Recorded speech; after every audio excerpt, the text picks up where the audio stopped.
Mr. Chairman, I do have a correction to the agenda. Under the first item under consent actions, the work session minutes, the last one that says October 12th should actually read October 23rd. That was just a typo. Okay, October 23rd. The next item is a public comment. I don't have my agenda in front of me yet, so is that right? Public comment? Am I getting a nod here from somebody? Yes. Are there members of the public who wish to make a comment at this time? Seeing no members of the public who wish to comment, we'll move on to commissioner comments. Commissioners? Rachel? Yeah, thank you. I think this is our first regular meeting since our nation went through an election, and personally glad to see a clean election where we're not having lawsuits over hanging chads. And I'd like to, as Americans are prone to do, to come together after an election for the best of the community and for the nation, but also to thank all the citizens who participated by voting. I understand we had close to a 95% turnout of active voters, which is a huge percentage, and everyone got out there and did their civic duty. And I'd like to congratulate my fellow colleagues here, Commissioner Owsley and Commissioner Newman, for their re-election to this board, as well as to welcome in his absence our incoming Commissioner, Steve Childs. And I think it's a very exciting time, and we'll have all our farewells for Jack later, who is term limited out. Otherwise, I'm sure he would have continued to be supported. And again, just to thank the citizens for participating in our greatest national activity. And I think we should fully extend our full board's thanks to our clerk and recorder's office and all their personnel for really running a great, smooth, seamless election of high integrity. So thank you. Thank you, Rachel. Yes, George. Yeah, thank you, Rachel. And I just want to piggyback off of that. Even though the election is over, our clerk and our election manager, Dwight Shellman, and our clerk, Janice Voss-Caudell, and all their staff are still diligently working to authenticate all the votes, and that will probably take still several more days. So they did a tremendous job. And I also want to acknowledge and thank all the election judges, all the volunteers, and also the committee chairs. Frida Wallison, the Republican chair for Pickens County, and Blanca O'Leary, the Democratic chair for Pickens County, because they both, with their core of volunteers, really drove what is probably to be a record vote by Pickens County residents. And it's to their efforts and to all the efforts of the volunteers that has made this election so successful and it's run so smoothly. So thank you all. Thank you, George. Rob? Kind of a note on a different tone. Since our last meeting, or I guess official meeting, the East Coast has been tremendously devastated through Hurricane Sandy. I grew up in New York City, and it's just looking at the reports and of what's happened in New Jersey, Long Island, New York City, Connecticut. There are tens of thousands of people without homes now. There is a tremendous amount of need for aid in those areas. The economy is going to be tremendously devastated in those areas. And I just want to put out a word of blessing to the people that are going through everything there, and let people in the community know that there are ways that you can get involved and help. The Red Cross is still taking donations specifically for Hurricane Sandy, and I'm sure they will for some time now. There are other agencies in New York, so please reach out. It's one of the most devastating natural disasters that's ever happened on the East Coast. So just put a thought out of goodwill and good hope for those people.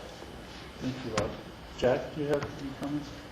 Yeah, I guess I obviously won't be too original here, but I'd certainly appreciate the turnout to the vote, the hard work by everyone to make it happen. I was out of the country, actually, so I had to rely on the TV in Mexico to see the results, and I have to say on national issues I'm very partisan, and I'm congratulating President Obama on his re-election. I think it's going to be good for all of us, but the most important thing is, regardless of party, and Rachel hit upon this, we must work together to solve our problems and move forward. Certainly, fellow commissioner's re-election is positive, and Steve Child, I believe, will be an excellent replacement for me, and I look forward to for him to represent the people and the land of Pickens County in the way that I feel certain he will do. Have to say I'm a little disappointed we don't have results in Snowmass Village yet, so we don't know who our councilmen are, but the process will determine that, and it's certainly all fair. I know my first election I ran for council in Snowmass Village, I lost by 2 votes that night because election law was different. We did a recount and I only lost by 1, so it was an improvement. But really, without joking around too much here, we do look forward to the results of numerous races in Snowmass Village, so we can get on with the business of serving the public. Thank you. Thank you, Jack. The next items are consent items. We have the work session minutes of 10:09, 10:16, and 10:23. Mr. Chair? Yes. I'd like to make a motion myself just to approve the last one because I was ill and missed the 16th and I left the 9th early, I believe. So you guys could do a separate motion on the first 2, but I'll make a motion to approve the minutes of 10:23:12. Second. Any further? And I was not here for that, so I'll abstain. You can go for it, so as long as you've read the minutes, it's fine. So all in favor? Aye. So is there a motion for 10:09 and 10:16? So moved. Second. Any further discussion? All in favor? Aye. Abstain. So the next item is a resolution approving the revision to the 2012 budget for the half-cent transit sales and use tax. Do we need any staff present, or is there a motion to approve this? I would make a motion to approve the resolution, a revision of the 2012 budget for the half-cent transit sales and use tax. Is there a second? Second? Any further discussion? I'd like to make a comment. Yes, Jack? I have a real concern about this expenditure and actually the pedestrian crossing, which amounts to a tunnel. I think we have many, if you want to look at our valley, many unsafe intersections. So I'm just not sure about the expenditures related to this and where all the money's going to come from at the end of the day. But I am just amazed reading through this, like almost 3,000 hours just to do some planning here. It's shocking. So I'm not going to support this. Rob? I'm going to support it, but I'm going to make a comment regarding the process that was gone through here. What this primarily is a additional budgetary expense of $125,000 needed to finish up work on that underpass design stuff. And because of the actions of the EOTC requesting additional information on various aspects of this, the consultants then did additional work, which is very right of them to do. But I think there's a thin line when you're a consultant being asked to do additional work and running up, as Jack said, the extent of the hours that are here. There needs to be a little concern and integrity with the consultants that we hire to look at their bills, look at their hours for those additional works. And I think that some of it was a little excessive. And it's real easy when you kind of have a blank check to the county and the city or the EOTC because we've asked for things, but it's concerning to me. Yes, Rachel? Yes. I can understand the comments that have been made, but I think there are additional factors that went into the increase in budget. And it was explained at the EOTC meeting that one of the primary drivers of cost was to have CDOT control and implement the actual construction of the project over time. And so rather than being a in-house county project, it had to meet additional standards for the State Department of Transportation before they would proceed. And I think that given that most of the funding is going to be coming from grants through CDOT, that having them manage the project is appropriate. So I fully support the fiscal belt review that occurs on this, but I also think that this will lead to less expense to the county and to the community over time because of CDOT's involvement in managing and overseeing the project at the end. Thank you. Is there a motion? I Oh, have we a did have a motion and a motion, second. didn't we? Yeah, I forgot, because of the length of discussion. Any further discussion? All in favor? Aye. Aye. Jack? Nay. Nay. The next item is a resolution approving the initial 2013 budget for the half-cent transit sales and use tax. Do we need staff present? Is there a motion? I'll make a motion to approve. Is there a second? Second. Any further discussion? Jack? Yeah, I've been doing EOTC budget since really the first year that EOTC transitioned from the decision makers. And I really am uncomfortable the way we have evolved allocating money through lockboxes. Snowmass Village has a lockbox, Aspen has a lockbox, and that's really basically about capital projects. And so we have what I'll call a general fund that's in quotes because it's not really the exact term, but a general fund for the EOTC. That's the Elected Officials Transportation Committee. And then we have these lock boxes, and then they have to be paid back, et cetera. It's gotten so complex, I think overly complex. I'm going to vote against this because I'm voting not for the budget, because I support the expenditures, but the structure of the manner in which we have created a way to allocate monies in this fund.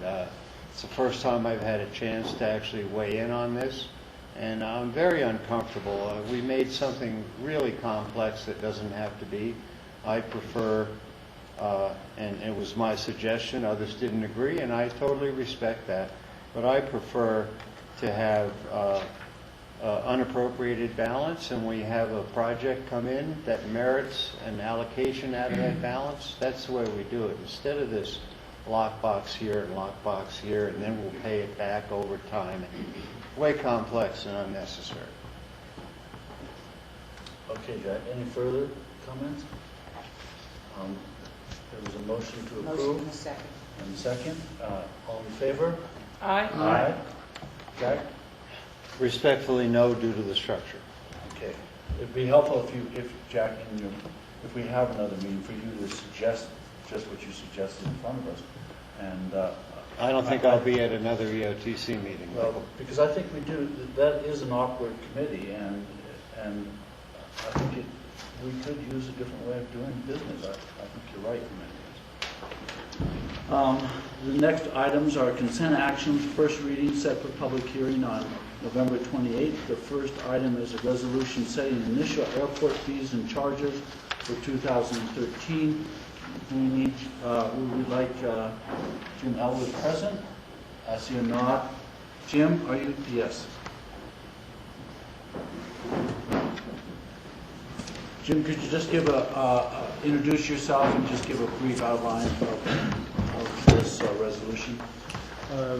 be happy to, Chair. My name is Jim Elwood. I'm the Airport Director for the Aspen-Pickens County Airport. In front of you today is an annual reallocation of our airport rates and charges. We reset those annually by exactly this format, and we are adjusting those rates and charges up relatively modestly as a rule. For example, the airline landing fees are set to increase by 5%. Some of the terminal rentals would be going up by 2.5%. It also establishes some general aviation fees as well. For an example, the increase in fee for landing fees for commercial airliners would go up about $16 per aircraft, CRJ 700 type aircraft. And if you do the math as you might divide it out, it's a very, very modest, measured in less than 20 cents per seat adjustment. It also may be of note to the community and to the board that airline rates and charges at airports is about 3% of an average airline's balance sheet, and the airlines tend to set their airfares based on what the market will bear, not so much based on what an airport charges. Even with these adjustments, it does not fully return the cost of operating the airport per FAA criteria. So I'm happy to answer any questions that you might have. Yes, Rob? The only question that I have is that the primary reason it seems to be having increases every year is the increased cost of doing business. But why 5% on one and 2.5% for the other? Why are they not both in line in terms of doing a flat increase for everything across the board? Because well, actually, for example, the terminal is done through a separate rate allocation method. So the math that Tom Oken does to determine what the actual costs of that facility are and then share those back with those tenants comes out to be different in that formula than it does regarding the airfield itself. So they're run separately and they would end up with different prices. And you had mentioned in the memo that part of the reason why the increase is a little bit more for the landing fees is because the weights are going down? Yeah, the way the FAA does and authorizes communities to be able to recover their fees is by determining that you can end up with a net zero, but no more on the runway, taxiway, the airfield portion of the airport. And so you can lump all the expenses, electricity, firefighting, snow removal, all of those in, and then you divide by the number of thousands of pounds of landed weight you expect to have in that category for the coming year. So you do a rough estimate. We've got a pretty good idea of flight schedules for the next year. So if the landed weight actually decreases, it means that the landing rate will go up to offset that to the extent that we're comfortable doing that. Thank you. Any further questions for Jim? Yes, Jack? Jim, did you run these fees by the various users, airlines, concessionaires, space renters, etc.? Well, a couple of them, good question, Jack. A couple of them are determined by contractual arrangements. So, for example, some of the tenants, that's just part of their contractual arrangements. What we normally do in this and historically is that we'll go through this first read, we'll go out, reach out to the general aviation community as well as the airlines, and then we bring that information back to you at second read. Yeah. One more question. I compliment staff on their sensitivity about really large, very large increases, and you explained to us here that due to the fact that we lost Frontier, we have really a discrepancy between operations and revenue streams. And so staff has recommended the 5%, which is reasonable. What I'm wondering, though, I guess what I'm sensing here is we have a FAA formula that determines this, because we still have to take care of the operations of the airport, the plowing, the maintenance, etc., regardless of how many airlines we have, or an even number of flights. But it's the formula that really determined that we would have actually to remain neutral on operating and expenditures. 27% could have been the increase. Is it the formula that actually got us to that number, the 27? Yes. You want to add to that, Tom? Sure. Tom Oken, County Treasurer. Basically, the FAA formula sets a maximum. Okay, so you don't have to fully recover your costs, but you can only recover your costs for the airside of the airport through landing fees and charges for the use of the airside.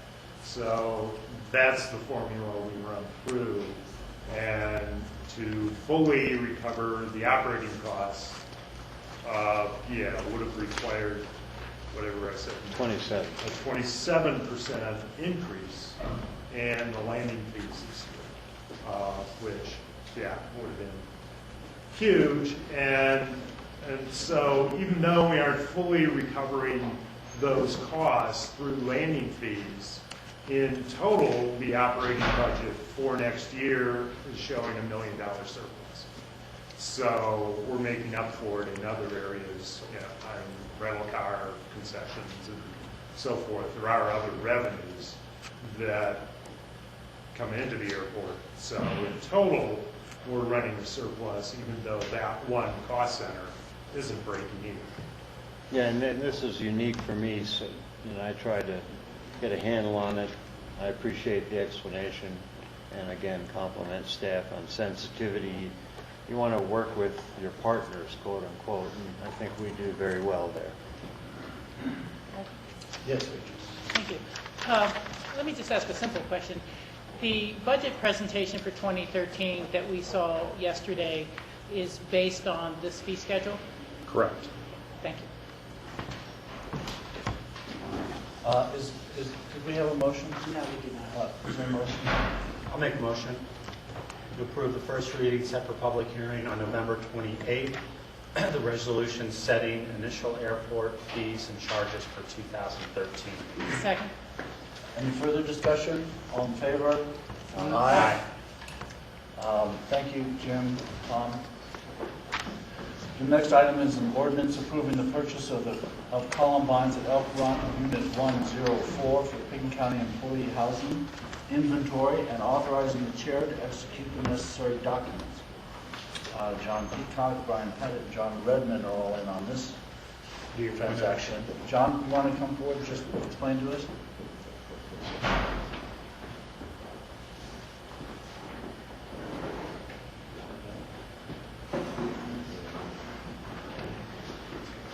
Indulge us for a second. Let's pull up a map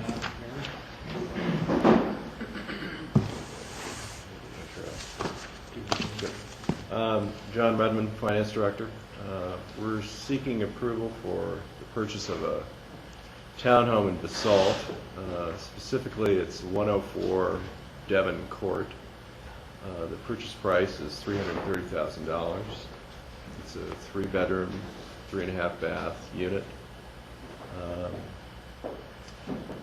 And at 1,992 square feet, it's roughly $165 a foot. It comes with 2 assigned parking spaces, and although the unit was built in 1987, it appears to be in good condition, and we believe it will be a great opportunity for a rental. We've had an appraisal done. That appraisal's come in at $345,000, which is $15,000 in excess of the purchase price. So again, we think it's a good opportunity to add to our inventory. It is located, our Wren Court unit that we just bought is right in this area.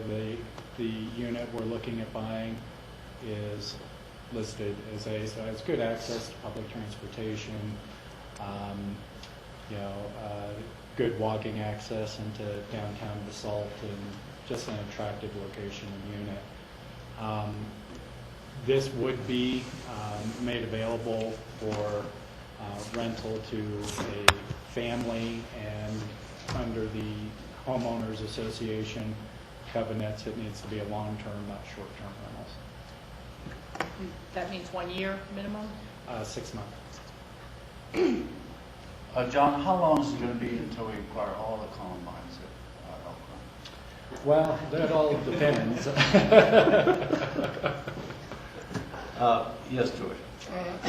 I just want to make a comment that this has been one of my goals since I first got on the board, and I know the previous board members and those still sitting here, it's been an issue for them as well for many, many years, and we just have not been able to sort of get off first base. And I think based on our past retreat, where we really spent some significant time in terms of addressing the needs and the concerns and identifying opportunities, and then from there being able to make a decision to actually retain a professional realtor to actually help us get going. This is the start of, I think, of a successful program to start to use those mitigated dollars that have been sitting in the housing fund for many, many years.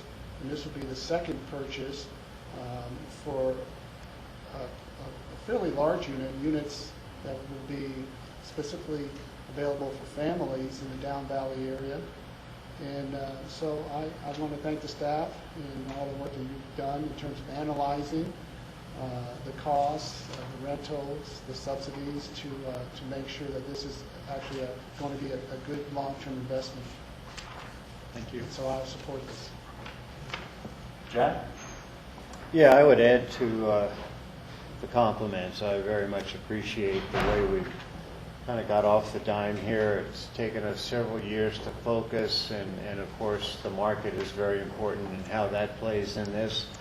We have the assets, we have a path, we have a very capable broker, and again, staff has worked really hard as a team to analyze and bring forward the things they thought were going to be a positive asset for the community. So this is a real plus for everyone here, and ultimately for the employee, which is part of what we do here in Pickens County by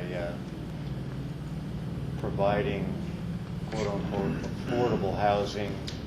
And this is just the second unit, so we're starting slowly, but I expect with the market still somewhat affordable, we'll be making some further good decisions here as they come by. So again, compliments to staff.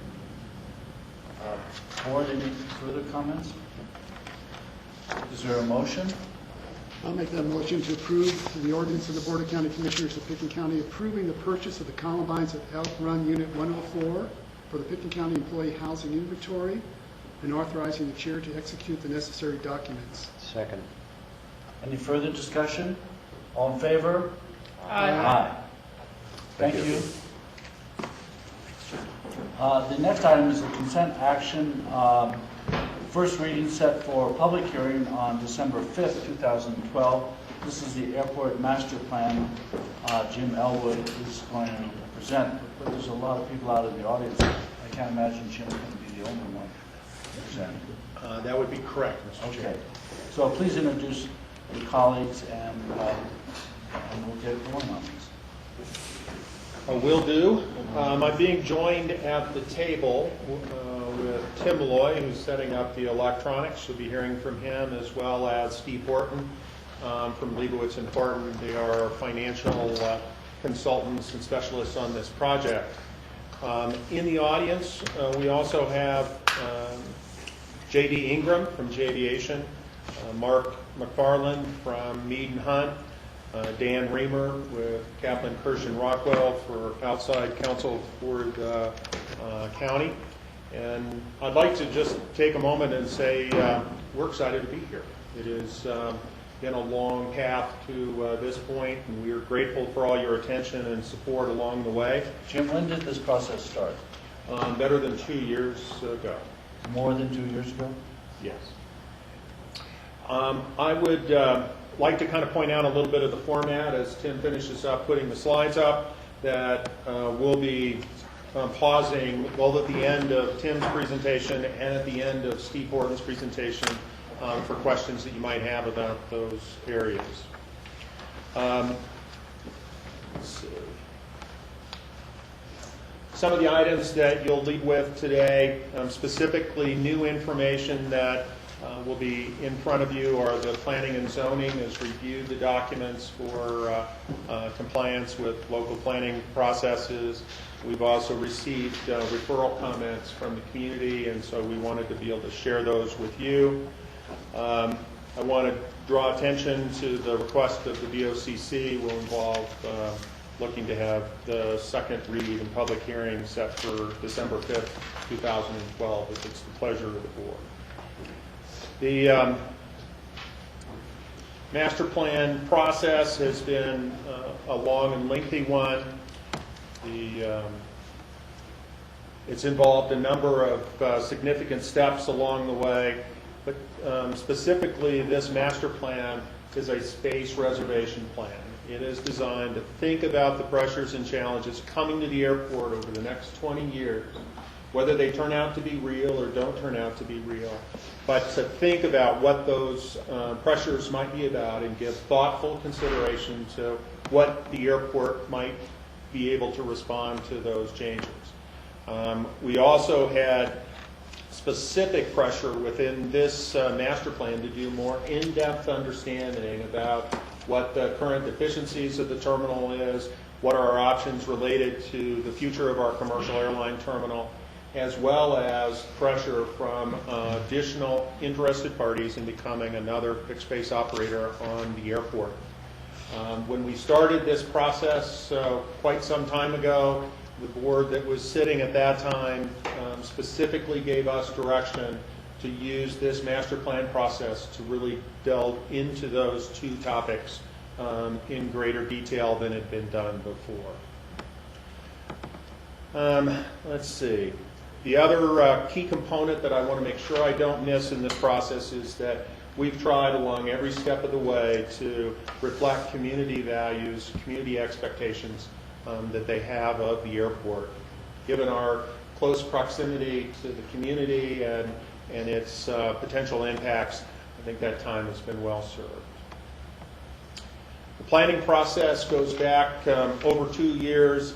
It's involved over 80 public contact meetings of various sorts and in different venues. We've tried very hard to not only go and visit caucus groups and civic organizations, but as well as really look for ways to communicate with the community, and I'll touch on that a little bit in the next slide.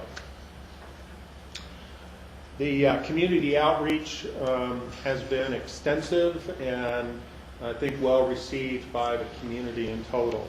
A couple of things that really stand out for me in this process has included not only the 8 meetings that we've had with all of you, in which we've given you updates and feedback about the information we've received, but also some of the things that kind of popped out of this that I was pleasantly surprised about, which included the over 600 parties have signed up on our interested list.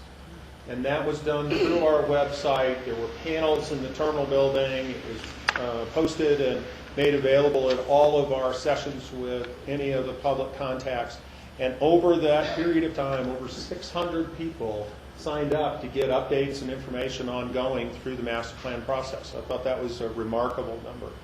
We had over 220 people take advantage of the airport tours that we've been doing over the last number of months and continue to do at the airport, and they've been a great source of feedback and information.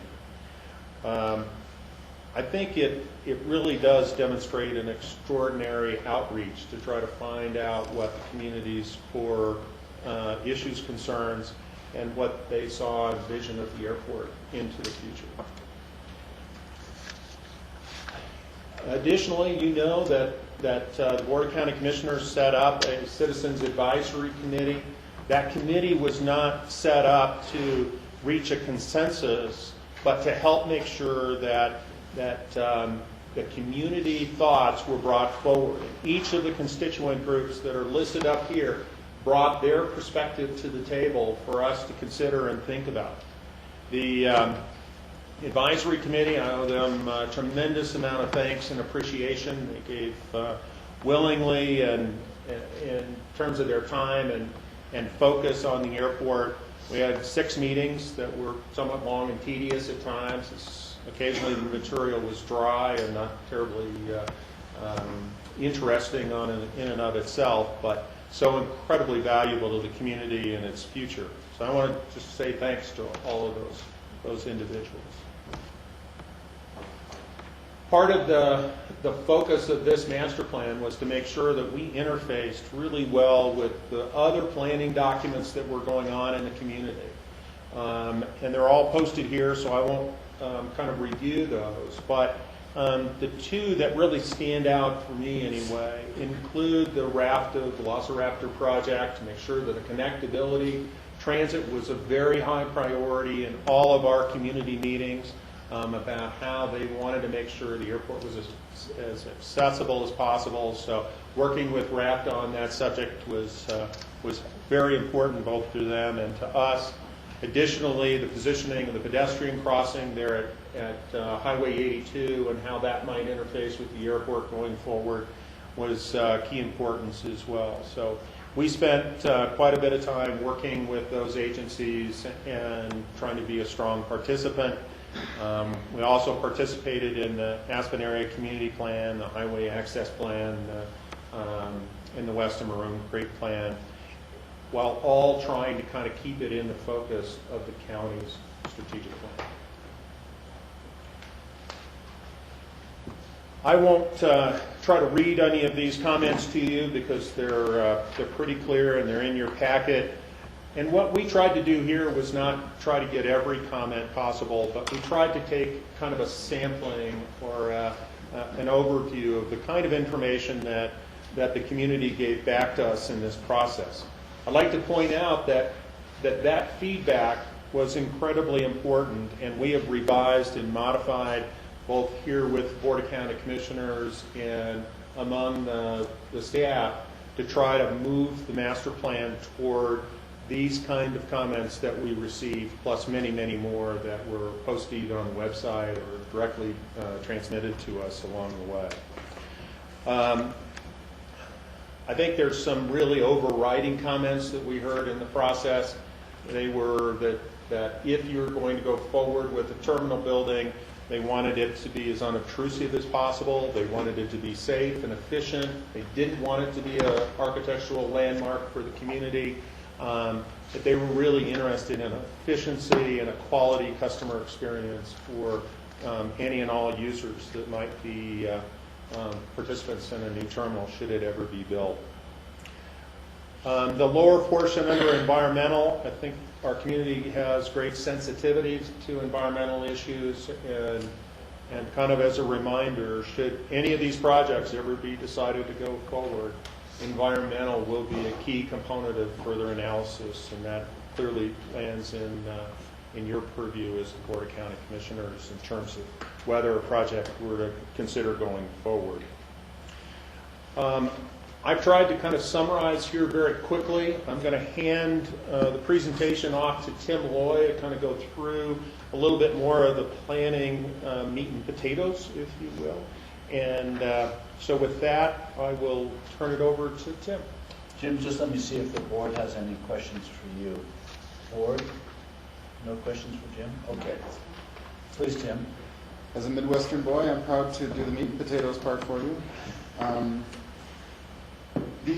What I'm going to do is I'm going to go over, first of all, the referral comments that we received, which have been included in your packet. And then we'll do a little bit of the background information, some of the assumptions, and some of the data that was used in the process of preparing our recommendation for the recommended improvements plan. And we'll do that both for the GA area first, and then we'll discuss the terminal area recommended improvement plan. and then we're going to do a quick review of the sort of building massing studies that you've seen before. In fact, you've seen many of the slides in this presentation before, almost all of them, except for these next two. And the first one here is the referral comments from the Planning and Zoning Commission. We had two great meetings with them on September the 25th and October the 9th. We really appreciated their very thoughtful review and their thorough comments, which are included in your packet. And I don't think I need to read all these, but I do want to touch on a few of them.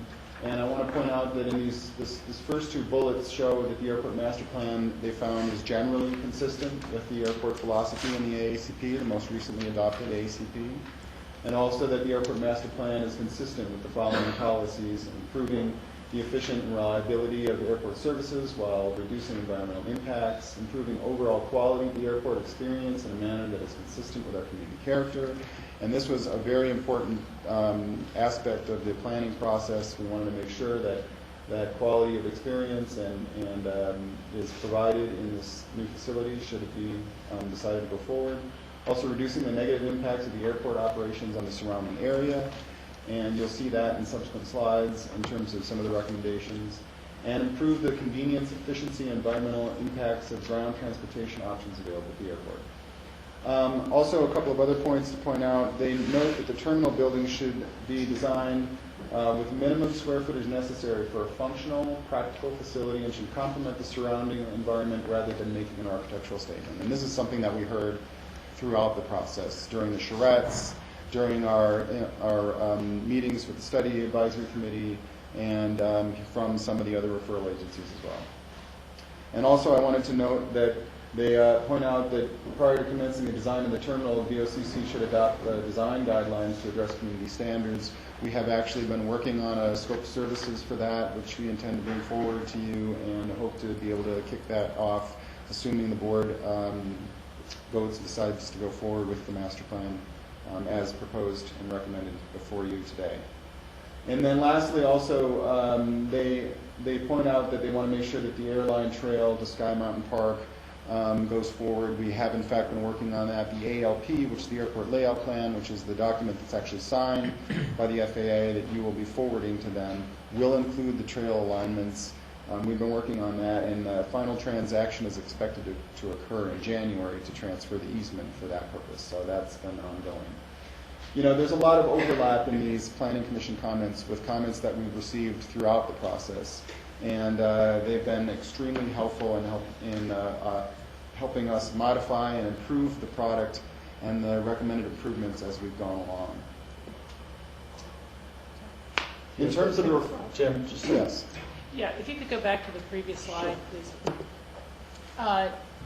Your third bullet point, you didn't mention, but the P&Z found that the West Side FBO is not consistent with the AACP due to the distance from transit, traffic on Owl Creek, visual impacts, potential wildlife impacts, among other things. And then within the actual comments, which were in our packet, they also found that the east side was not consistent with the AACP due to the proximity to Highway 82. Correct. And I just felt it was a little incomplete on your slide that you did not include that comment as well that balances the west side, and simply point out that they're found the same dilemma that we have found, that a second FBO is challenging on either side of the airport and will have negative impacts. Yeah, and we'll discuss this further actually in subsequent slides. The east side, west side, second FBO question was by far the most studied aspect of the recommended improvements. Thank you. So we did send out 26 requests for referral comments. We received 8 of those back, including the Planning Commission comments, which we just went over, including the City of Transportation Department and the others listed here, and the Town of Snowmass Village, which we attended a meeting with them back in October. The basic themes that came out of those comments are that, accessibility for transit users is a very important component of the plan. Continued sensitivity to noise, lighting, air traffic, and water quality. Continued noise monitoring. Formalization of the trails, which I spoke about in the prior slide. And increased traffic on Owl Creek Road, which was also a comment that was raised by the Planning Commission. And these are things that we'll touch on a little bit later as well. So now in terms of some of the basic background information. This is the aviation activity forecast, which was, has been discussed on a number of occasions. And the most important numbers on this table are the passenger enplanement numbers, as they were the ones that were used for the design of the terminal area facilities and for many of the facilities that are included within the recommended improvements in the plan. And of course, we used 2017 as the design year. That was believed to be a conservative approach. And we brought, so these are the numbers that were used in the design of the facilities. Just a few things to say about the forecasting. There were a number of methodologies used that were combined in a multi-average approach. The growth rate that was determined as a result of that forecasting process was about 1.79%, which is consistent with growth rate objectives and goals that have been used in the community over the last 10 or 15 years. And that the 2011 actuals, which you see here, are very close to the projected numbers. So it looks like as though, to the extent we've been able to track it thus far, that the forecasting is on point.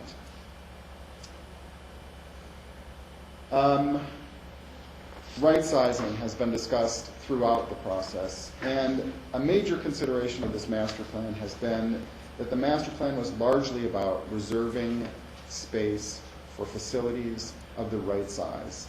And for the airport, it's a unique animal because from our perspective, it's about some of the factors we have to take into account is the airport's land area, airspace limitations, and existing physical and environmental constraints, positive customer experience, and perhaps most importantly, community sensitivities, which we heard with respect to the terminal size, with respect to the visual impacts associated with some of the facilities, et cetera.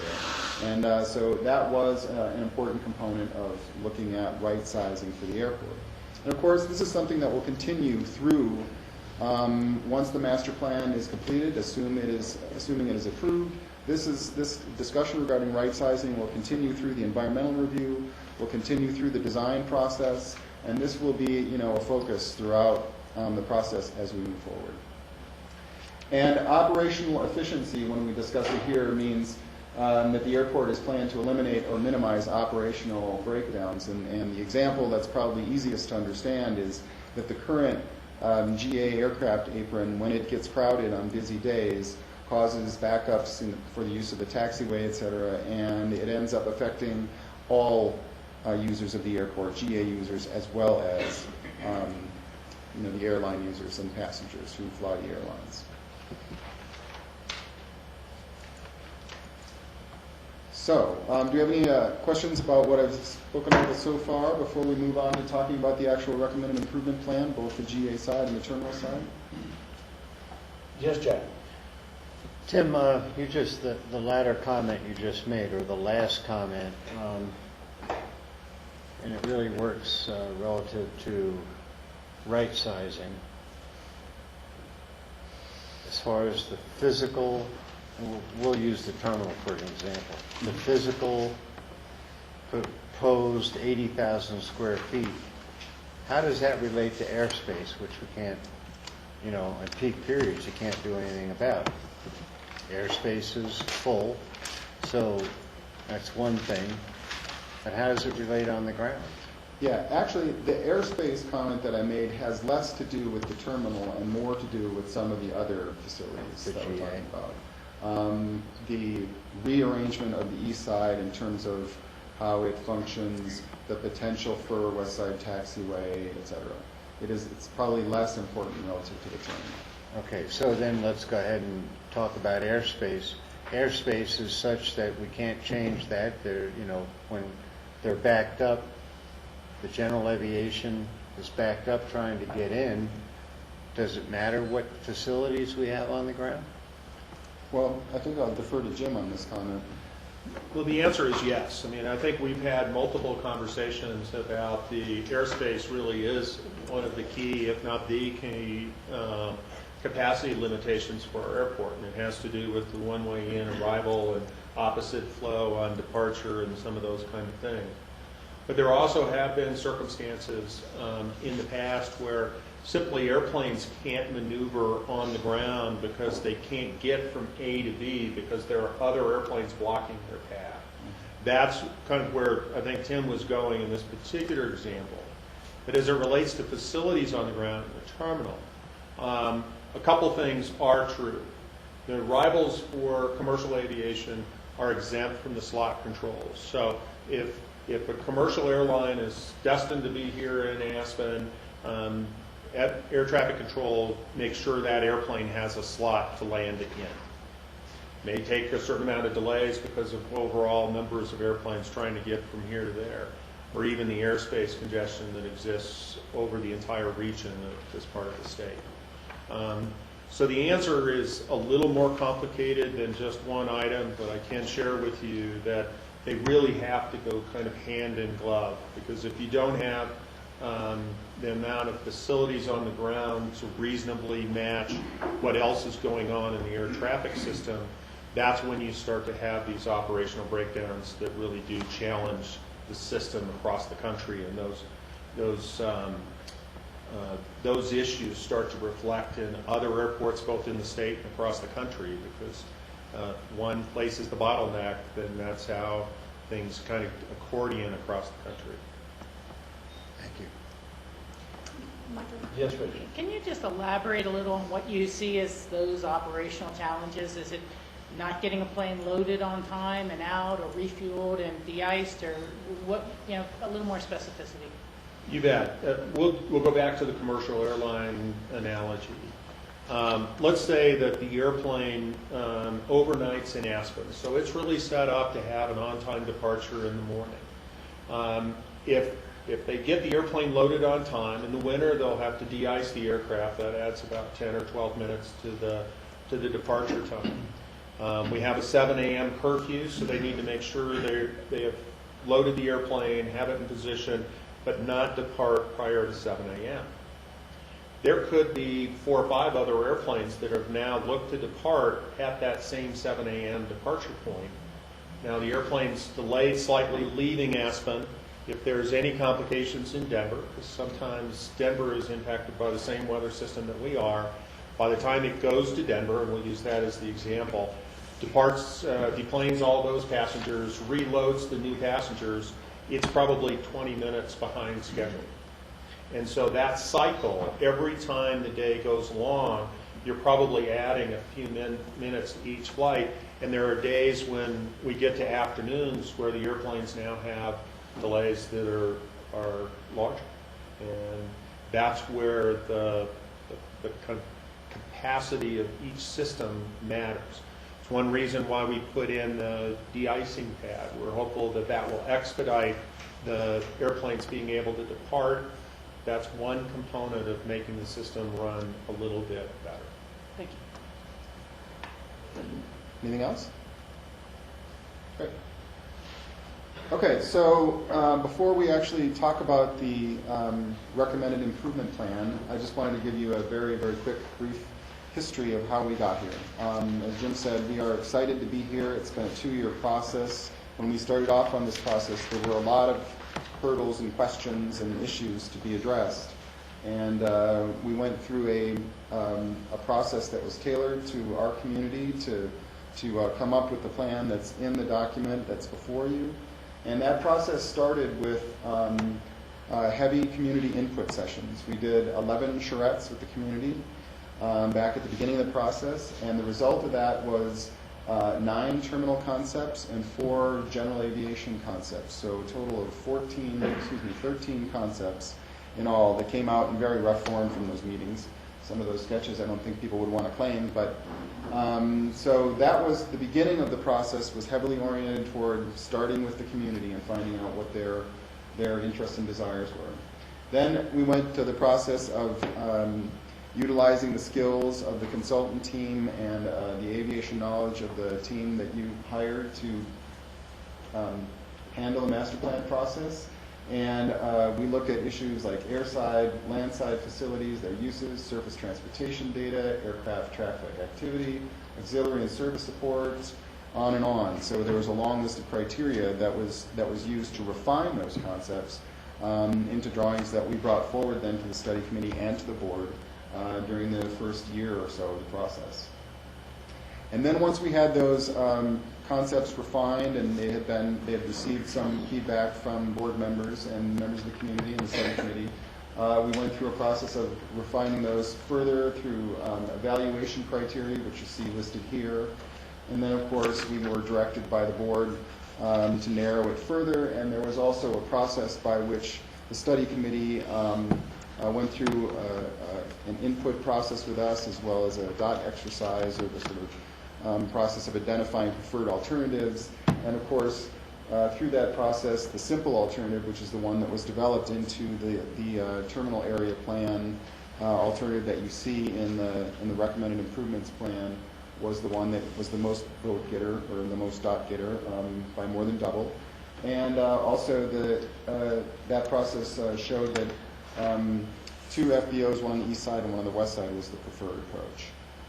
And so moving forward, you now can show the recommended improvement plan. And just to orient you, there are 2 major elements that we're going to talk about, and we're going to have subsequent slides to look at this in more detail. But we have the terminal area and its improvements and changes, and we have the GA facilities, and that actually breaks into the east side GA and the west side GA facilities.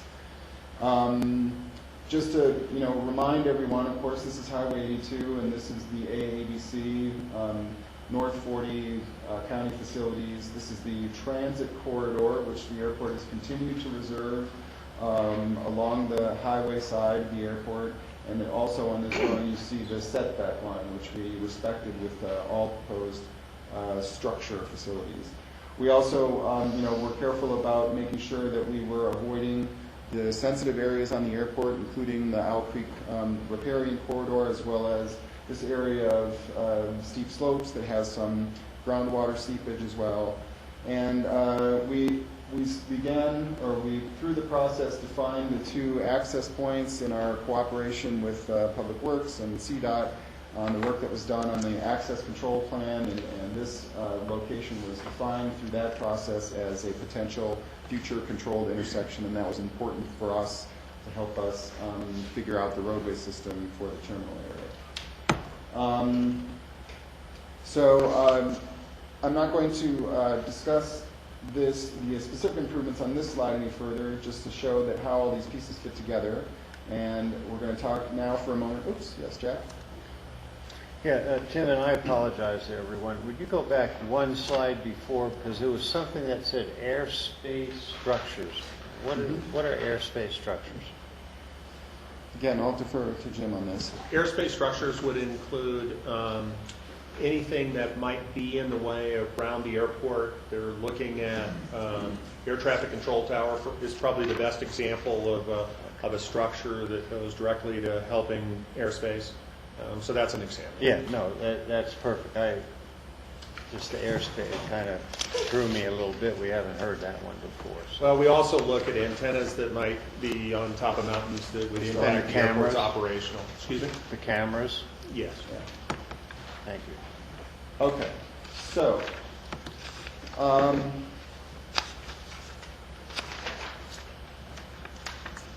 there were 2 major questions related to GA that were studied through the master plan process.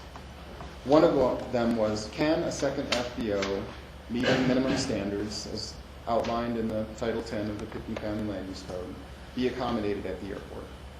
And the other was, what's the most appropriate use and most efficient arrangement for the east side? With respect to the standards that were used for that, these are the minimum standards, the key minimum standards from Title 10 of the code. And so the facilities that you'll see shown, particularly on the west side, were designed in accordance with these standards. So first we'll look at the west side, general aviation improvements.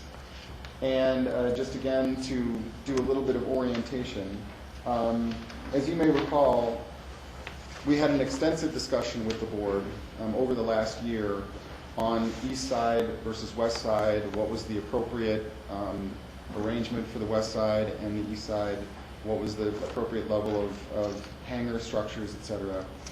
And this, as I said earlier, is probably the most analyzed aspect of the improvements that are shown on the plans.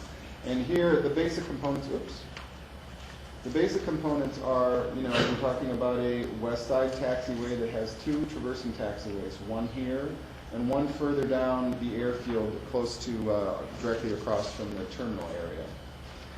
And so you'll also see that we're showing here some pavement for aircraft storage and movement, and that is the 280,000 square feet that is defined in the minimum standards. And we're showing 30 tie downs here, roughly 22,000 square feet, as is defined in the minimum standards. And we're also showing 5,000 square foot second FBO office facility, and this is the FBO office. This is the shop and hangar, and this is a FBO hangar that's 14,400 square feet. And we're showing 60 parking spaces in this arrangement. And we're also showing 2 additional bays on the north end, or the northwest end of the existing AOC for equipment storage.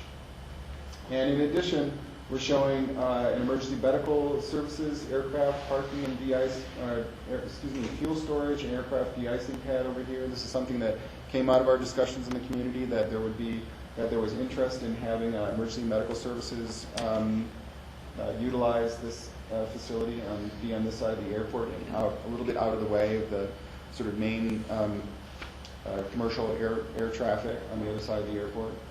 And I also wanted to point out that we're continuing to utilize the access that was developed at the time that the AOC project was approved. And we worked with the county engineer at that time to set this location based on safe site distance, with the knowledge that this is a downslope, turning roadway with traffic from Yale Creek, or from Snowmass Village, excuse me.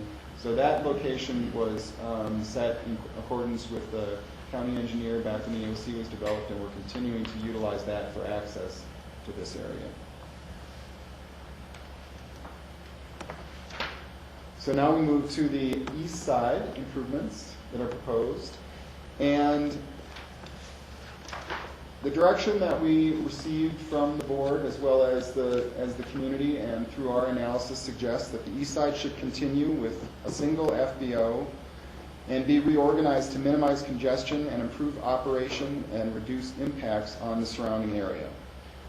And so the components that make up the rearrangement that you see on the proposed improvement plan are relocating the FBO terminal from its current location here, demolishing that at some point, relocating it here, providing the 60 parking spaces from the minimum standards, and also we're showing a potential hangar in this location, as much as there's some room here that can accommodate that.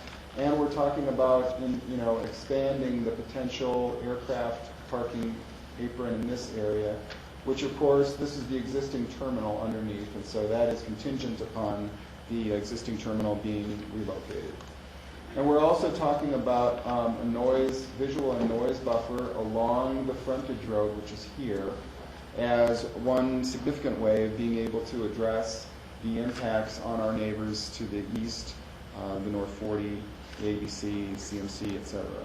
We haven't actually done the design for this yet, but the idea is to create a significant barrier there that will, protect or at least minimize, reduce ground level noise that occurs on the GA apron in this location. So now we'll move to the terminal. A few basic things.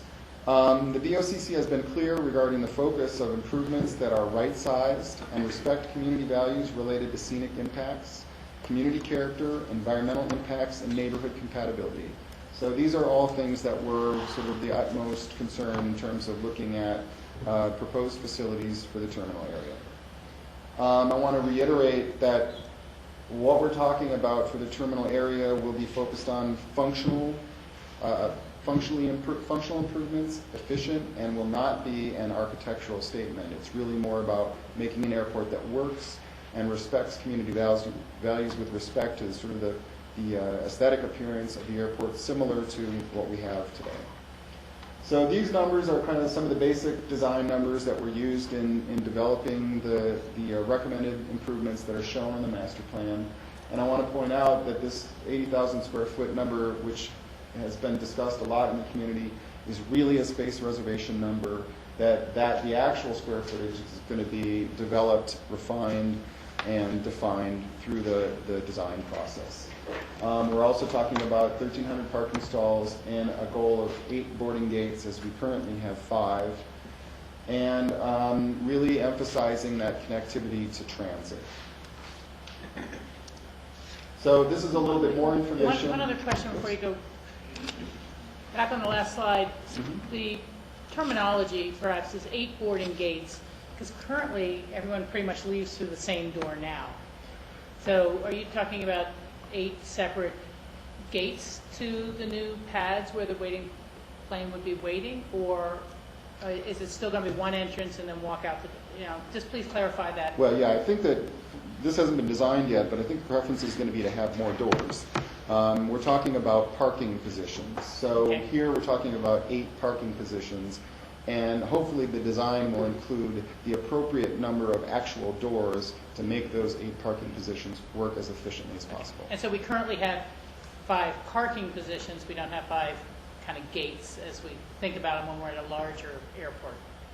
Correct. Well, There technically are 5 doors coming out of the existing hold area, but because of kind of congestion and how the customers find their way, the airlines have found it easier to use the same door and then direct toward an airplane.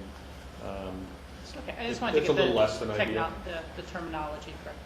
suffice it to say, the future situation will be considerably better. Okay, so this is basically just want to touch on this in terms of some of the numbers that were used for design or for the space reservation discussion for the facility that we're talking about. And of course, 2017, as I mentioned earlier, was used as the design year. And just a couple of these numbers that I want to talk about. If you've done the tour, and I think many of us in the room have done the tour, you'll know that, for example, this airline functions, which includes, their office space, the break room, baggage handling, and so forth. We're 8,000 square feet under it under the present need, and 11,000 square feet under it for what we project the need to be in 2017. And if you've done the tour, you can recognize, especially as you go through that break room, just how really undersized and inadequate those facilities are. And I'd also point out that the non-secure public areas, the non-public areas, which is, air handling and a lot of those mechanical functions which are currently up on the roof or in inadequate spaces, is also a very significant deficiency that we're going to be addressing in this plan. And I also want to point out that although the layouts have been designed for the 2017 numbers, we've also been careful to make sure that the project provides options for the community to, re-examine how the airport operates and functions as we move forward in the future.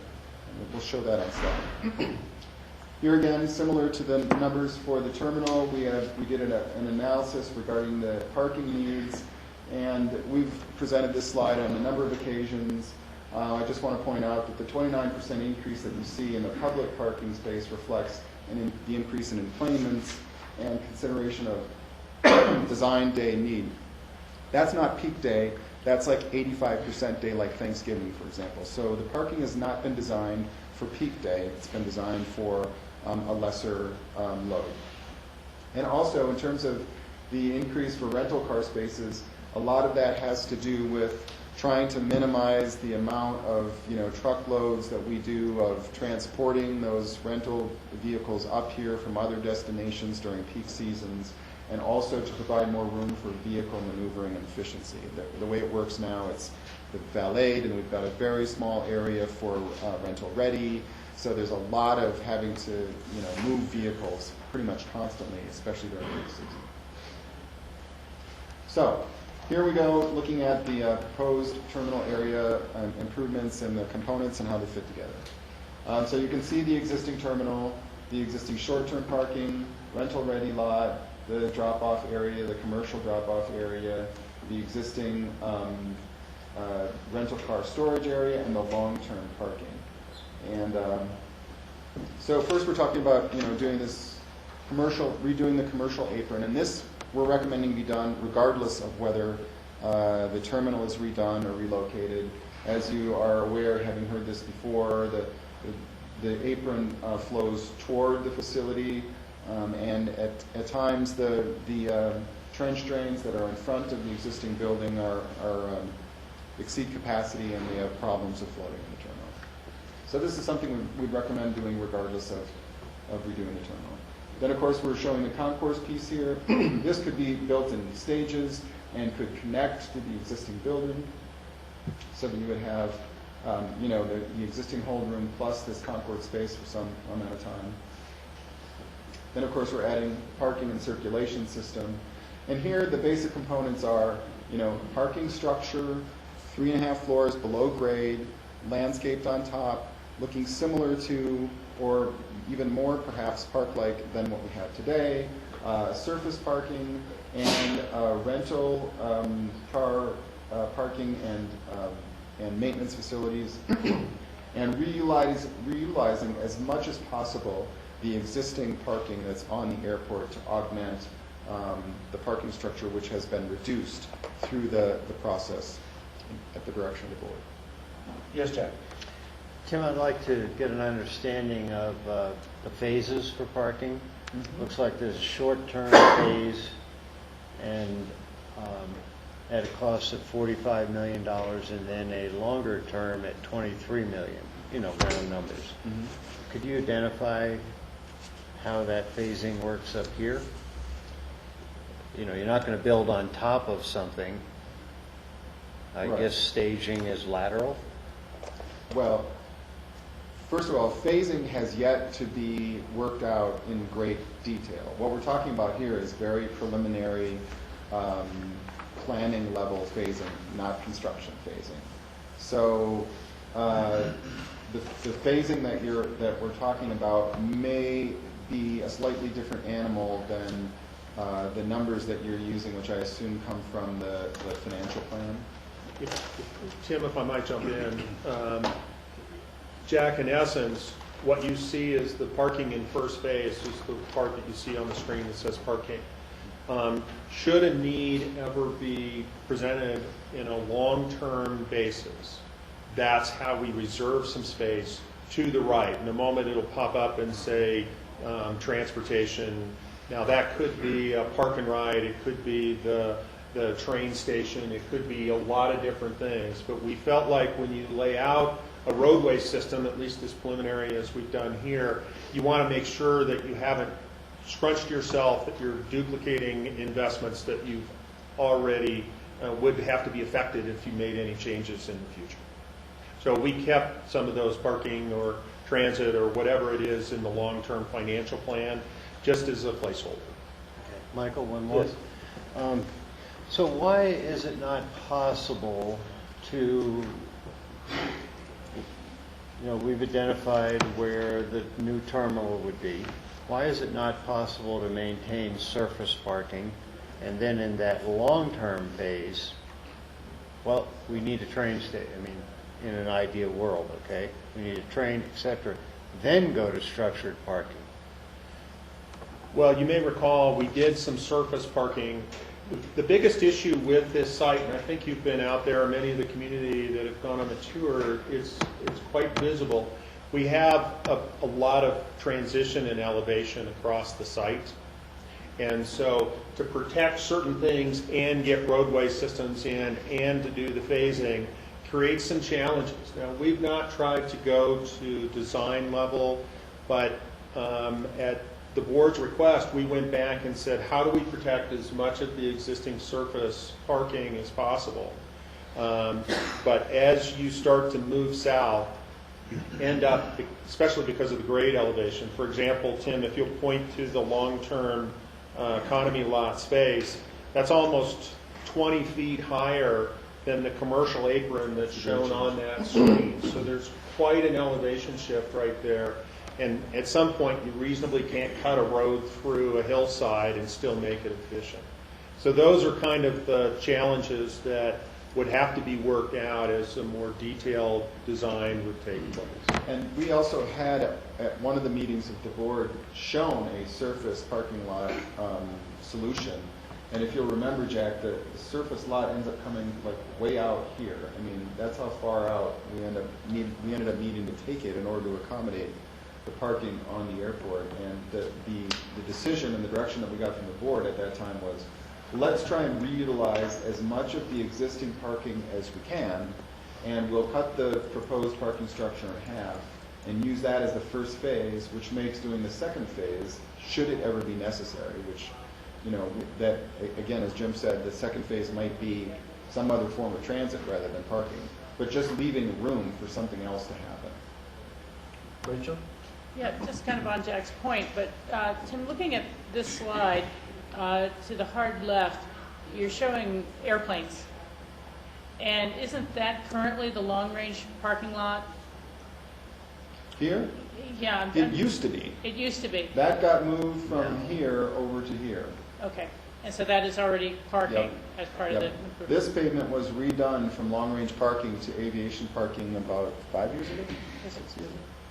Yeah, actually, I think if memory serves me right, that was part of the stimulus monies that we received, and that area was identified in the East Side Development Plan that was put together early in 2001.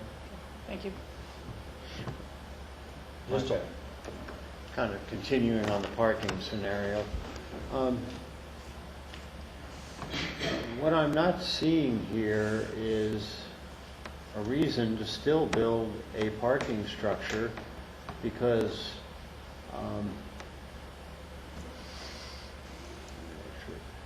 okay, so I understand this would actually impact our current short term. Okay, but it doesn't impact all of it. And I assume this is the transit connection. It's somewhere in here, or? Actually, the transit connection would come through here. Oh, so it And then is that build- far down? Yeah.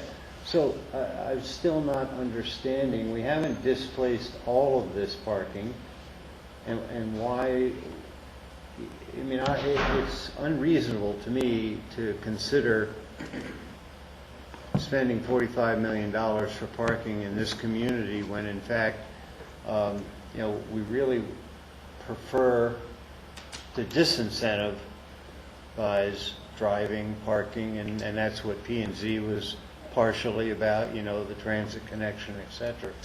So I still am not convinced why we can't maintain. Now, the future, the long term, that's another scenario, and a future board at some juncture would weigh in and say, well, okay, the numbers, the director says such and such, and we understand it's time maybe to move to structured parking. I just can't buy this community building $45 million worth of, and that's conceptual, to understand, I understand that, of parking, so. I wonder if the next couple of pieces of this will help answer that. Good.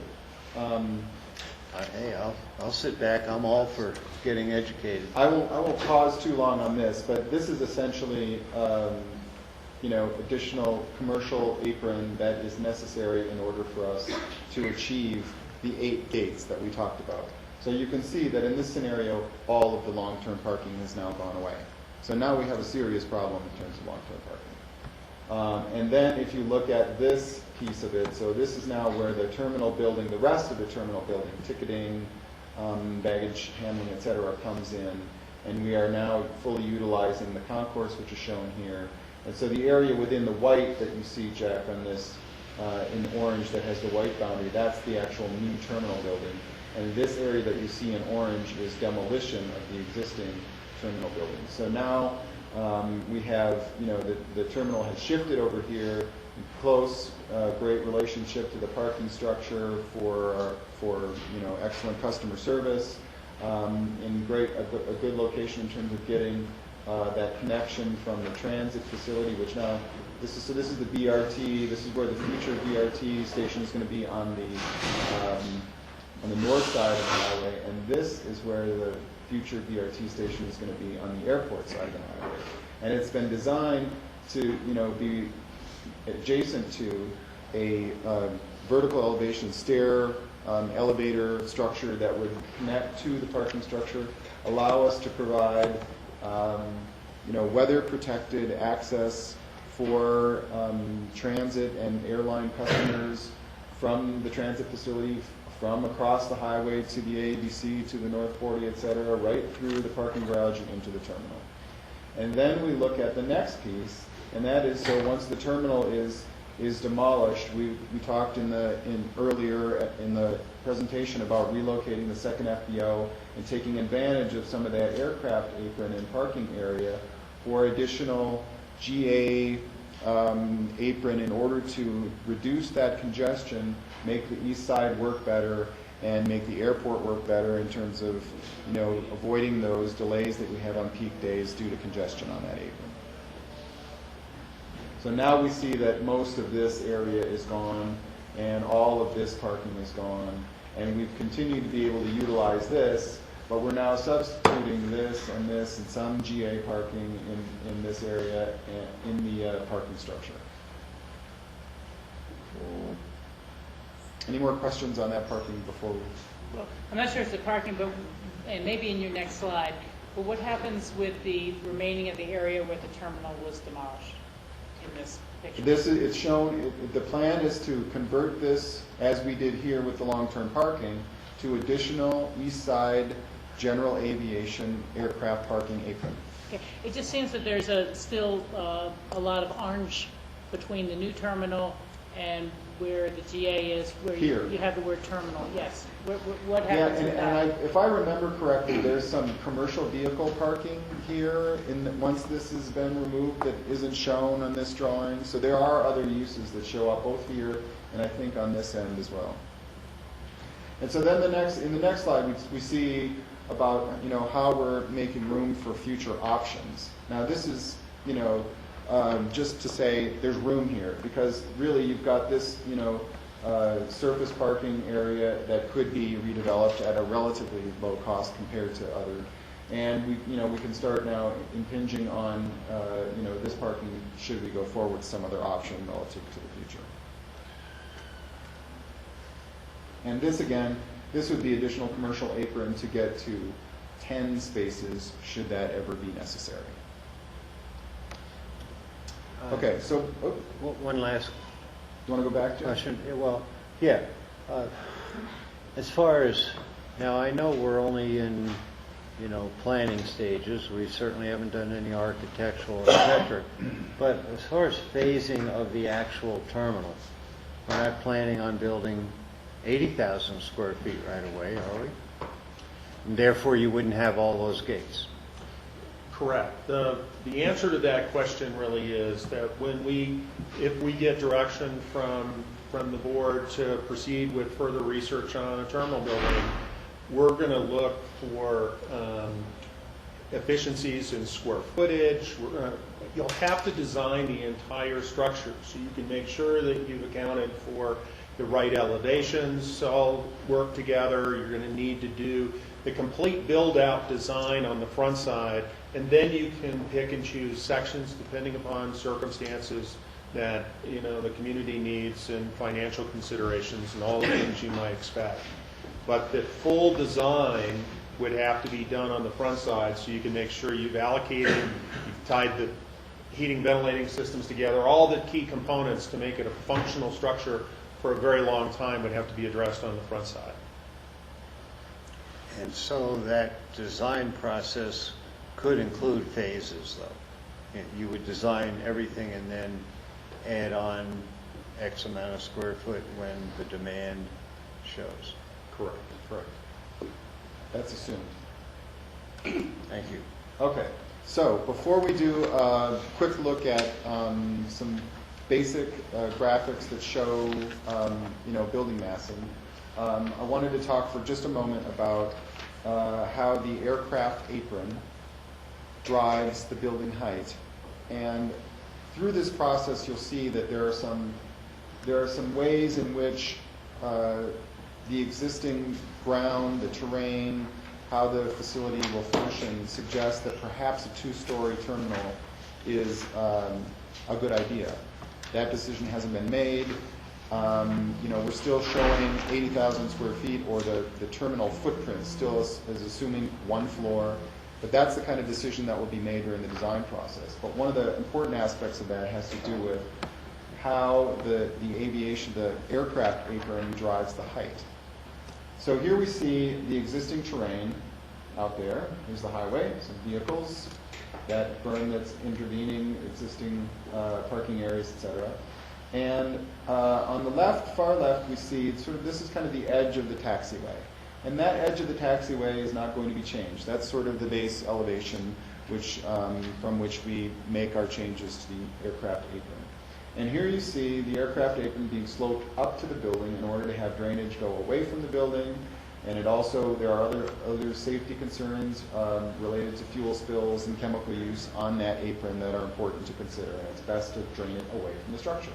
Currently, of course, we have a relationship like this where it essentially drains toward the building, and that's one of the things that we're going to be changing, fixing, and repairing. So you can see that sets the first floor of the building, if we were to draw a line right across there, a little bit up from the current grade. It's looking between 7 and 10 feet or so. And also you'll notice here that we're showing this loading bridge. That is not the preferred approach by the community. We're simply saying that this grade and this building height will work whether you use loading bridges or not. So then we also have the elevation of the underpass, which is being designed, as you know, Jack commented on earlier, by Public Works, and that's shown here, and the pieces that coordinate with transit. This is the bus station and some, as I said, vertical elevator or stairway structure down to that level to allow access to the underpass. And then lastly, you see the parking garage, which you're showing is 3.5 floors, with the ability to pass right through from the elevation of the underpass through into the terminal. And here you see that this is, again, a totally buried facility, landscaping on top so that it has a park-like environment similar to what we have today. So this gives you the idea of how, setting that first floor works through between the underpass, the parking garage, and the facility. Now this is shown as a 2-story building. So this is the first floor, one floor which is partially or mostly below grade, and a second floor which is above grade. And this height right here, and that you'll see in this drawings that are coming up, is assumed to be 25 feet. The current terminal at its highest point is in the range of 23 feet. The height restriction is 25 feet, so that is what we picked as a height limitation to work with. Yes, John. Is that 25 feet from grade? 25 or feet. From the bottom of the first story? 25 feet from grade. So let's go back. 25 feet from here. So this is another, 17 feet or whatever that lower elevation would be. Again, this hasn't been designed. I gave this 25-foot dimension so that you could understand what you're going to see in the next drawings. Yeah, and is it conceptually thought to have actually 2 floors, though? Or will the story and a half above grade will be a story and a half? This is conceptual, I understand. Right.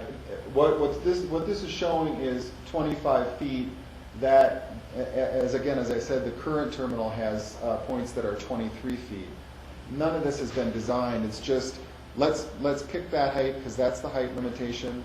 That allows for some amount of mechanical space, some flexibility in how the building is going to be designed, and it's more or less sort of the worst case scenario in terms of looking at simple building massing for purposes of understanding the visual impacts. Jack, if I might, if I heard your question, did Tim answer your question? Well, I'm just wondering, why are we bothering building below grade? And not that we, unequivocally are, but it's looked at. I mean, why not just build a grade and have 7 feet, actually 10 feet is a story and certain Let's construction go through this techniques. next presentation and come back to that question, because it's a good question. And by the way, we're not saying build below grade. We're saying that will be resolved through the design process. But let's go through this presentation. We'll talk about whether or not it makes sense.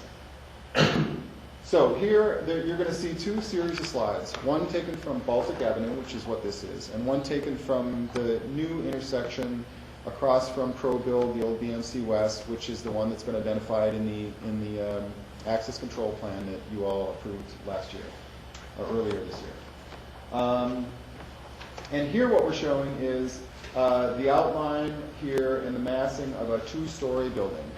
And you can see the footprint here that's shown on this little index slide. So that's the two-story footprint that's been assumed.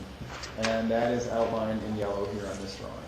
And so this is looking at basically what that facility the building massing in this location is shown on this drawing. Now, this is not design. This is very, very basic, simple, extrude the footprint up 25 feet, which is what is shown here, to show sort of an envelope within which the design could occur. It would not be designed like this. It wouldn't look like this. Yes, Tim? Okay, so why in fact do we see so much of this building when there's only approximately 2 feet difference in the current? Because from 82 you don't really see the terminal. Now, I know it's moved south. Is it because of total vegetation?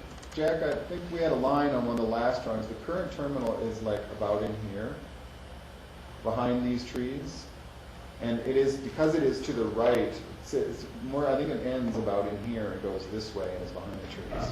So it's due to vegetation, apparently. Primarily. Okay. Yes, Rob? That can be solved. And remember that part of what you're seeing here in the foreground is the parking structure. So here you see the entrance to the parking structure. Here you see, the RAFTA facility. This is just a theorized stairs, elevator tower connecting to the underground portion of the parking structure, et cetera.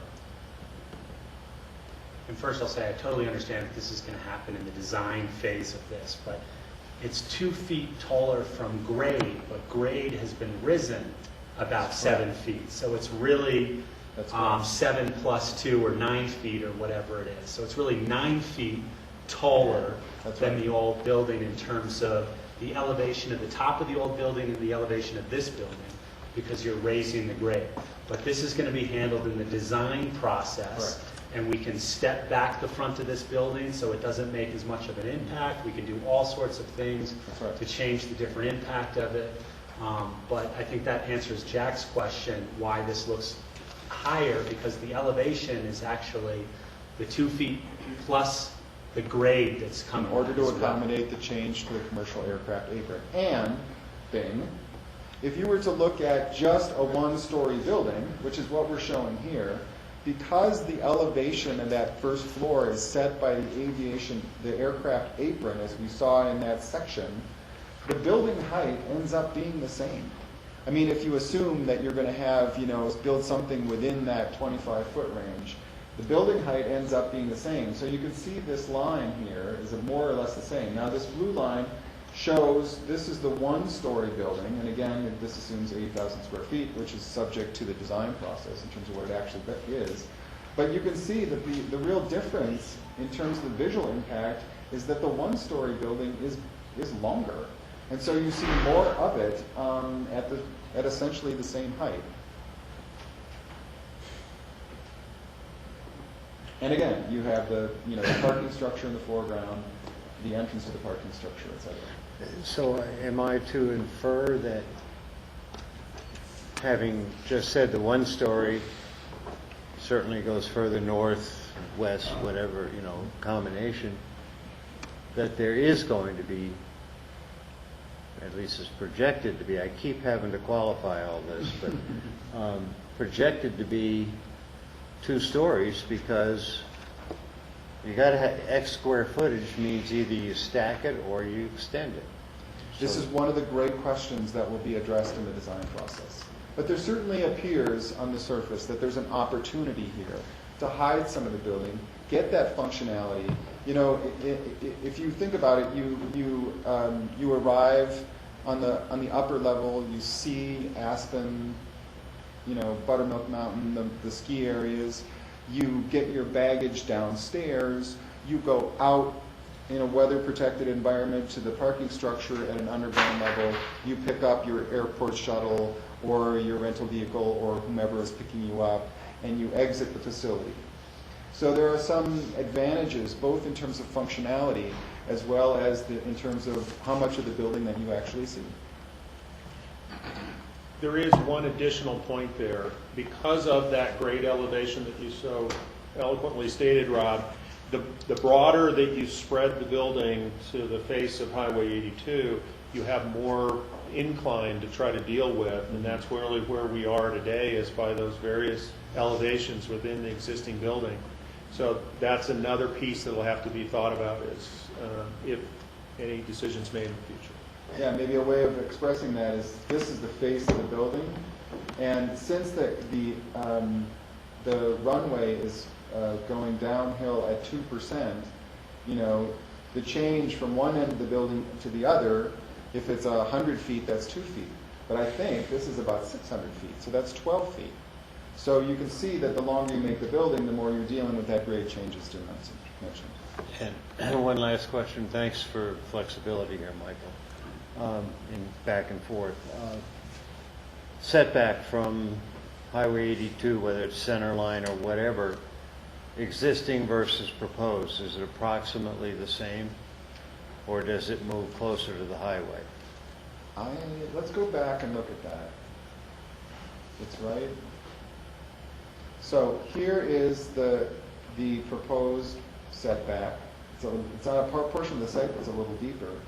And here is the existing building there. So it's actually about the same. You can see it's slightly closer to the highway, but the highway is bowing away from it as well. Yeah, so approximations. Yeah. Okay, so now this is the view, same discussion from the pro-build intersection, the future controlled intersection discussed in the access control plan. And here again, you see in yellow, this is the two-story, projected up, simple projection up 25 feet, and you see how that sits in the landscape. And you can see here that this is, the aircraft that are parked on the apron. And this, by the way, is the rental car facility, and that's the future access that's been, computer generated into this. And so here again, you see if it's a one-story facility, that it extends both north and south. And in fact, there's also a wall that needs to be built in here if it's a one-story facility, because there's a grade change that needs to occur if you're using a one-story facility that you can take up with the building if you're using a two-story facility. And here again, similarly, this is now from Owl Creek Road on the other side of the airfield. And here you're seeing the rental car facility and the two-story terminal building. And here you see the one-story facility. And you can see, again, it's the same height. It's just that it extends further to the north and south. Yes, Rachel? Tim, this may also be better seen on your last slide, but some of the visual impact of the airport has been taken care of with berming. And I know we're also preserving that future high-tech transit corridor should light rail ever occur in our area. Would there be enough room to still maintain berming if the light rail comes in, or is light rail basically going to run where the berms are now? I mean, in that transit corridor. Are we berming within that transit corridor, or are we berming? It ends up being an entirely different animal. And let's see, I'm going to have to go back to help you understand that. So, here is the transit corridor, if you will. The bus BRT station is here, and the transit corridor is coming down right adjacent, to the highway here, and it's passing through this area. Again, this, although it looks like a big building, is essentially underground. So what you have is a landscape that's tearing up to that first floor of the terminal building, and you can see it here. So here you see, this is the highway, this is that existing berm, here's the station, and here you see now we have this sort of landscaped area that is, tearing up toward the terminal. So that it's really different. It's not exactly the berm, it's the landscaping on top of the parking garage that's providing the screening. And in some places, probably the berms would be able to remain, but to some extent, the parking garage and the way that it's designed provides that screening as well. Now, didn't we also look at the concept of not having to do a parking garage as deep in, because there could be surface parking on the roof of the garage rather than a park? I mean, and maybe I'm just a little gun shy because I know the roof on this parking garage leaks and has, the landscaping hasn't worked in that sense. But I thought we kind of looked at that both to avoid cost of how deep you have to go for parking and others. We did, and that is, again, another one of those decisions that can be made during the design process. Okay, so this is the space reservation for the parking area, but the actual configuration could look. But remember that my recollection is that exposed parking was on this level, so that we would still have this landscape area on top of this front part, which is closest to the highway, which would be that landscape environment that would be transitioning up to, surface parking that would be on that top deck. Okay. Thank you for going through that. Okay, so I am done, and I'll hand it to Mr. Horton. Now, do we have questions on anything we've done other than those that you raised so eloquently during my presentation? Okay, we're ready to go. Financial plan. Right. Thank you. Again, I'm Steve Horton with Leibowitz and Horton, and our focus is airport finance. As I begin the financial review, and I guess I've done this before, I want to emphasize three really important points.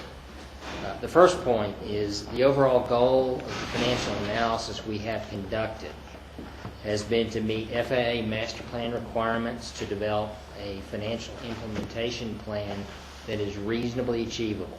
We have done that.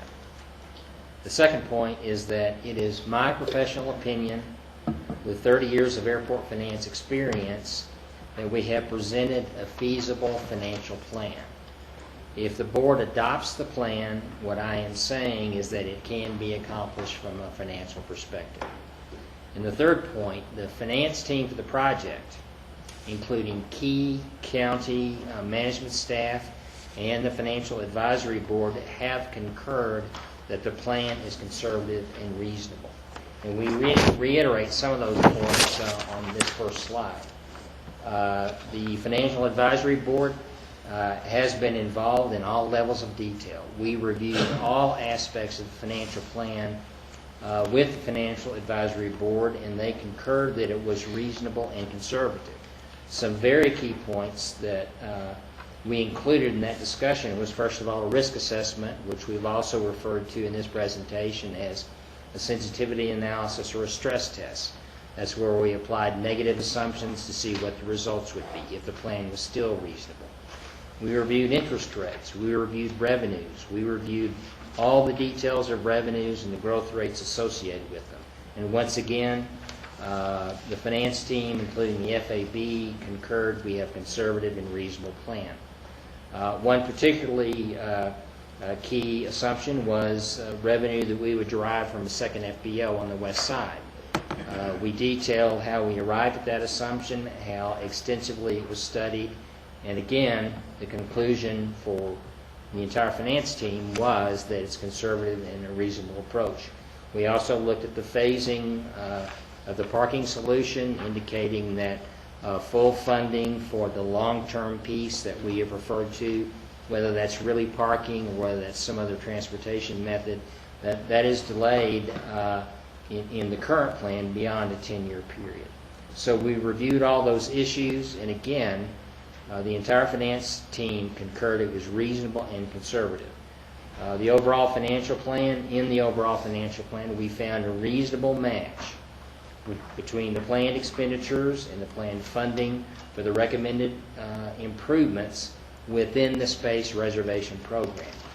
There were a number of different funding sources, and it is very key throughout this presentation, and I think it's been mentioned before, should the level of these items be different than projected, should the funding not be available in the time frame and amounts indicated in the projection, adjustment to the master plan program have to be made.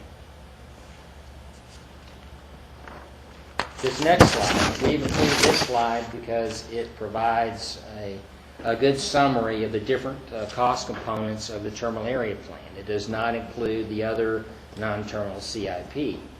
And a key element in this particular analysis was the two far right-hand columns, where we've indicated what portions of cost would be eligible for funding from the FAA Airport Improvement Program and from passenger facility charges. And in 2012 dollars, that eligibility cost, that eligible cost ended up to be about $51 million. That portion that was not eligible, about $69 million out of an entire $120 million project. So again, this slide outlines the different cost components and what portion of them would be eligible as projected from those particular federal type funding sources. The next slide. This slide provides the timeline for project development. The intent of the program is to indicate the planned sequence of development rather than any specific year for implementation. You'll note the headings of each column show year 1, year 2, year 3, etc., versus specific spending years. And that is to emphasize that, again, there isn't a plan for specific construction to occur in any particular year. In order to do the financial plan, you have to indicate some time span that the projects would occur, and we have done so here without tying down any particular project to any specific year. The top section deals with the terminal area projects. The bottom section deals with other capital projects that are required to be completed. These projects use up funding, therefore we must include them in the plan.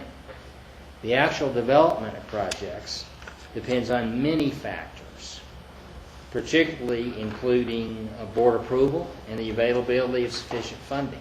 If these factors don't occur, if there isn't board approval, if funding is not available in the time frames and the amounts that are needed, the project simply won't be done, or they may be delayed, or they may be downscoped. There's lots of different things that would happen in order to make the financial plan work if circumstances change. The next slide includes your... Michael, Yes, quickly. sir. Steve, I'd like to understand under Phase 3B parking development long-term, there are no numbers there as opposed to the previous page. You showed 23 million. That's because on, let's see, the line you're referring to is this one right here. And as you've noted, it's all zeros, and that's because the uncertainty of when Phase 3B will happen is going to be out here somewhere. Yeah, okay. That's the current plan right now. I like that plan. Okay. So that's why that's zero. Yeah, thank you. Any more questions on this slide? The next slide, as I was saying, including your presentation packet, is very detailed.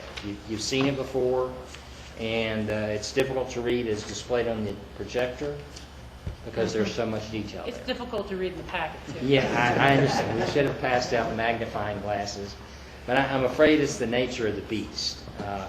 And what this particular slide shows for us and why we've included in the package is because it lists all the detail of the different revenues. We've got airline revenue, non-airline revenue. There's general aviation and FBO revenues. There's concession revenues, parking revenues, all the revenues. The growth rates that are included are based starting year on budget amounts, but growth rates are based on very modest employment growth of 1.8% a year, and in some cases also an inflation growth factor of 3% per year. So that's how the revenues grow, and we've shown them, we think, in a conservative format to present our projection of what the revenues will be over that period of time. Yes, Jack. I'd like to get an understanding of FBO rent. Now, operating revenues, this is for the airport. This is not about new development. This is current and future, is what you show here. It is, but what it reflects for the actual and estimated numbers in these columns, that's the existing airport. But as the development program proceeds, and again, you can see here, year 1, year 2, year 3, we don't know when year 1 is specifically. It may be later than the next year. As the development occurs, there are revenues and expenses are impacted as well, related to the developments that occur over that period of time, if the assumed plan is adopted as shown. So the particular line you're looking at, FBO rent, I mean, obviously an important assumption, it jumps in the 4th year. Potential development of a potential second FBO. That's correct. Yeah. And that's why it goes from 160, 183, whatever the next year potential. And for a financial model, I totally understand. We're not saying this is 2017, 18, 19, year 1, 2, 3, so it's just the model. Okay. Down below, under total non-operating revenue annual growth rate, I can see, let's go to year 1. And again, it is hard to read. Is that minus 19.6%? I'm not sure. I'm looking Up now. above, right? Somewhere right in there. Right in there. Yes, it is. Yeah. Well, help me understand why in years 1 and 2 we have minus 19.6, minus 33.3%. Those are just based on a comparison in the non-operating other revenues between the estimated amounts. And one thing I had not mentioned before is this plan and the numbers related to it were finalized way back in May, last May. So a number of assumptions would have occurred. You've got actual 2011 numbers, and actually the 2012 budget was used for this number. We have input for those numbers, and the result of calculating the inputs indicates that there is a drop. Now, Steve, yes. I think there's all those things are obviously accurate that you reported there, but proceeds from F&A disposition is really the major shift that causes that percentage adjustment. If you look at the line just 2 above that 19% number is the shift. Would you help me with FA? I'm kind of thick, I guess, right now. What is FA? Not FAA, but Fixed FA. asset. Yeah, it's fixed asset adjustment. But, perhaps Steve recalls, but I can't tell you the specifics about why that shift occurred, but it is our expectation that it would occur. well, I think one thing important about this whole category, I mean, most of the other revenue line items are relatively smooth as the growth rates are applied. But in this non-operating area, many of these items are non-recurring events. And I think particularly that line that Jim highlighted, in the estimated 2011 year, 182,000 drops all the way down to 15,000. Well, and I think that's what's happening. didn't notice that. That's exactly why the percentages fall off the And face as of the memory air comes tape. back to me, I believe we sold the fire truck and some other equipment at the airport that resulted in that number. Okay, well, that's beyond master plan, so thank you. It really is, yeah. Appreciate pointing that out. Okay, now our next slide. The reason we have included this slide is because it provides a summary of the overall cash flow of the entire master plan, financial plan. We have in the top section summarized operating revenues and expenses, breaking them down into some small categories. And then in the bottom section, we've reflected capital funding sources and capital expenditures. In this section, very important item to note, there are no tax revenues here. There is no portion of any of the capital projects funded with any amount of tax revenues, and there are no operating expenses which are supported by tax revenues. There are no taxes within this plan operating or capital. Very important point. Again, as I was saying, we've included this particular schedule because it does summarize the cash flow for the entire master plan, the entire master plan financial plan. Two key elements of assessing feasibility of the plan are, do you have an end-of-year positive cash balance as reflected right here? And the fact of the matter is we do. Now, we do recognize you had a budget hearing yesterday, and the end-of-year fund balance, cash balance for 2012 was not $10 million. It was more like six. So these things change. Again, this financial plan was finalized way back in May, many months ago. So a number of things change. And what I'll just continue to emphasize, as we've said numerous times, if the funding that's projected for any particular project is not available in the time frames and amounts that are needed to fund projects, then projects will not be done. Projects will be delayed. The scope of projects may be changed in order to ensure that this happens. These numbers are all positive. Some of these numbers are fairly large because there are debt issues involved. But when we get to major completion of major portions of the projects, if they occur within this time frame, then we will result in an end-of-year positive cash balance. Included, I'll have to also say, in the operations and maintenance expenses, there are some capital items which are somewhat treated like expenses. Vehicles, for example. There are a number of different expenditures that occur here that if there was a cash shortage, those would be delayed as well. Not just the construction projects within the capital plan, within the terminal plan for construction, or even pavement projects that will occur on the airfield. If the money's not there, the projects won't be done. And the end result will be still a positive cash balance. So from the overall plan, which as I indicated, we completed last May, we show a positive cash balance. The second item, which significantly impacts feasibility overall plan, is this highlighted line, this purple line. The title indicates estimated DSC. That's debt service coverage. This is a ratio which is made up of all revenues available to pay debt service divided by debt service.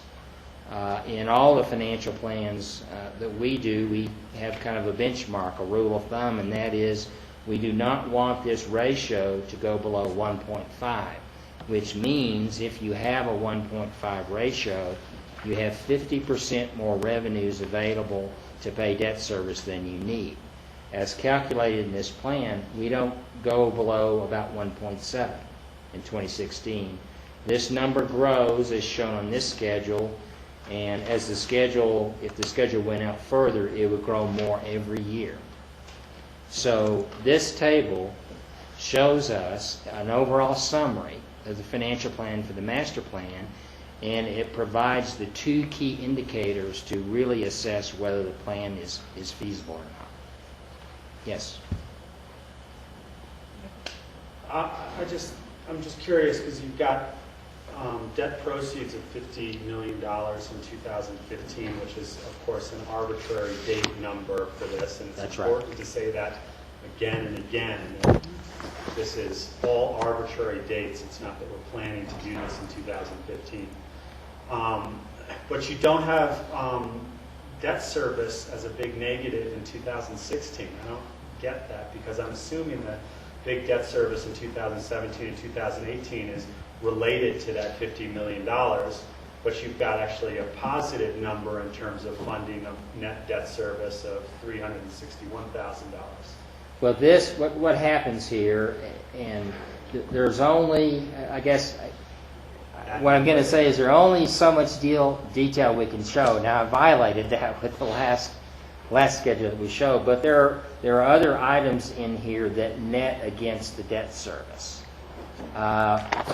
In previous presentations, we have provided detailed debt service schedules, so the debt service does kick in 2016. As I recall, the reason for that is that we anticipated 2 years of construction cycle, And so the debt service, the proceeds come in, construction takes place, and then the debt service lands in a significant way in 16 instead of 15? Yeah. So we're really just starting the debt, the eligibility of the debt, but we're not drawing off of it until 2016. That makes sense. Yes, Rachel. Yeah, a couple And again, questions. arbitrary dates, I'm sorry. Exactly. I want to say that with Yeah, everything, yeah, because it's I really agree. important the public gets that. Given that this overall plan, should it be approved by this board, then is approved or submitted to the FAA for their approval, is it important for us to update this based on the actuals of the budget that come in 2012?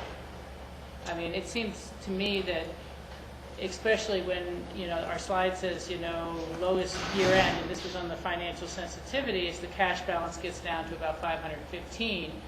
And it just seems like we're at a different starting point and maybe should run the sensitivity analysis again.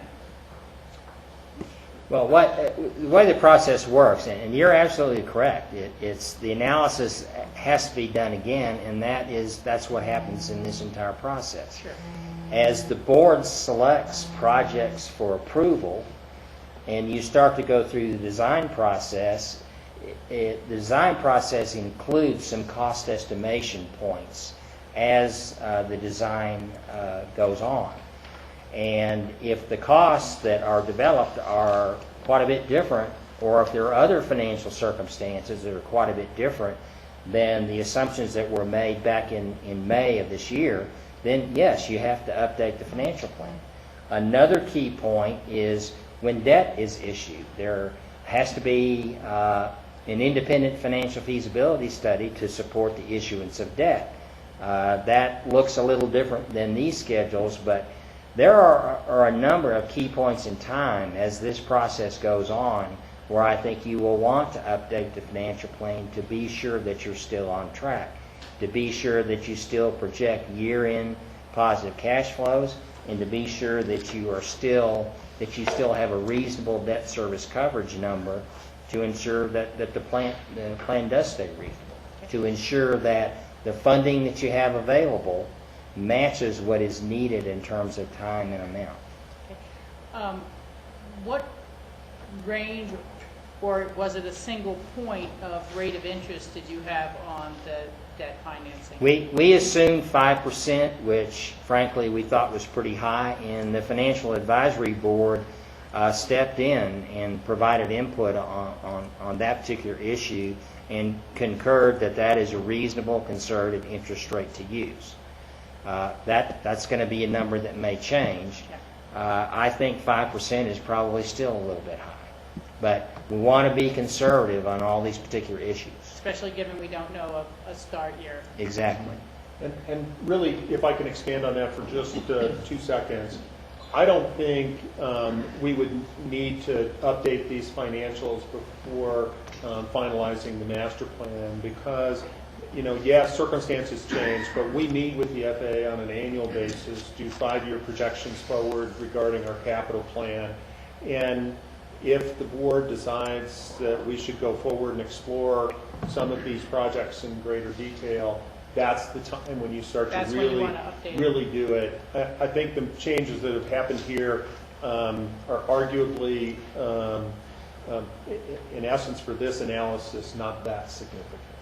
I completely agree with that. The first time that you would, I think, even consider updating the financial plan would be sometime during the design process of whatever project that you choose to go forward with next.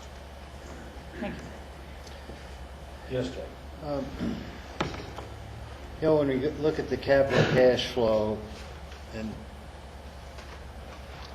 I'm assuming that the debt service is embedded within the total funds available for capital? It's embedded in other funding net of debt service. That's where Net of debt. The Okay, debt service. got And it. it's a negative number. You see in the theoretical year of 2017, that is a negative number. That there's probably only debt service in that year. I would have to check that. But these other years, again, there you can want to limit the amount of details so the schedule is readable, unlike what we did on the revenue schedules. But yes, the debt service number is in there. Yeah, well, Mike, I guess, what do you do with negative cash flow? How do you deal with that? You don't do it. I mean, So you've said that multiple times. Yes. You don't have to repeat that. I mean, you'll delay projects, you reduce scope of projects, you'll do whatever it takes to ensure that you have a positive number. Bake sale. Yes, car wash. Okay, moving on to the last slide. We mentioned earlier that we reviewed a risk analysis with the Financial Advisory Board, and this slide summarizes the results of that. We also refer to this as a risk analysis, a risk assessment, a stress test. And what we did within this test was apply some negative assumptions to see how the financial plan held up to some, frankly, extremely negative assumptions. The end result was that the debt service coverage ratio didn't drop below 1.6. I'd certainly prefer it to be higher, but that's an acceptable number, particularly considering these assumptions. At the same time, a cash balance that did not drop below about $500,000, positive cash balance. Now, what did we do? We reduced enplanements by 25% through 2017. That is a very significant adjustment, particularly considering there are so many revenues and so many capital funding sources that are driven by what the enplanements are, including airport improvement program entitlements, passenger facility charges, some charges that we charge the rental car companies. Basically, all the revenues which are affected by enplanements got a 25% deduction on top of that. And one unreasonable assumption that we made is that in light of that much of a reduction in enplanements, the operating budget wouldn't change. Fact of the matter is, if you had that big of a hit on revenues, I feel sure that the operating expense budget would be reduced to try and match it. Now with that, before I pass the presentation back to Jim, are there any additional questions? Thank you, Steve. Thank you. You've seen this slide many, many times, and the path we've taken to bring this document to you. It's been explained again today, so I won't really dwell here. But I think it is a creative, it's a thoughtful look forward for our airport. Key considerations moving forward. A lot of time and energy has been put in place to do the community outreach, to do the and make sure that we tried to match up with community values while maintaining a functional and operational airport in a combined space. I think we've worked hard to hit that target. We'll leave it to others to judge if we did, but we sure tried hard to that end. But in this process, one of the key components really is, have we reserved the right kind of space for this airport to function looking forward for 20 years? You can argue about particular components within each of those. That would be part of future design and consideration should those projects ever go forward. We always want to keep in front of us that it needs to be flexible. The circumstances that exist at a decision point for the Board of County Commissioners may look somewhat different than we've presented today or we even anticipate. So you need to have flexibility in the process. We also know that the timing, that's really held by the community and by the Board of County Commissioners when and if you think a project's worthwhile to proceed to further analysis. And should that decision ever be made, so that rests with the Board of County Commissioners, it would involve an extensive design process. I think the airport has worked hard to make sure that that design process in other projects has been open and transparent to the community. My gut check says that if you were to give us direction to go forward with the terminal, for example, that outreach, that community connection would probably be even stronger and multiplied off of what we've done here with the existing master plan. Certainly it'd need environmental sensitivities done. We'll go through the processes that our community expects in terms of local review, referral process, feedback, through the P&Z process, and certainly back to all of you as the airport owner. What have we tried to look at in terms of objective goals? When I look up at this, I really think that what this says to us is that the airport is a key community asset, and that we really need to keep our eyes on all of these issues very carefully as any decision might be made at the airport.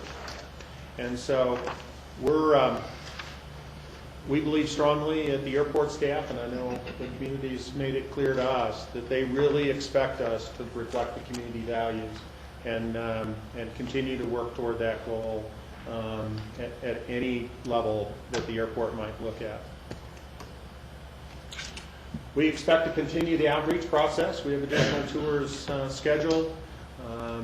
You may notice that the resolution that's in front of you for consideration in the future has the option for the chair to sign any necessary documents to be submitted to the FAA, so I just wanted to point that out. And then finally, the design guidelines. We really believe as a staff level that the design guidelines should go forward regardless of this particular master plan, one direction or another, because we've heard so powerfully from the community that they want to make sure they understand what the airport's expectations would look like, and to make sure that we meet or exceed those in those design standards, design guidelines. And in essence, what you're taking is the west of Maroon Creek, the Aspen Area Community Plan, the master plan, and you really start to kind of frame it out for the community. In architectural mindset, you're trying to keep all of the components that are important in thoughtful design front and center. And that would happen before any other steps might be contemplated at the airport. So that's where we are. We finished our formal part of the presentation, and we're grateful to all of your time and attention, the Airport Master Plan Advisory Group, all the citizens that came out for the tours, everyone who's offered feedback. You know, we are so very grateful for the interest of the community and where we've gotten to today. So with that, I'll turn it back to you, Mr. Chair. Thank you, Ken. Board, are there any further questions or comments at this time? Yes, Rachel? Yeah, I guess I may have a question for John Ely as much as for you guys. I have never been part of approving an airport master plan process before. And so if we would want to add amendments to this or changes before second reading, do they need to go back to republish? Or how do we proceed with, you know, making sure our comments are substantive and move this forward?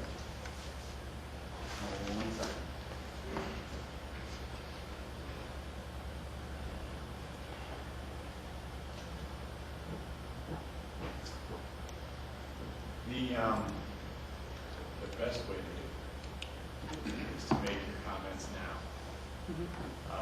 Accept the document on first reading today, and have those comments incorporated into the document second reading on the second reading.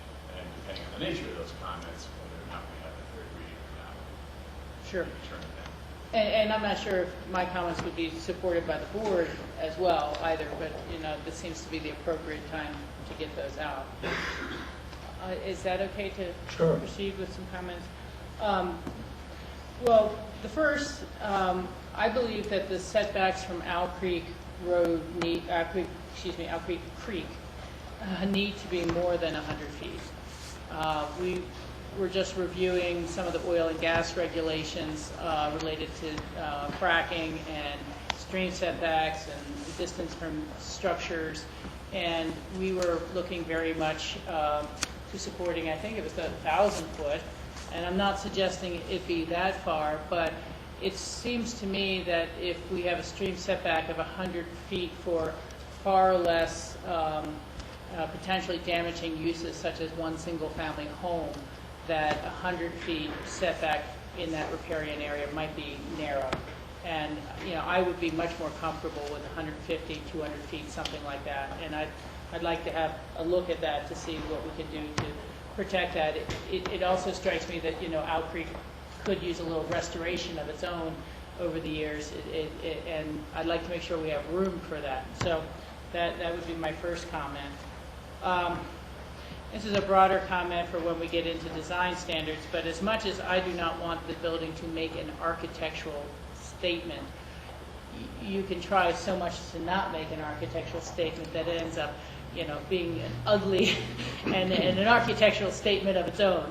And so, I want to make sure we don't carry that comment too far to say we want so nondescript that it ends up being not attractive. And for me, I think that this is an important enough activity that we've been engaged in and spent considerable funds for and a lot of time on many people's parts, that I think it'd be worth sending a letter to the 18 referral agencies that did not respond between now and second reading and see if there's any further comments. I think to just,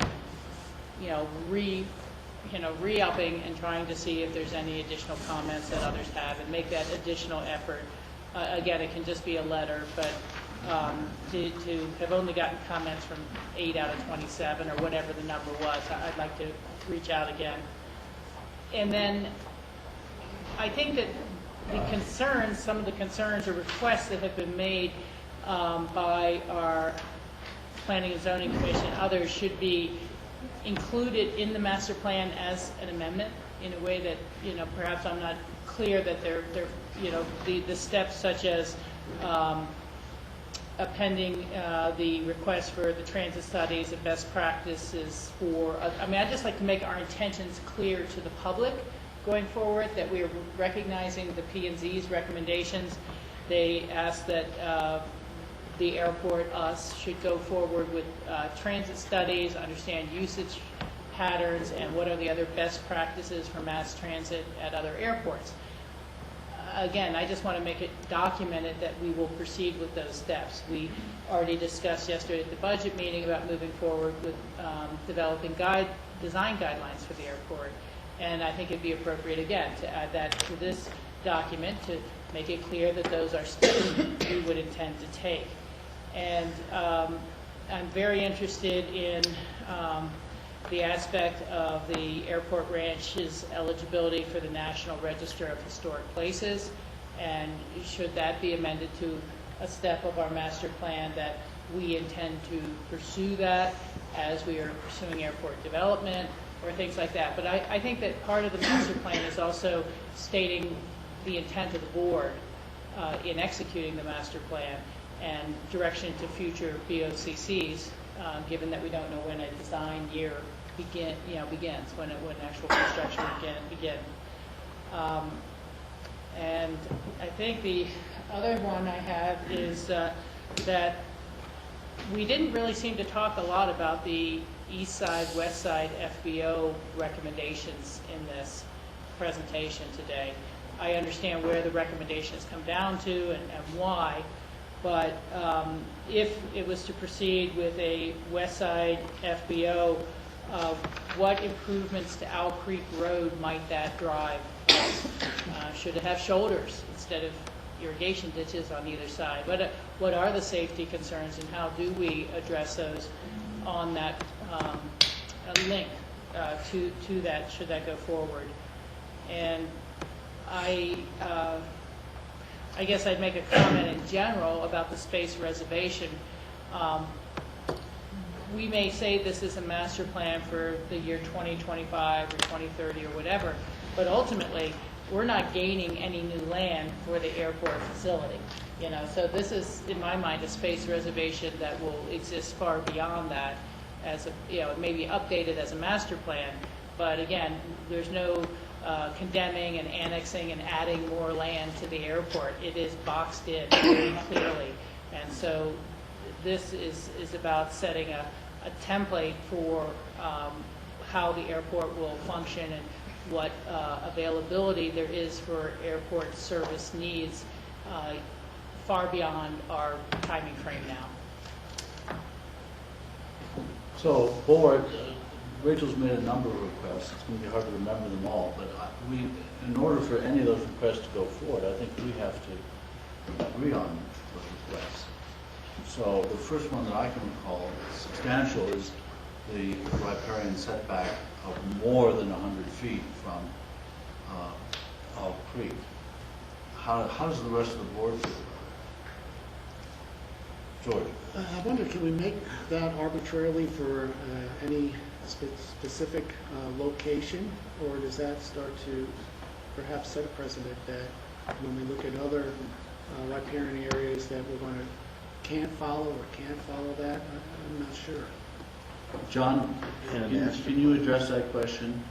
Is it possible for us to begin with to change this riparian setback? Certainly. It is. Is that, may I, Michael? Really? Yes. That's due to the fact this is a master plan, and we have inherent flexibility within the context of the master plan. That, and the fact that you own the facility. Oops. Yeah, it's not a code change we're promulgating. It's how we'd like to see this proceed. But for me, 100 feet is, a third of a football field. It's not very much, The problem, I think, for me at least, is that I don't know what the implication of changing that 100-foot setback is. I mean, looking at this drawing here, you have the tie-down area for the FBO, and that borders the green area that I assume is the protected area of the stream. So if you were to increase that setback, you could possibly eliminate the tie-down area for the FBO, which would then not meet minimum standards, and then you'd be into an entirely different thing. I agree with the sentiment of affording as much protection as possible to the riparian area and to as much restoration as possible. But I can't say just arbitrarily that more than 100 feet is going to be better. So. Well, and that's a good point, Michael. Perhaps I would have a greater comfort level if we had some supporting language about how we intend to treat the riparian area. It's one thing to have it, with a little green on a map, but what direction is that? What direction is that in terms of either restoration or revegetation or what? And so it may, or screening, or and I know it's on an airport, so there's things that are allowed and aren't allowed, but perhaps it's a little bit of a flexible dynamic in terms of closer to 100 near the tie-down area, but more than 100 at some of the other areas where it's first coming onto the airport property. That's why I was wondering, what is the process in terms of our consultants to be able to take a look at it? What about having language that designates that, what they call a sensitive area here, as that riparian area would be treated with the highest possible standards under, with the guidance of riparian specialists. So we recognize that is a special area. It's one of the few sort of natural areas at the airport, and we can do that. Yes, Jim? I think there's two really great places to insert this. One would be to put sensitivity to Owl Creek directly in the master plan to respond to the board's intention if that's the desire. But also the design standards would be another opportunity to really flesh that subject out in greater detail. And I want to remind everyone that should anything happen on that side of the airport, it would need to have an environmental assessment. So there's another place to really figure out what that would mean and how the stream and the area around it could be healthy and be protected in a good way. So there's a couple of checkpoints that I think are available to the board, and if those are suitable, we can handle that. So is that sufficient for you, Rachel? That would, I think, be sufficient for me if I can ask kind of one follow-up question, because again, coming from the old master plan that we worked on before, or that I have worked with, rather, it kind of seemed that any area that wasn't designated somehow was then available for future aeronautical use. And I would just hate to see us, well, we've drawn the boundaries at 100 foot, so therefore it's looked at as open season from others. And, you know, as long as that concern is taken care of, I'd be okay. Jim, can you address that aspect of it, that we're concerned about saying 100 feet and then putting a fuel station at the border of that 100 feet? So. Absolutely.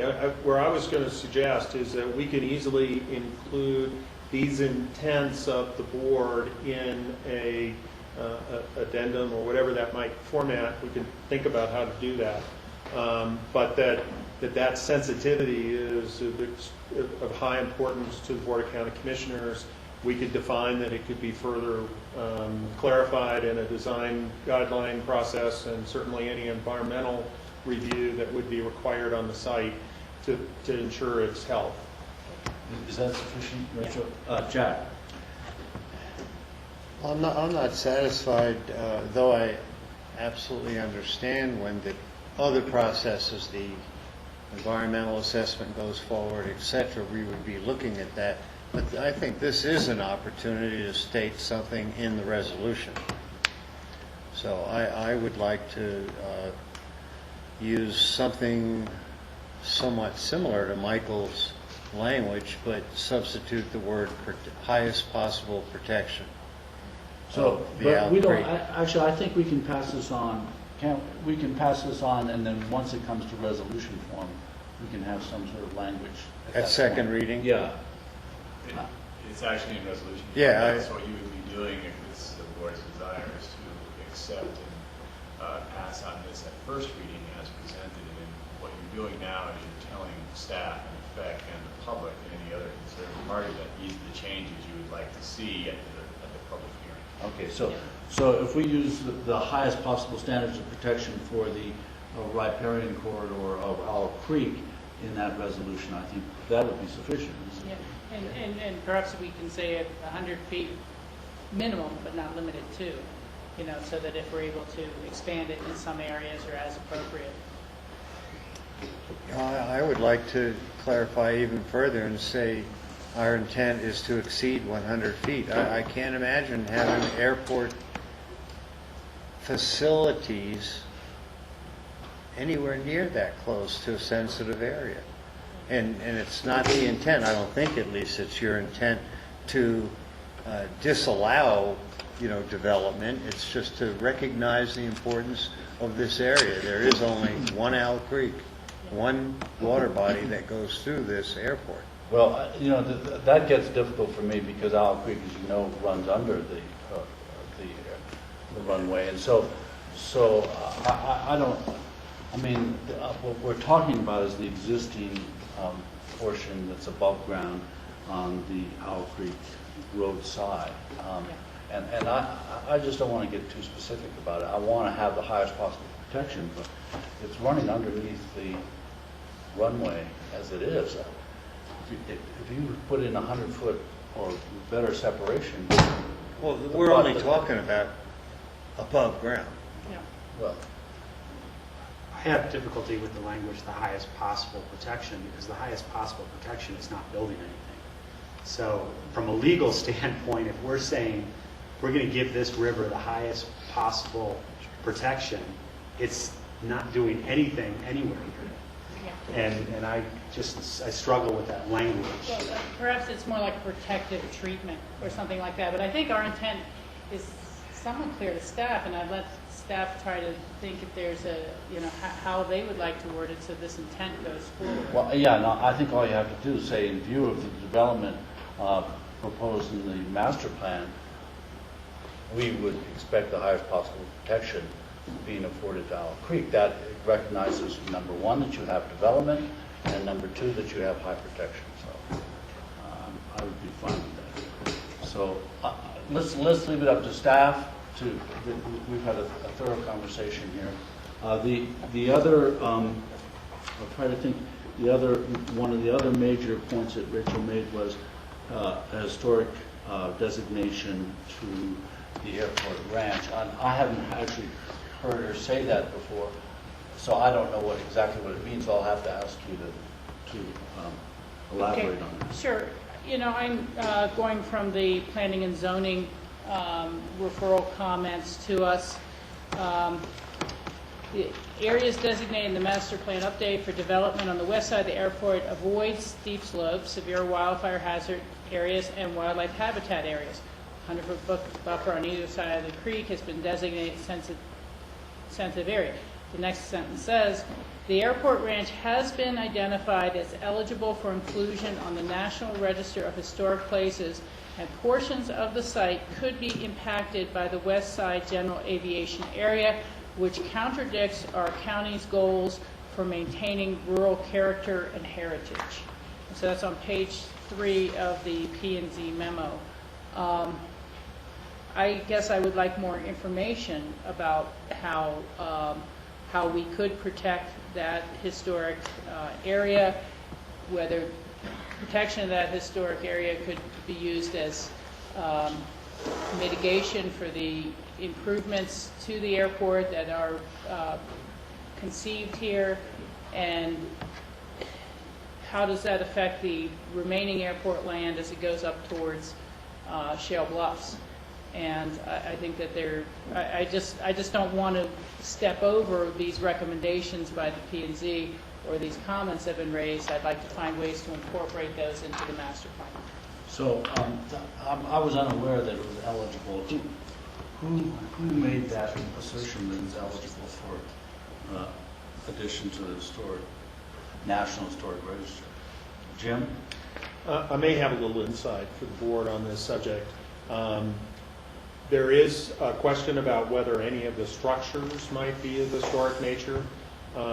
We've done some due diligence on this subject already, and what we've learned is that it is almost impossible to know whether or not any of those buildings are indeed of historic nature. Now, there has been some discussion when we spoke to the professionals about this, is that it is an historic ranch site. So there could be some connection, but we've been advised that that's a relatively low ranking system in their overall, protect certain archaeological or historic moments. So we've continued to watch that issue, and we've gone about as far as we can without doing the whole environmental assessment process. How about if upon development of the west side, that be taken into consideration in the development process of the west side, that we look into further whether it's not a historic eligible site and deal with it at that point, not within this resolution. Rachel? Well, perhaps between now and our next reading, we could request our historic preservation officer to give us an assessment of the site. I mean, because there's two different things. There's our county's historic inventory and listing, and then there's National Register listing. Those are two very different things. I mean, that would help inform the decision some. And again, I'm really looking for the character elements of this and mitigation of impacts. We can certainly add some notation about that particular point. I will share with the group that should development ever take place on that side, there would have to be an environmental assessment, and that would have to be reconciled as part of any of those improvements that might take place. So that is another place where it would have to be resolved, should development be more imminent. Is that satisfactory to the board? What Jim just, yes, Jack? Well, one qualification, understanding, of course, again, the further process, but I would like to state clearly that this is considered if development occurs, not, when development occurs, but if development occurs, then this is put on is looked at for further consideration to put it on the register. I mean, that would be our intent, but we don't have that data in front of us. And we're not going to develop that data by November 5th in any kind of thorough way. So I think the if it occurs is fine with me. I think the relevant points are that since there will be a EA that will be required, that under the EA, just for future boards, if we forget what some of these concerns are, that these are just some of our concerns. Is protecting the riparian area, is perhaps preservation of a historic ranch. So those would come in under the EA assessment, just so they're not forgotten, versus trying to make a specific point in terms of an addendum to the master plan. Well, I think we've actually cleared up the 100-foot setback and the protection within the resolution. I think that's easy enough to do.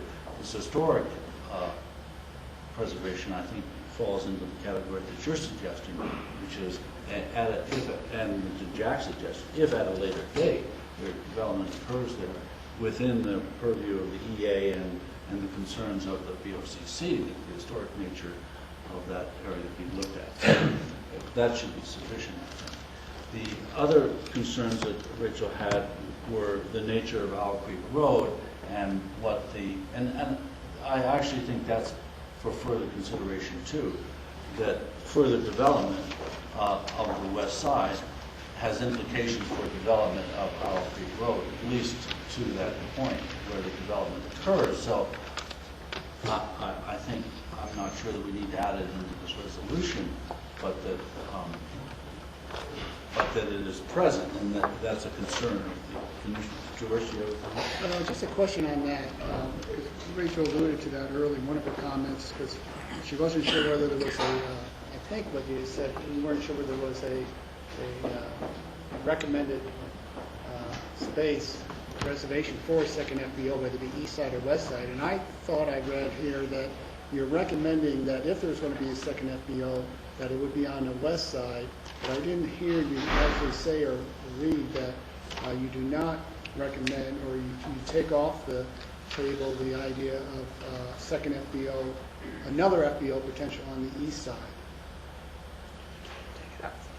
We, as you probably know, this has been one of the most intently studied portion of this master plan.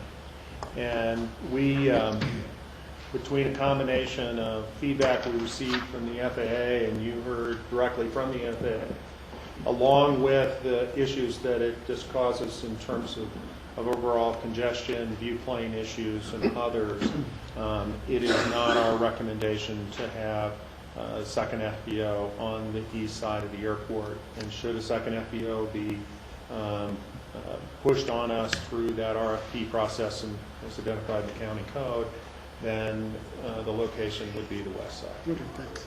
So, but that still leaves the question of further improvements or changes to the Owl Creek Road, which Rachel wanted us to address. So, and my feeling is that again comes under, if there is development on the west side, then Owl Creek Road needs to be looked at it as if, is it sufficient to serve that development? So, is that okay? Yeah, I mean, my biggest concern here is that we have had our planning and zoning give this very thoughtful consideration and receive public comments, and they've offered us a series of very thoughtful comments. And how are we truly incorporating those into the master plan? That's my issue. So that they've raised the concern that if the FBO is on the west side, will it affect traffic patterns and rural character and these sort of items on Owl Creek Road? And it certainly was broached in the comments by other people who did make referral comments to say, how is a second FBO going to be serviced with transit? How does it connect with the transit system? These sort of elements. And so I don't know if simply appending the P&Z comments to our master plan approval so that they're not lost as an avenue to address those, or what. But that's my question, is how are we taking their thoughtful consideration and rolling it into ours in a meaningful way? So, Jim, that'd be a question for you or Tim, I guess, is can we add those comments to the resolution and say we recognize these are the P&Z comments and we think they're worthy of incorporation into the resolution? Is that sufficient? I mean, maybe. Jack or George and then Jack. Your hand was up. I just wonder whether, I agree with that, but we also have some other agencies that have written with their suggestions as well. And are we just highlighting just the P&Zs and then not disregarding, but not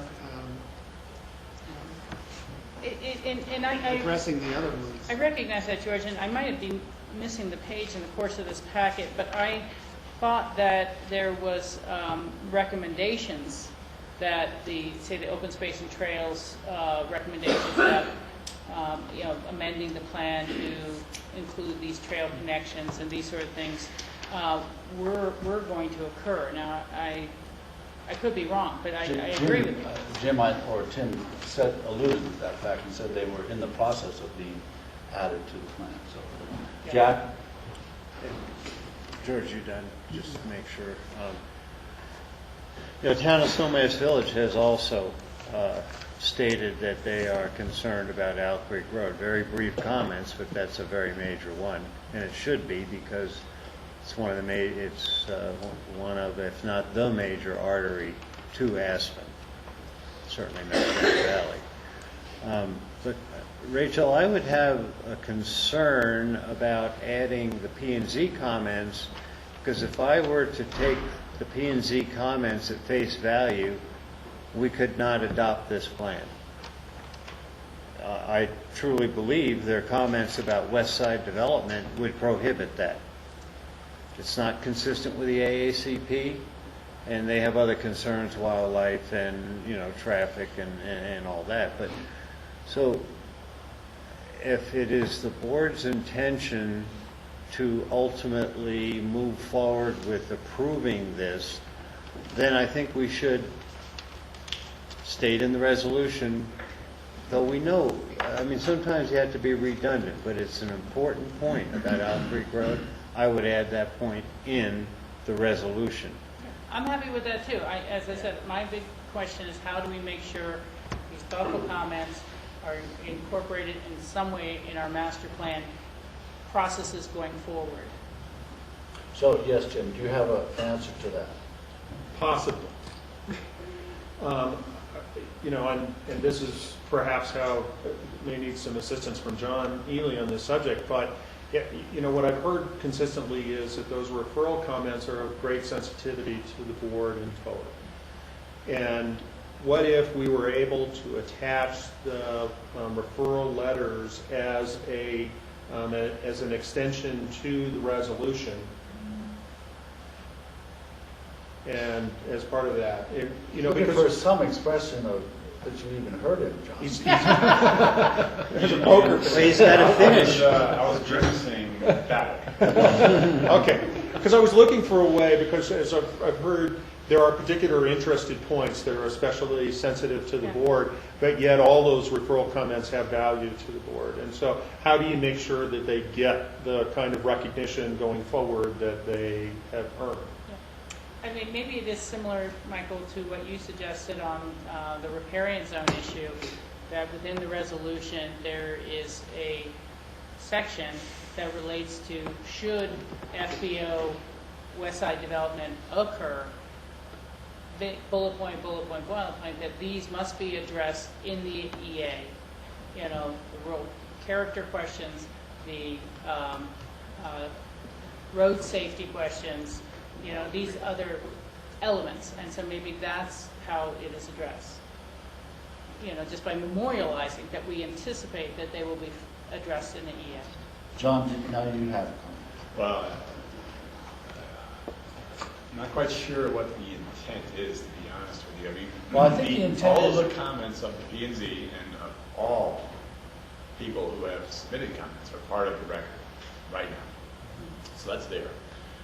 The master plan as adopted, once it is adopted, is a complete statement in and of itself of the county commissioners.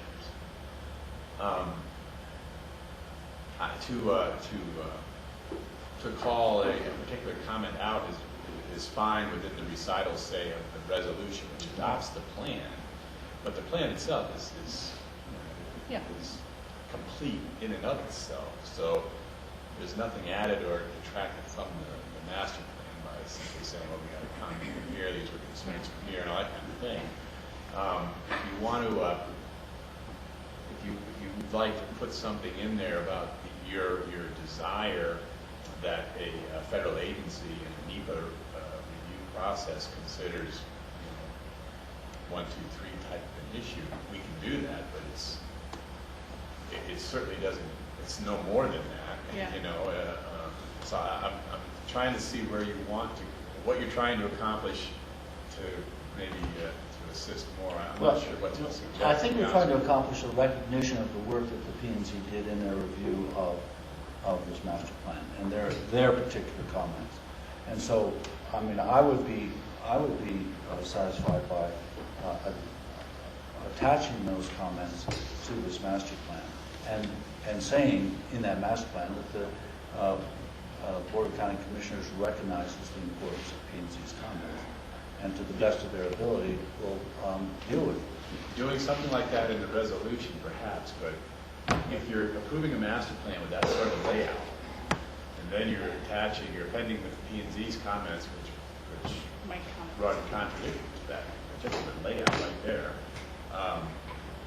you build in some degree of inconsistency within the documents. Yeah, there's some edginess to it. So, Rachel, you want to resolve that edginess? It looks like Tim has a way to. Well, Tim? one other possible option, it seems to me, we have a couple of conditions in the resolution as drafted that deal with similar kinds of things.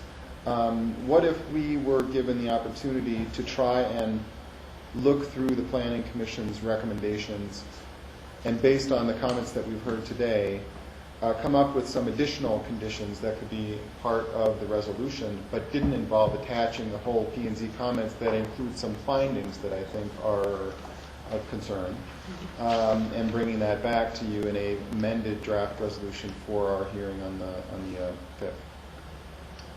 John, what do you think?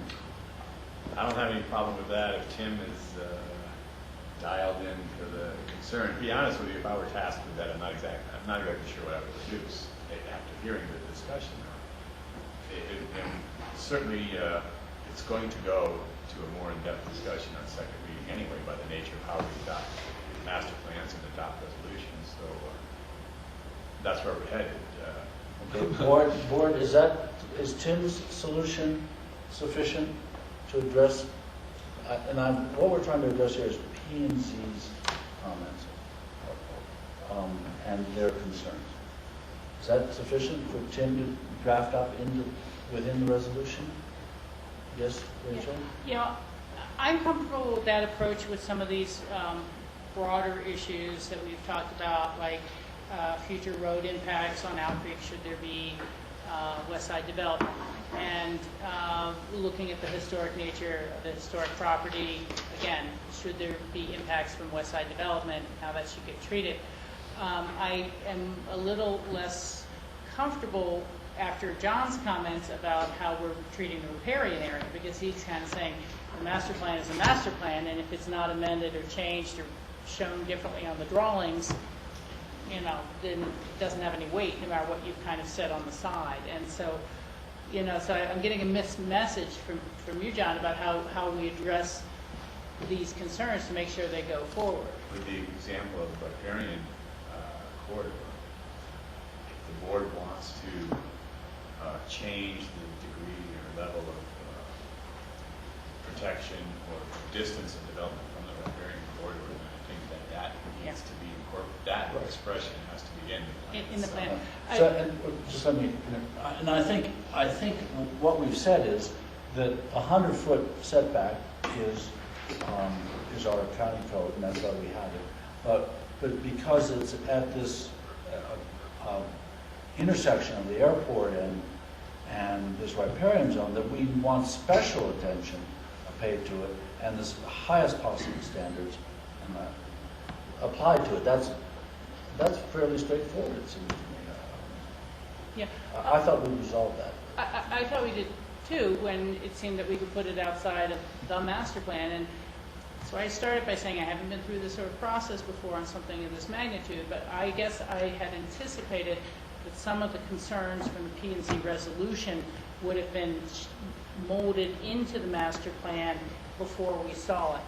And I'm trying to think of various development approvals where they send it to the citizens, say, you approve it if these 3 things happen, otherwise we recommend denial, or we approve if this is changed. And this one didn't come out that same way. It just kind of pointed out where they support and they don't support. Now, on the riparian area, let me ask our consultants, our attorney, is there a way that we can basically have 2 zones around Owl Creek? And the first is a minimum 100-foot setback, period, no question, and that's just the 100-foot setback. And then a little bit of a broader circle that we call the sensitive area, in which extra detail and attention would have to be given to it if any development goes forward. So it's almost like a reserve zone on a urban growth boundary.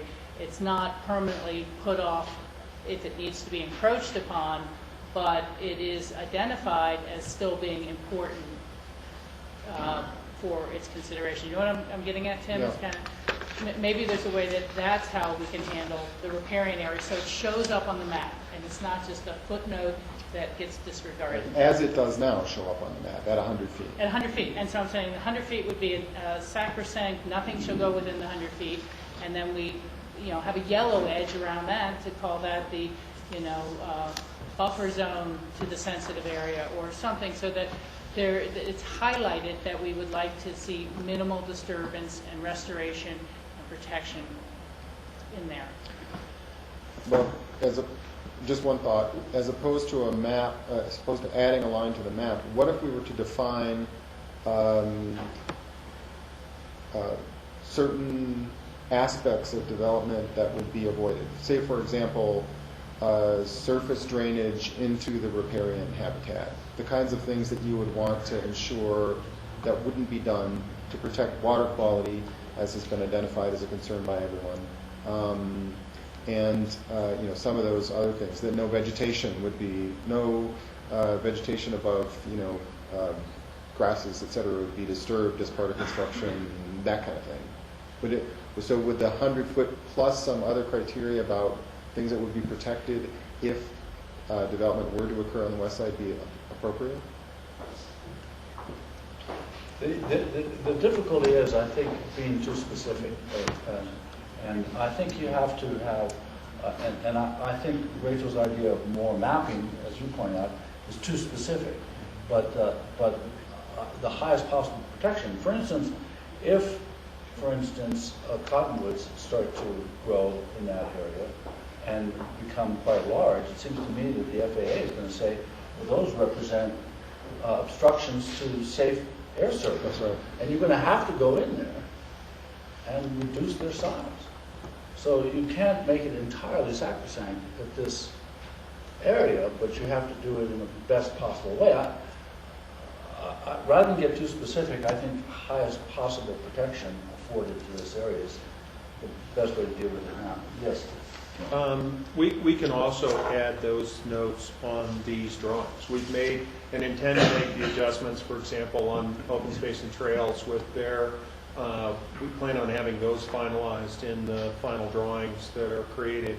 We can put a notation next to Owl Creek in this case with exactly that kind of intent, and try to find the right word if it's highest and best possible standards. We can add that right onto the drawings as additional information if that's helpful. I could agree with that, and really I don't mean to be difficult here. I know you only sometimes get one bite at the apple when you're approving a master plan like this.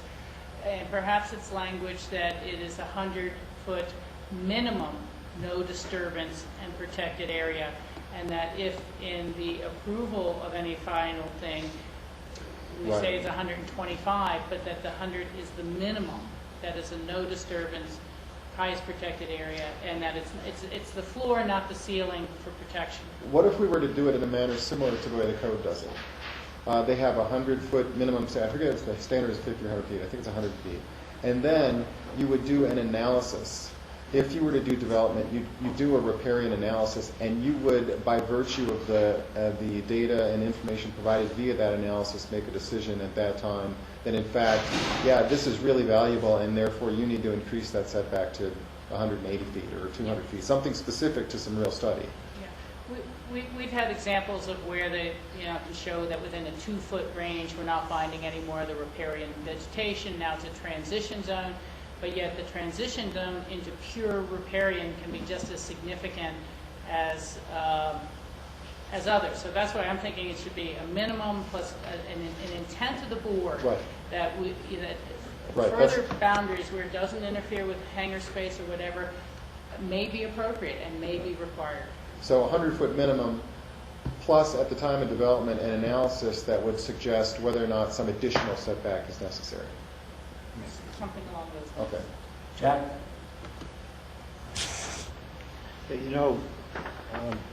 When you look at this resolution, it's rather generic compared to any resolution I've ever done for a master plan. But we understand what is included, certainly, so I'm not saying it's a generic master plan, believe me. But I'm trying to figure out where, Rachel has brought up multiple appropriate points here, and I'm trying to figure out where we would actually put them in a resolution. For me, I thought we're talking about conditions of approval. Or are we talking about, then I should step back because that's where Jack thought we were at. Are we looking at findings? These aren't findings. So, Michael, would you recognize John? He's got some feedback here. John? Jack, I think what's being discussed now per, the discussion John had earlier is finding someplace within the master plan document that this language would be included. Is that correct? I thought what we were talking about was conditions that would be part of the resolution that we would bring back to the board. We can do both. And footnotes. Well, I would like to suggest, okay, Michael, if I can interrupt you. Yes, go ahead. Suggest that we hand the ball to staff and find the appropriate place to put this. The resolution it refers to all the work done. So I'd like to rely on staff where to put this. We've identified A, B, C. I don't want to start being so specific about the 100-foot. We have identified we're concerned about the riparian area. We agreed to put high protection, identify it as a highly important area to protect. Let staff work on that. Let staff deal with the registry issue, the Owl Creek Road, where to put these things. We could be, and believe me, I'm okay being here for another 2 hours, but is it going to benefit us? That's the key. We need to identify important things, and for second reading, make sure they're in there. And have it identified where they are, if it's in the plan itself. I was on board with the resolution, but the context of this resolution is quite different than what I'm used to, because this is, and I call it generic, and I don't mean that with any disrespect.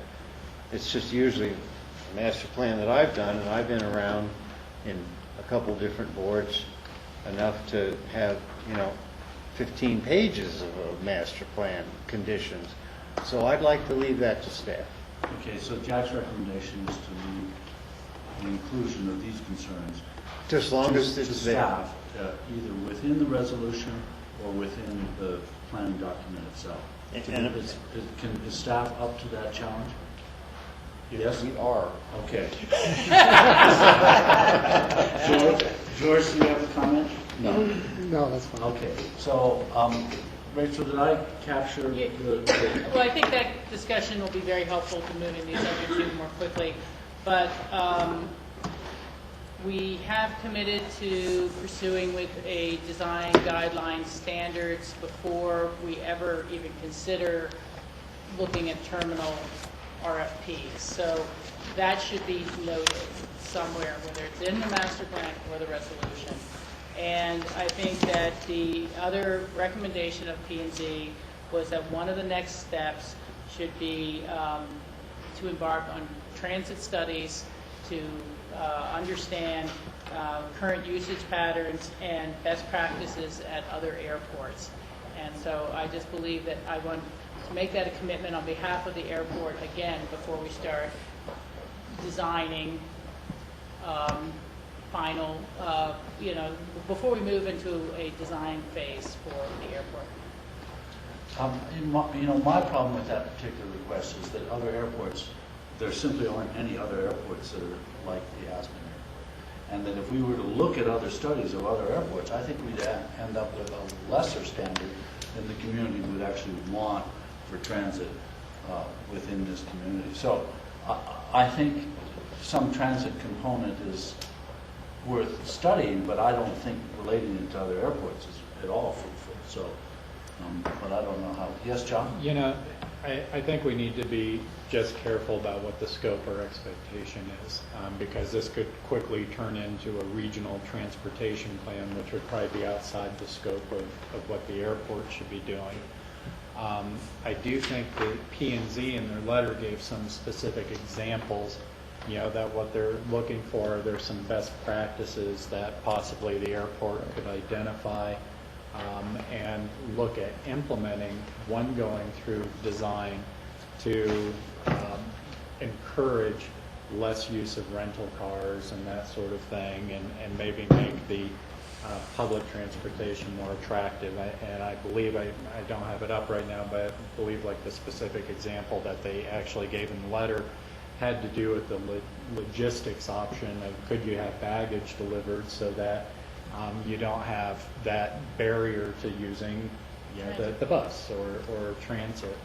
And I think those are the types of things that staff would be prepared to talk about and look at, because that does have an impact on design.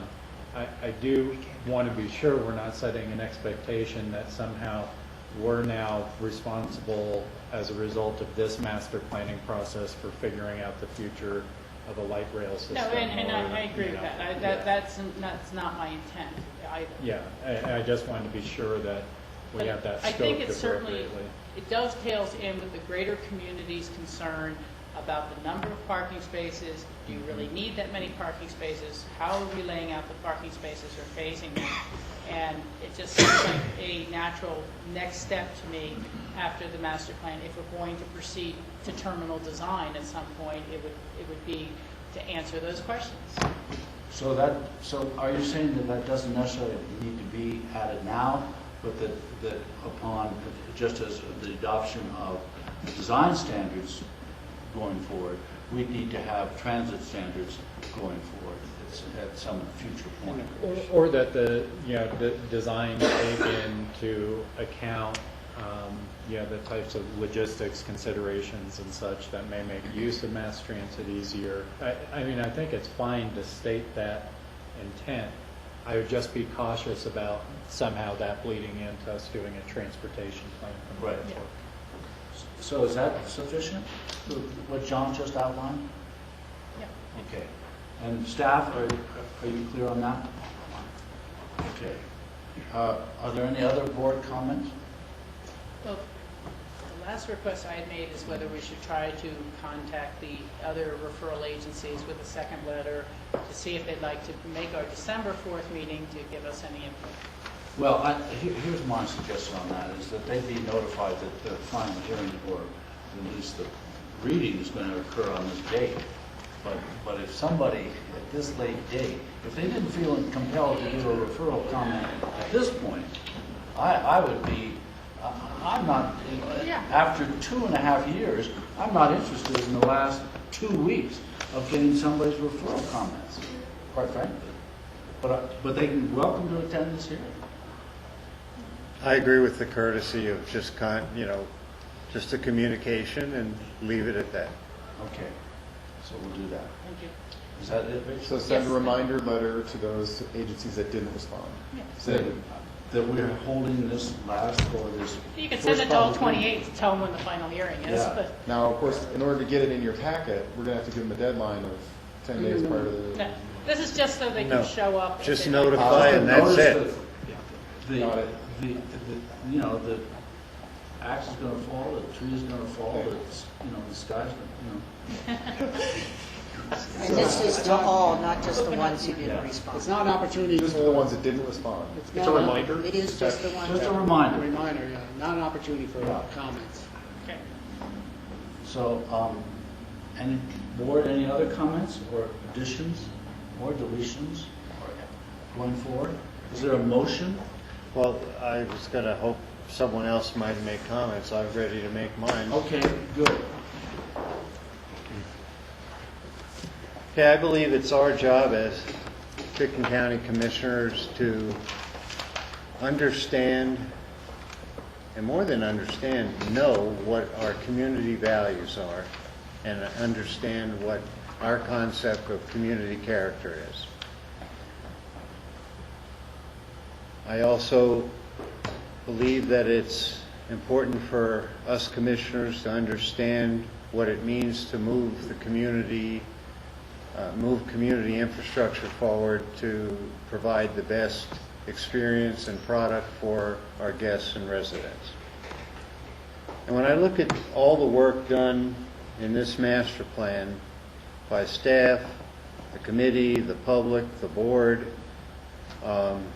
it's been quite a process, and I compliment everyone on that. And I say that because I want to make sure you understand that I appreciate the work, but I don't agree with the master plan in certain aspects. And it's all about values and character for me. And that's why I'm here. I'm not here just to soak up the sun. Excuse me, the light. And so I'll just touch base briefly on several aspects. And you all heard some of this anyway, so I'll try to be very brief. The parking. I just am not on board with structured parking. And John, you brought up a very important point because I didn't know where to take this. We are not going to create a regional transportation or link this to a new regional plan. It's my goal to eliminate structured parking.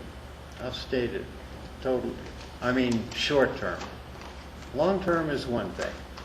Short term, I don't think we need it. And I think we can build a new terminal, which I have supported and continue to support, without having to build structured parking. And there's a way to manage the site.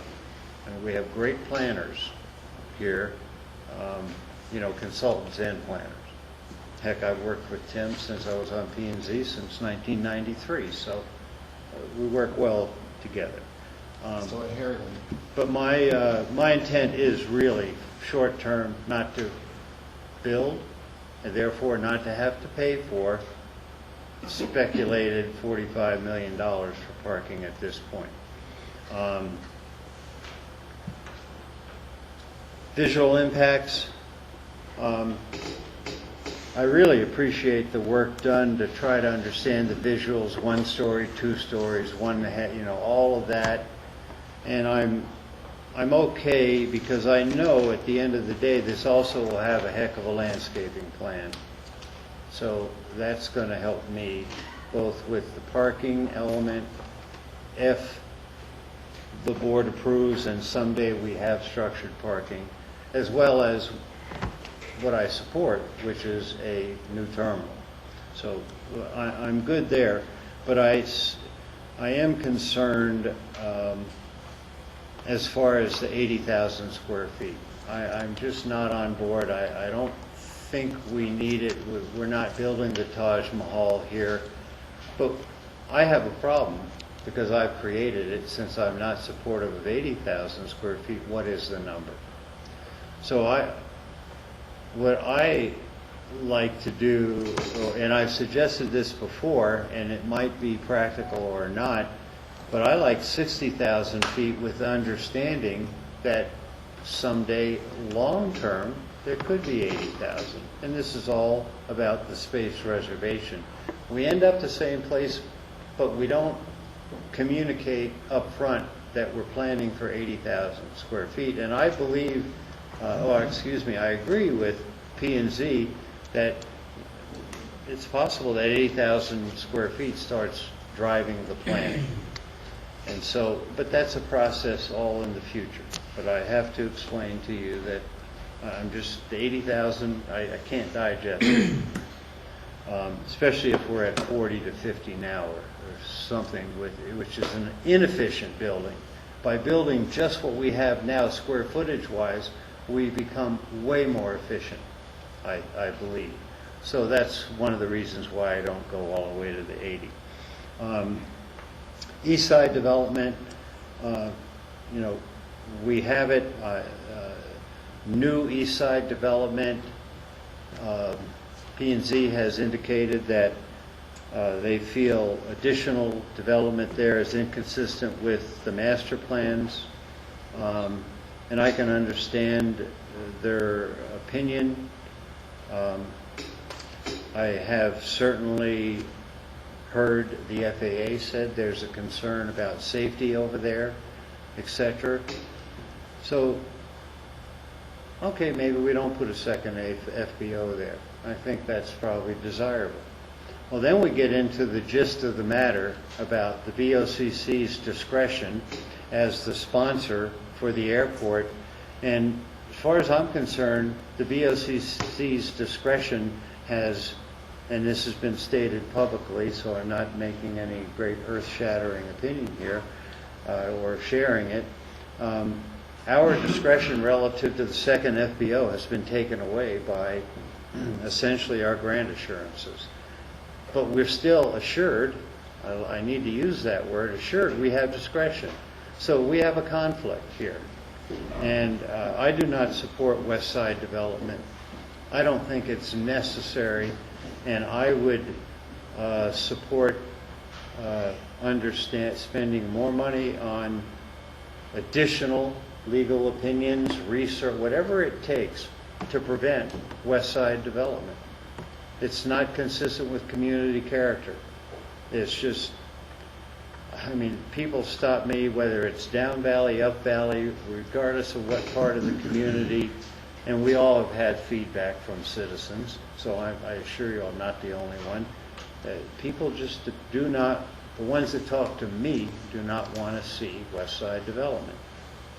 So the only way that would ever happen is if we were absolutely forced legally to do it, and so I think we have a lot more room to move.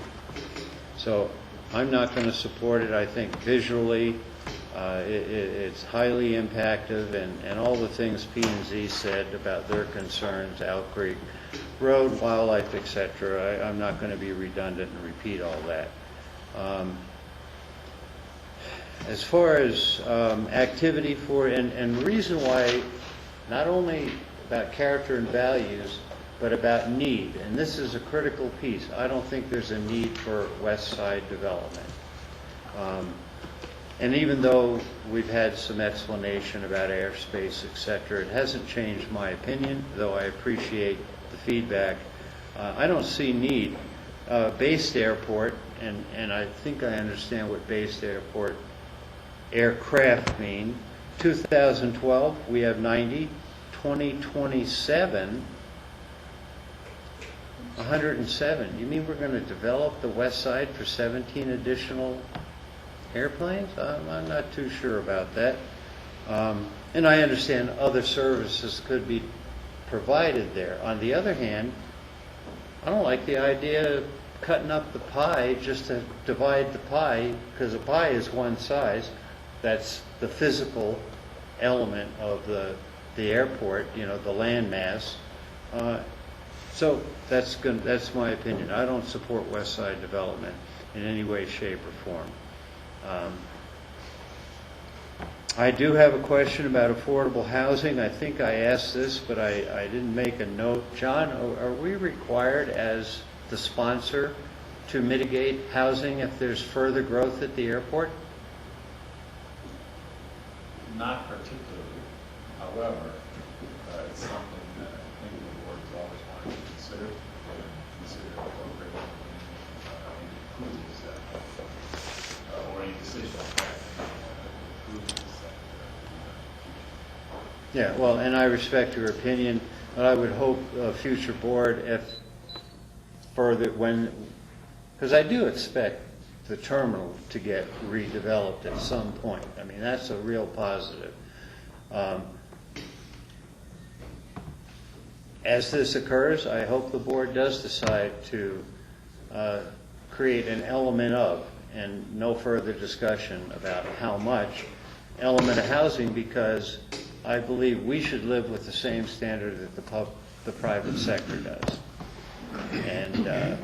And I'll leave that one at that.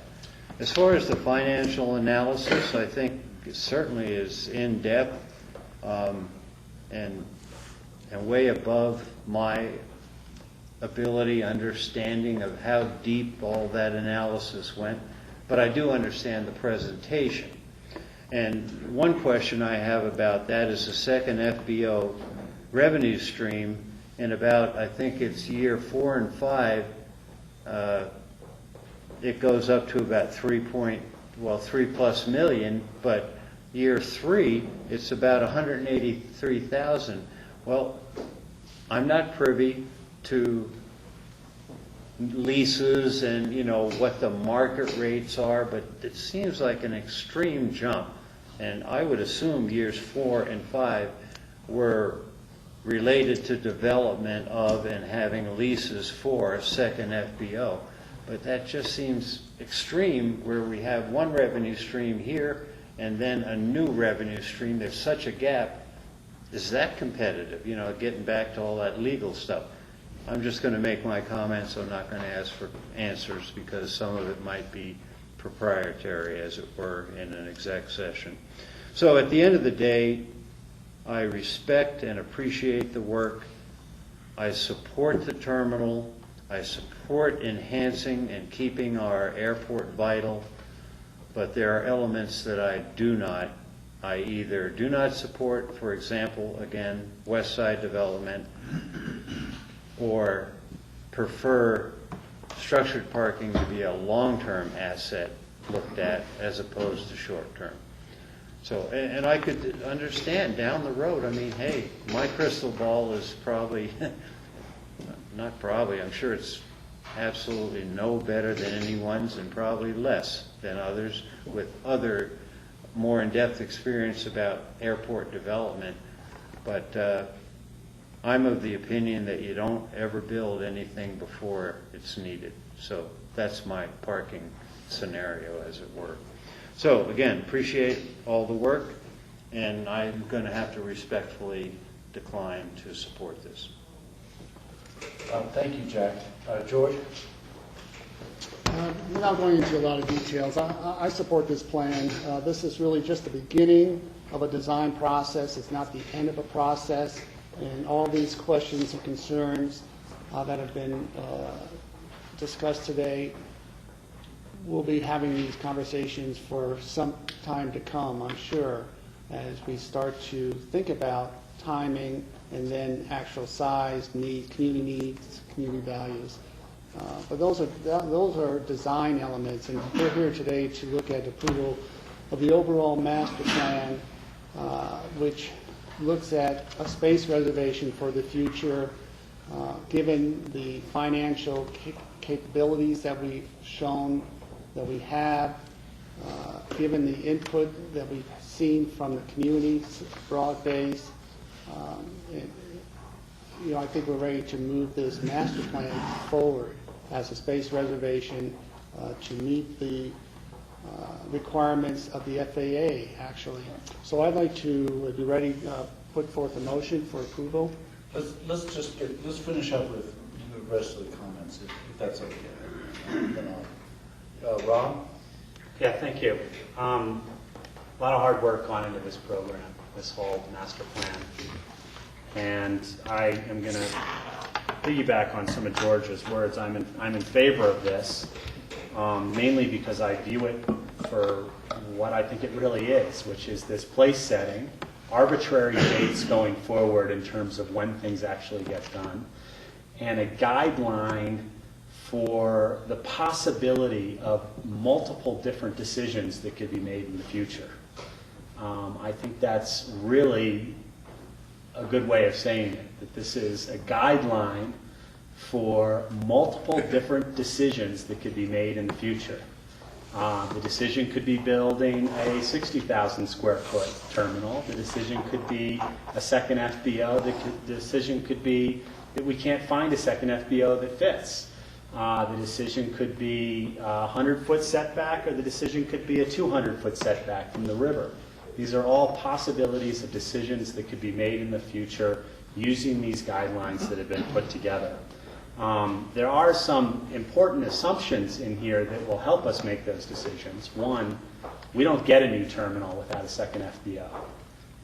And that's a hard one to swallow. I think that's probably the hardest one for me to swallow. The financial basis that we've put the financial plans together really depends on that $3 million worth of additional revenue from the second FBO. And that will be one of the possibilities of decisions that we will make using these guidelines in the future of this master plan. There's just so much more work to be done, and I think it's really important that the public and the stakeholders involved, the community at large, really understand that that's what it is. It's a guideline for the possibility of decisions to be made in the future. Thank you, Rob. Rachel? Yeah, I will support moving this to second reading and anticipate hearing and considering the public comments at that time. Thank you. The comments I'd like to make is, the community standard seems to me is excellent. And certainly this master plan has lived up to that community standard. When you see the Music Associates, when you see the Aspen Institute, when you see the ski company, those are all entities that strive for excellence. And I'm proud to be part of an organization that also strives for excellence. And the expression of that excellence is the kind of planning, the kind of two-year planning that this took. And there are hesitations on all parts of this plan that are going to be dealt with in the future. So I'm not going to reject the plan outright because there are challenges in the future. And I'm going to say that I support sending it on to first reading, public hearing, because I do think that it reflects community values of all sorts, aside from excellence. And so I'm happy to accept George's motion to approve. I make a motion to approve the resolution of the Board of County Commissioners, Pickens County, Colorado, approving the 2012 Aspen-Pickens County Airport Master Plan update draft, final report, and authorizing submission of the document to the FAA for review. Second reading set December 5th. December 5th, public meeting. And does that include the comments that we made today in the direction that we gave staff? Yes. Okay. Thank you. Okay. Is there a second? Second. Any further discussion? All in favor? Aye. Aye. Opposed? Respectfully opposed. Thank you. Thank you, Jim, Steve, Tim, and the rest of the staff. We'll see you on December 5th. Thank you. Thank you all. Thank you. We're going to take a 15-minute break. In your packet, just looking at the agenda, do you have something for Red Mountain rezoning? Yeah. Okay, because I have the, okay, I have that, but I don't have the R6 zone district land use specs. I don't know if that's a carryover.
halfway through, a third of the way through, whatever.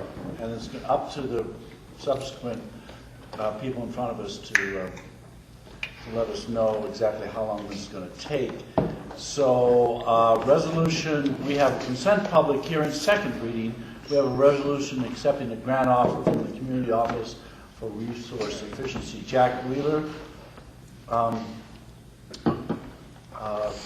is in front of us. Jack, do you want Jack to outline this grant, or is there a motion to accept this grant offer? Or it is a public hearing. Are there members of the public who wish to comment on this at this time? Seeing none, we'll close the public hearing. Board, do you have any questions for Jack? Is there a motion? Yes, Jack? Since this is second reading and we have articulated, asked questions, etc., or had any feedback, I will make a motion to approve a resolution of the Board of County Commissioners of Pickens County, Colorado, accepting a grant offer from the Community Office for Resource Efficiency. Is there a second? Second. Any further discussion? All in favor? Aye. Thank you, Jack. Thank you. I'm sure you enjoyed the last 3 It hours. was a learning experience for Jeff. Big learning.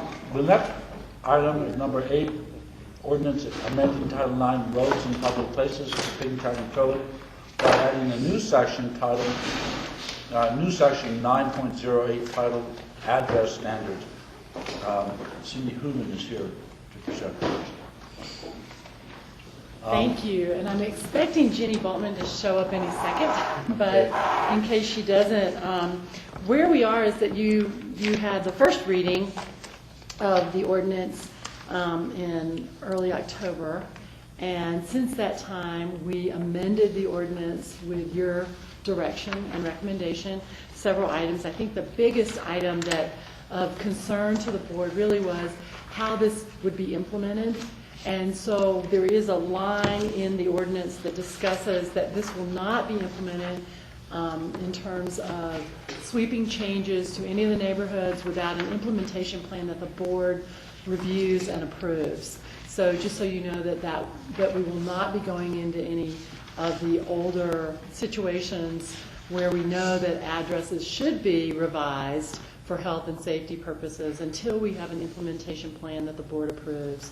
And other than that, I think there were pretty minor changes on some of the time frames. Jack, I think you had talked about that, and some other minor changes that we did change. So hopefully the board will agree that we can pass at second reading. Can you let me ask you about the plan, implementation plan? Is that tailored to each neighborhood, or is that just a general implementation plan?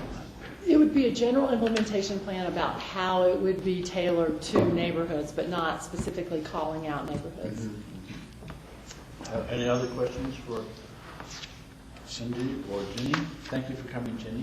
I guess it's a little more of a comment than a question, but I appreciate the additional research you've done and background that you've given us. I think you found approximately 150 multiple residents served off one driveway now, which may be affected by this in the future. Is that, I'm flipping through for the right page. I know that's the right figure. I don't know if that's all that would become non-compliant. Okay. For any reason. Okay. Not necessarily one that had multiple structures on the driveway. Yeah. I guess what I'm kind of wondering, this is something that people get a great deal of attachment to their home, their address, or sense of place. Should we send out some advance notice that when this last lot comes in for development, this will have to comply to the new county code, and give the residents there a little more advanced time to think about name options?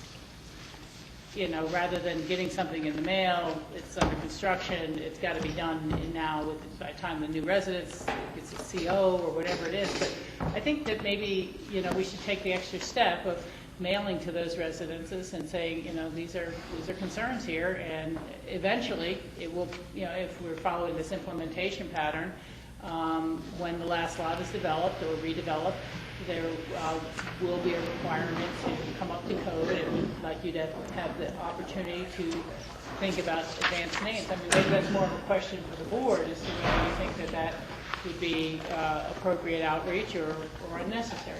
Let me ask you, Cindy, do you have a general list of the kind of places that are going to need these adjustments? Right, Mary, back in May, almost a year, well, a year and a half ago, Mary Lackner had done a GIS search for the criteria that we were looking at, and that's where we came up with the number of non-compliant, potentially non-compliant situations.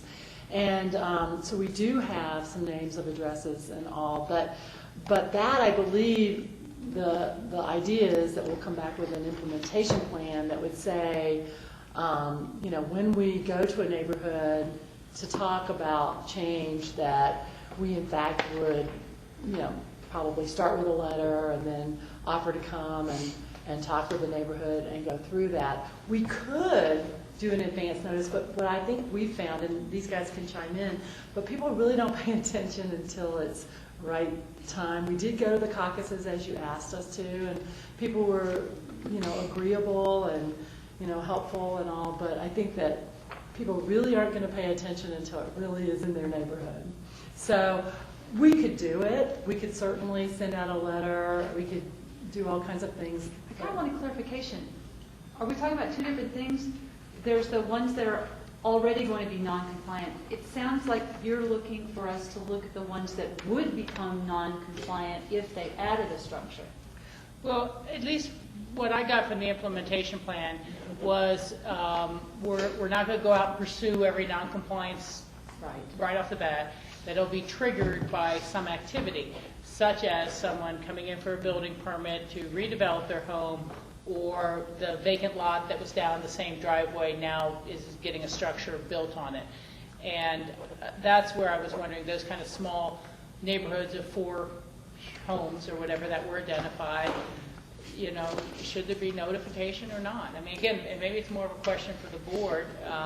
You know, Cindy makes a valid point that a lot of times, you know, and it may be something that doesn't become apparent, and there could be a huge change of ownership between now and 10 years from now when that last light develops. So maybe I answered my own question. So, but I think it's worth thinking about. I mean, but I think if you send a blanket letter to that, you might not reach those people in terms of actual changes until 3-4 years later. Yeah. And by that time, conditions have changed. I think targeting areas, sending them a letter, beginning your meetings, and talking about implementation, targeted implementation is a better approach, quite frankly, because it'll be sequential and within a time that matters. Or perhaps after this is finalized and passed, it could be redistributed to the caucuses to get out to their members that way. Mm-hmm. And Rachel, another thought is when we bring the implementation plan back to you, you can see what's outlined, and if you still feel like that's necessary, we have that chance. Okay. Any other comments? Jack? No, I certainly agree with the board's direction about the implementation plan. I want to make sure that I understood from the first reading that it is not staff's intent to initiate any address changes, even on any of the ones we've identified.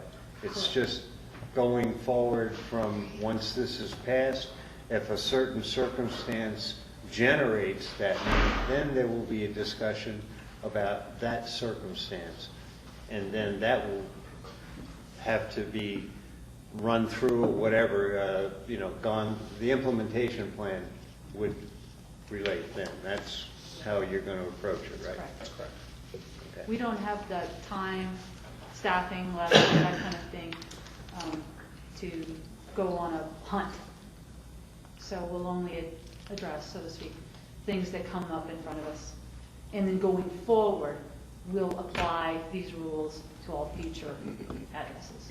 And I just wanted to clarify that just for the record so the public knows this is no proactive, we're going to get in your face. No, things are going to stay the same, and then when certain circumstances occur, then we will have to for various reasons, and that's what the plan is all about.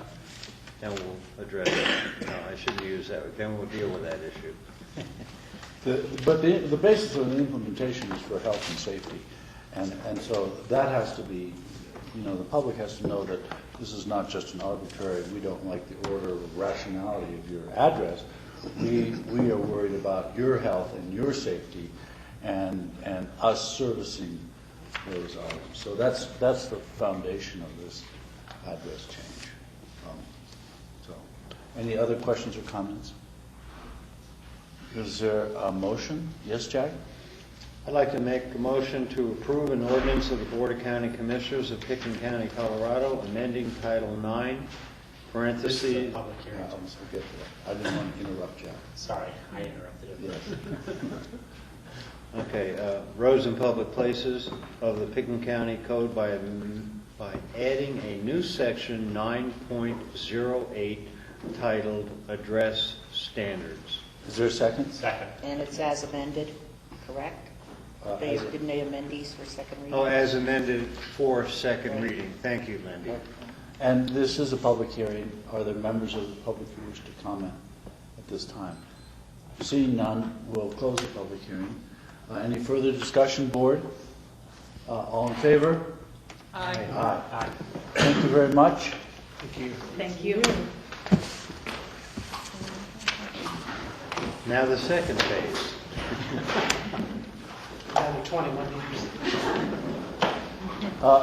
The next item is the land use consent public hearings. And we have two of them, essentially, at item 1 and 2. This is the WCCP1 LLC, WCCP2 LLC Compass. This is the worst titling of any action we've ever done. So, Suzanne, do you want to talk about both of these items and why we're dealing with? I will start, and I apologize, I forgot we were here and I couldn't pin up maps. So what I plan to put up for you that you saw at the last meeting, we're all here.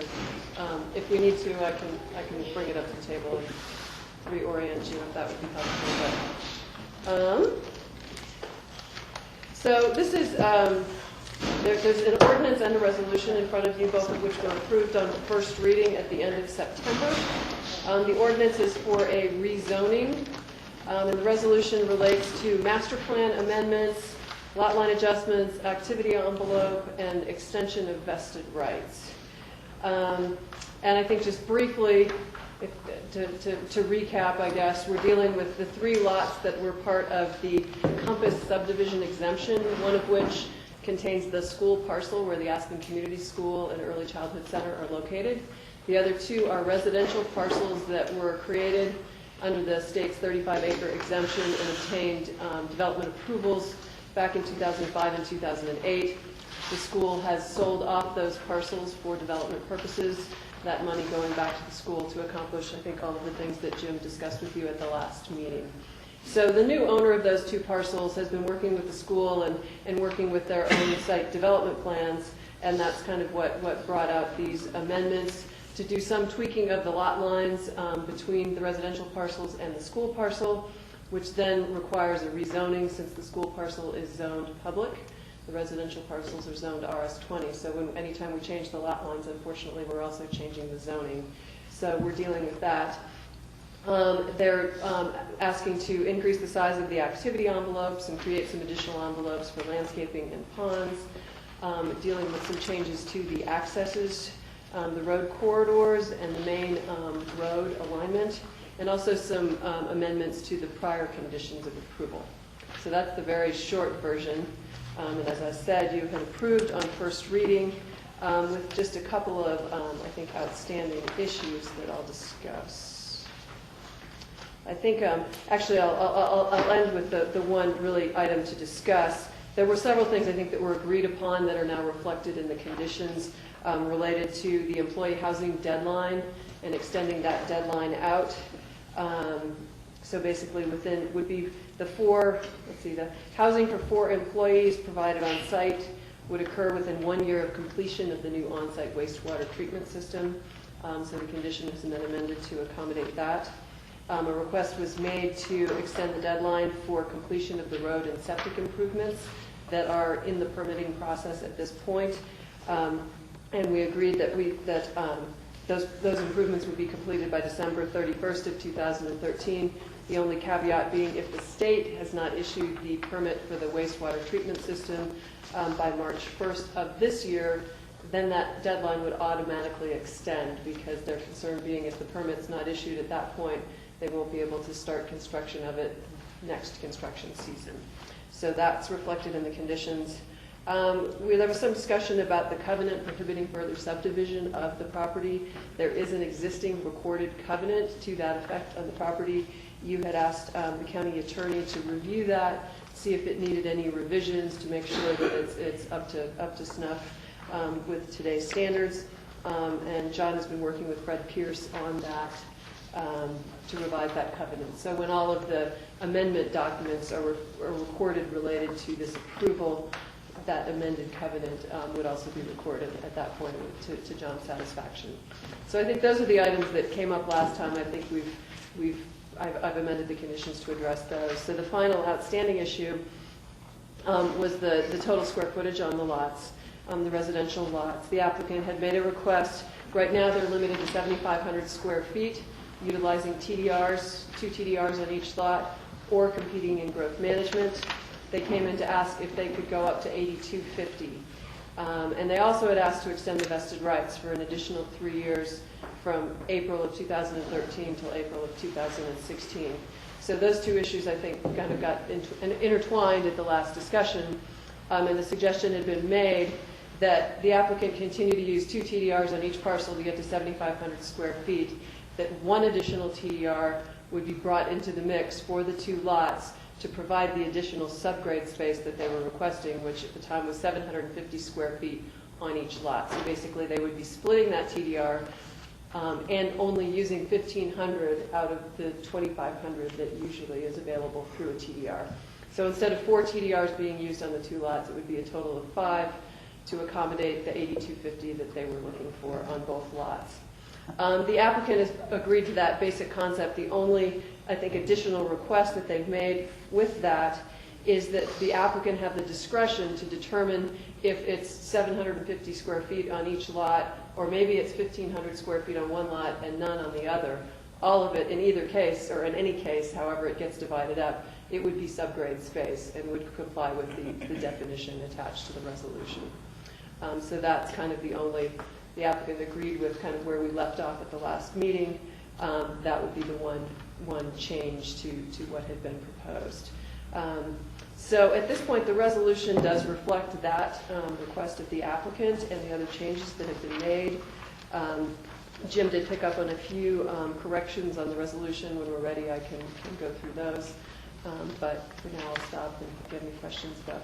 Okay, thank you, Suzanne. Do you have questions, George?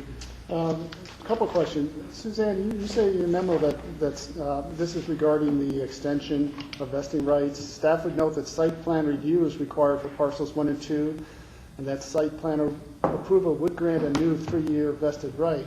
So given that, why would we need to extend the vested rights? I mean, at this point, their vesting expires on their current approval in April of next year. I think their concern is if that expires, there is a point in time where they could be vulnerable to further changes in the code at that point. They're just trying to, based on their activity envelopes they have today, they're trying to extend that vested right and then move into the next phase. So I think it's really probably the concern for them is that after April of next year, if our vesting expires at that point, what is the effect? Okay. When I looked at the recitals, I didn't notice, unless I missed it, that the additional space granted by the TDRs was going to be subgrade only. Is it in there, or maybe I missed it? Low grade space only. Sorry, let me see. Yeah, I'm looking at. Under recital? Recital number 13, the bottom of page 2. Well, I don't have a page Actually- 2. isn't it, excuse me for interrupting, Yeah. but isn't it on the now therefore be it resolved part on page 4, item 8? Right, it's in both places. It is in the Oh, in conditions both. of approval, but there is also a recital. Okay, I was Did you in the find wrong that? one. Okay. My other question is, the applicant's request that they have the discretion to decide how to use that extra 1,500 square feet. And the original concept of that additional square footage was going to be for storage space. And even then, I had a question and concern that how do we know that that storage space is not going to be converted into a banded unit? And now to think about perhaps allowing just one of those units to go up to 1,500 square feet, I mean, that's a lot of storage space. Well, I think at this point, I mean, I think the limiting the use has been, we've sort of backed off from that. It's even more problematic, I think, when it comes to zoning and going, how is that space being used? We're really just saying it's below grade space, which could be habitable space. It may, it could just be storage, it could be, whatever it might be. It has to meet that below grade space definition. So it can't be a walkout basement, those kinds of things that we restrict. But it does, at this point, this does not include the use limitation that had been previously discussed. So that would, if they were to have that discretion, then that would then make that one building go up to about 9,000 square feet. Right, it's instead of having potentially 280, 250, one would be 9,000 and one would be, 7,500. So it's somewhere in there is basically the difference that we're talking about. Is that it, Joe? Yes. Rachel, you have a question? Yeah, just to kind of follow up on that, these parcels could decide to do an accessory dwelling unit on site, but it would have to come out, and I might have been meaning EDU, it's been a long day already. But it would come out of the square footage that they're allowed above grade. Correct. Or, yes, it counts as floor area. Yes. And I was just thinking that, having the additional subgrade might actually encourage someone to say, okay, I have enough room on the surface to have an employee or caretaker unit. And that can be valuable. Our code does try to encourage housing for caretaker ranches and things like that. So I don't know that it's a negative, George. I think it might, allow just someone more design flexibility. Any other questions? Jim, do you want to continue? Jim Curtis, representing the applicants. I've worked really closely with Suzanne for the last 2 weeks, and I have no comments on the resolution. It's fine. In the big picture, the applicants thought all of your suggestions from the last meeting were very good, and they've agreed to all of those. And also in the big picture, the public benefit, which is most important, is basically they're buying 5 TDRs and using 4. So one complete TDR is given as a public benefit if they choose to go above 7,500 square foot, which is most likely. And that was the thought recommendation that came out last week. So there, in my mind, there is a good recommendation. They've agreed to it. And I think that's a significant public benefit. One full TDR will be extinguished and not used. So that's it. Thank you. Clarification? Yes. Suzanne, did you say you have already worked with Jim to clarify some, I don't know if it was grammatical error, whatever? There are a couple of just corrections. If you want, clarification? I'll tell you what they are just to on the record. So. Okay, yeah, I guess that's Some of them are just really cleanups, but.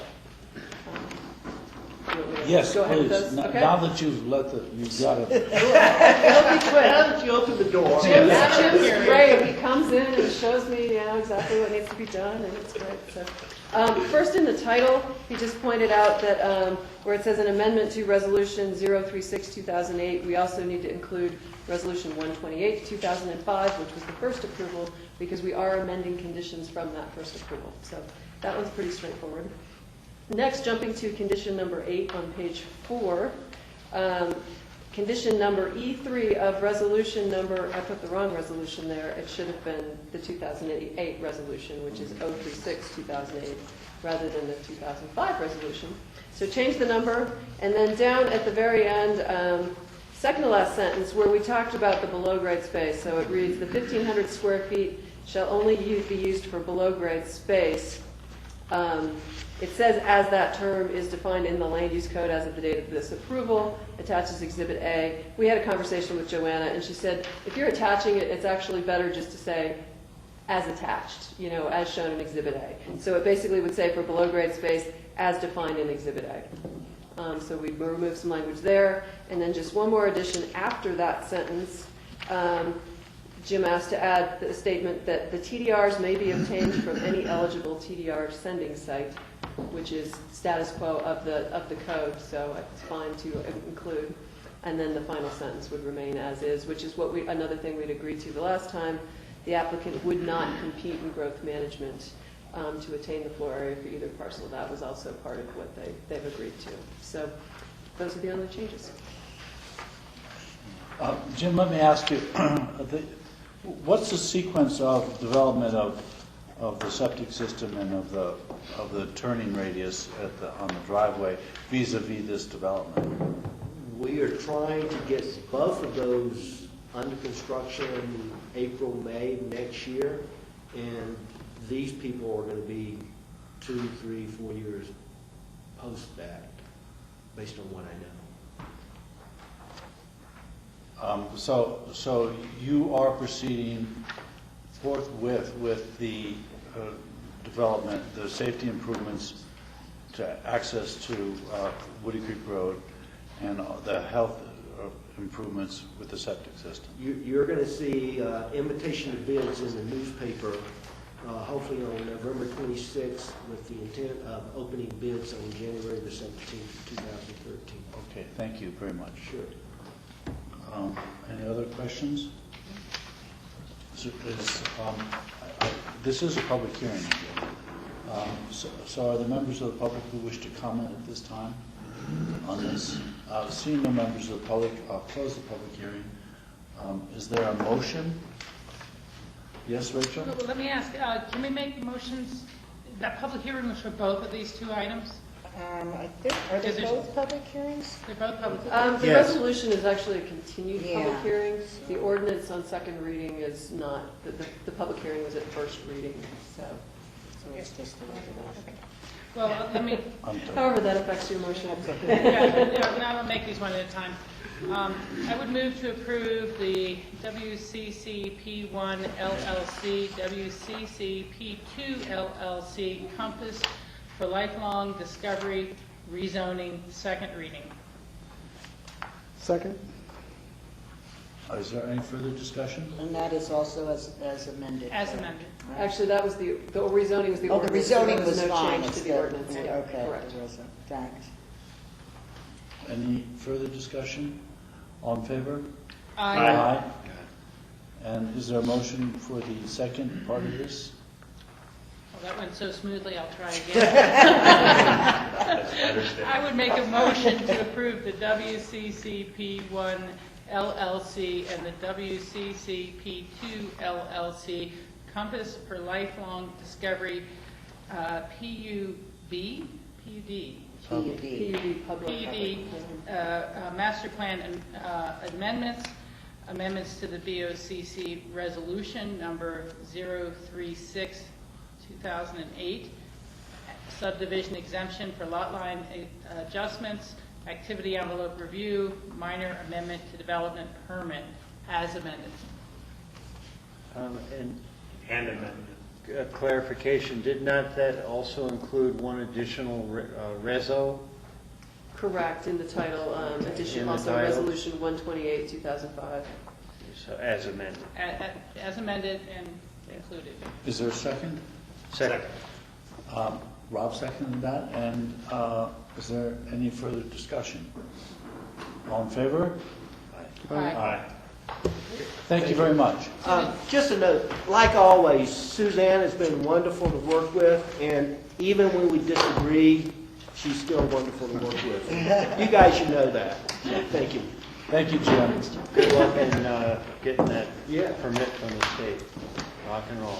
The next item under land use actions is the R6 Zone District Land Use Code text amendment. This is a second reading. Michael Kramer is here to present it to us. Michael, could you refresh our memory on this? Yep, I'll try.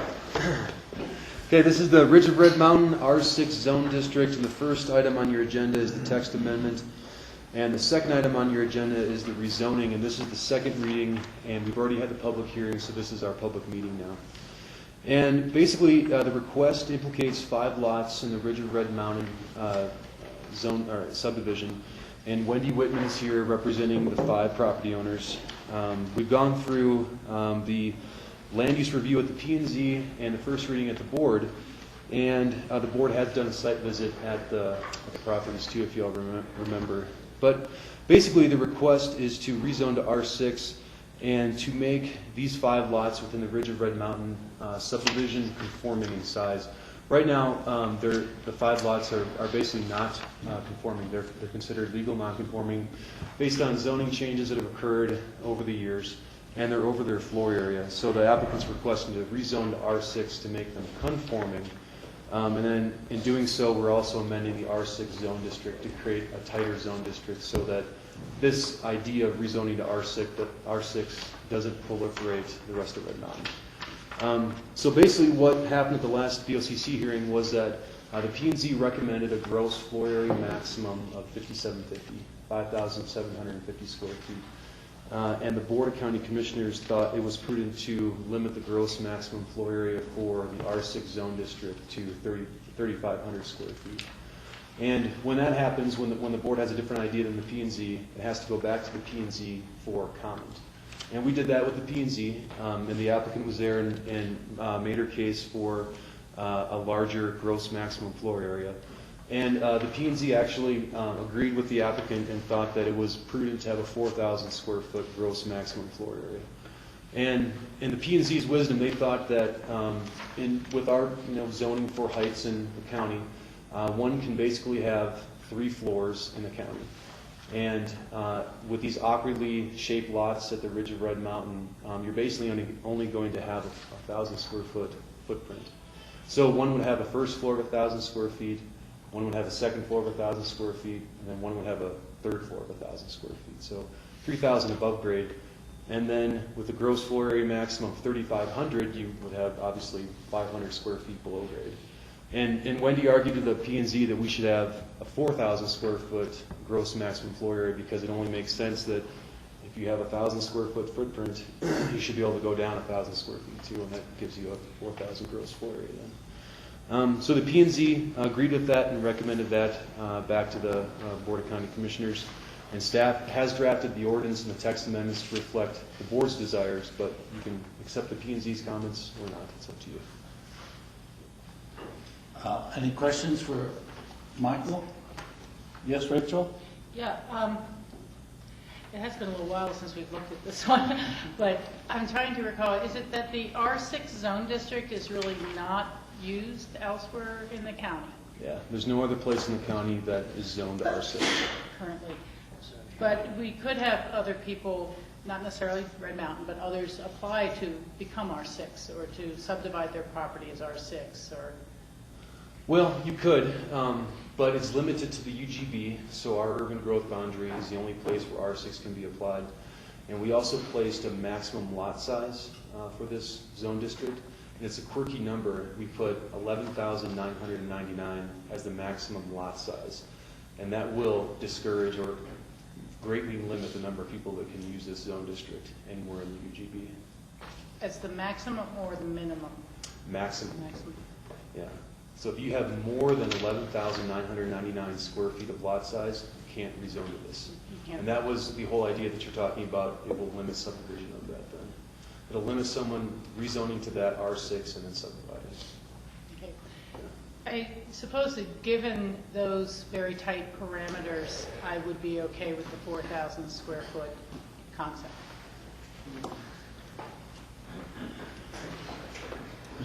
Is that That was just my comment. Okay. That was my question, and that was what I wanted to narrow in on. George or I don't Jack? have any questions. Okay. Yeah, I don't Jack? have any questions either, so until we get the comments, I guess the applicant can make a case. Yes, Wendy, you want to make a comment? I just want to remind everybody that it's only ever going to be 3,000 square feet above grade in this R6. It's not 4,000 max above, it's only 3,000 square feet above grade that already exists for two other homeowners. And what I'm asking for is, because you guys talked about we had 5750 originally, which would still have only allowed us to have 3,000 square feet above grade, but an unlimited below grade allowance. The 5750 was the total. You guys talked about 3,500. The reason why I wanted to go to 1,000 is, as from your site visit, you know we are very tight in there, but we have no real ability to do garages.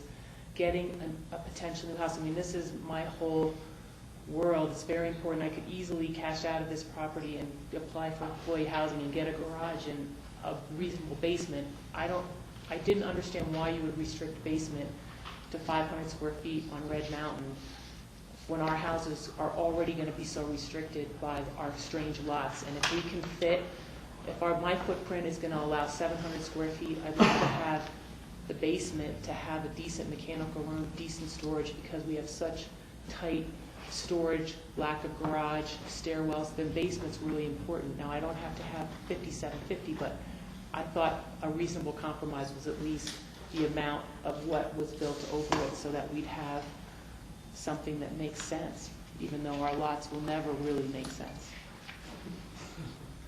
Okay. Are there questions?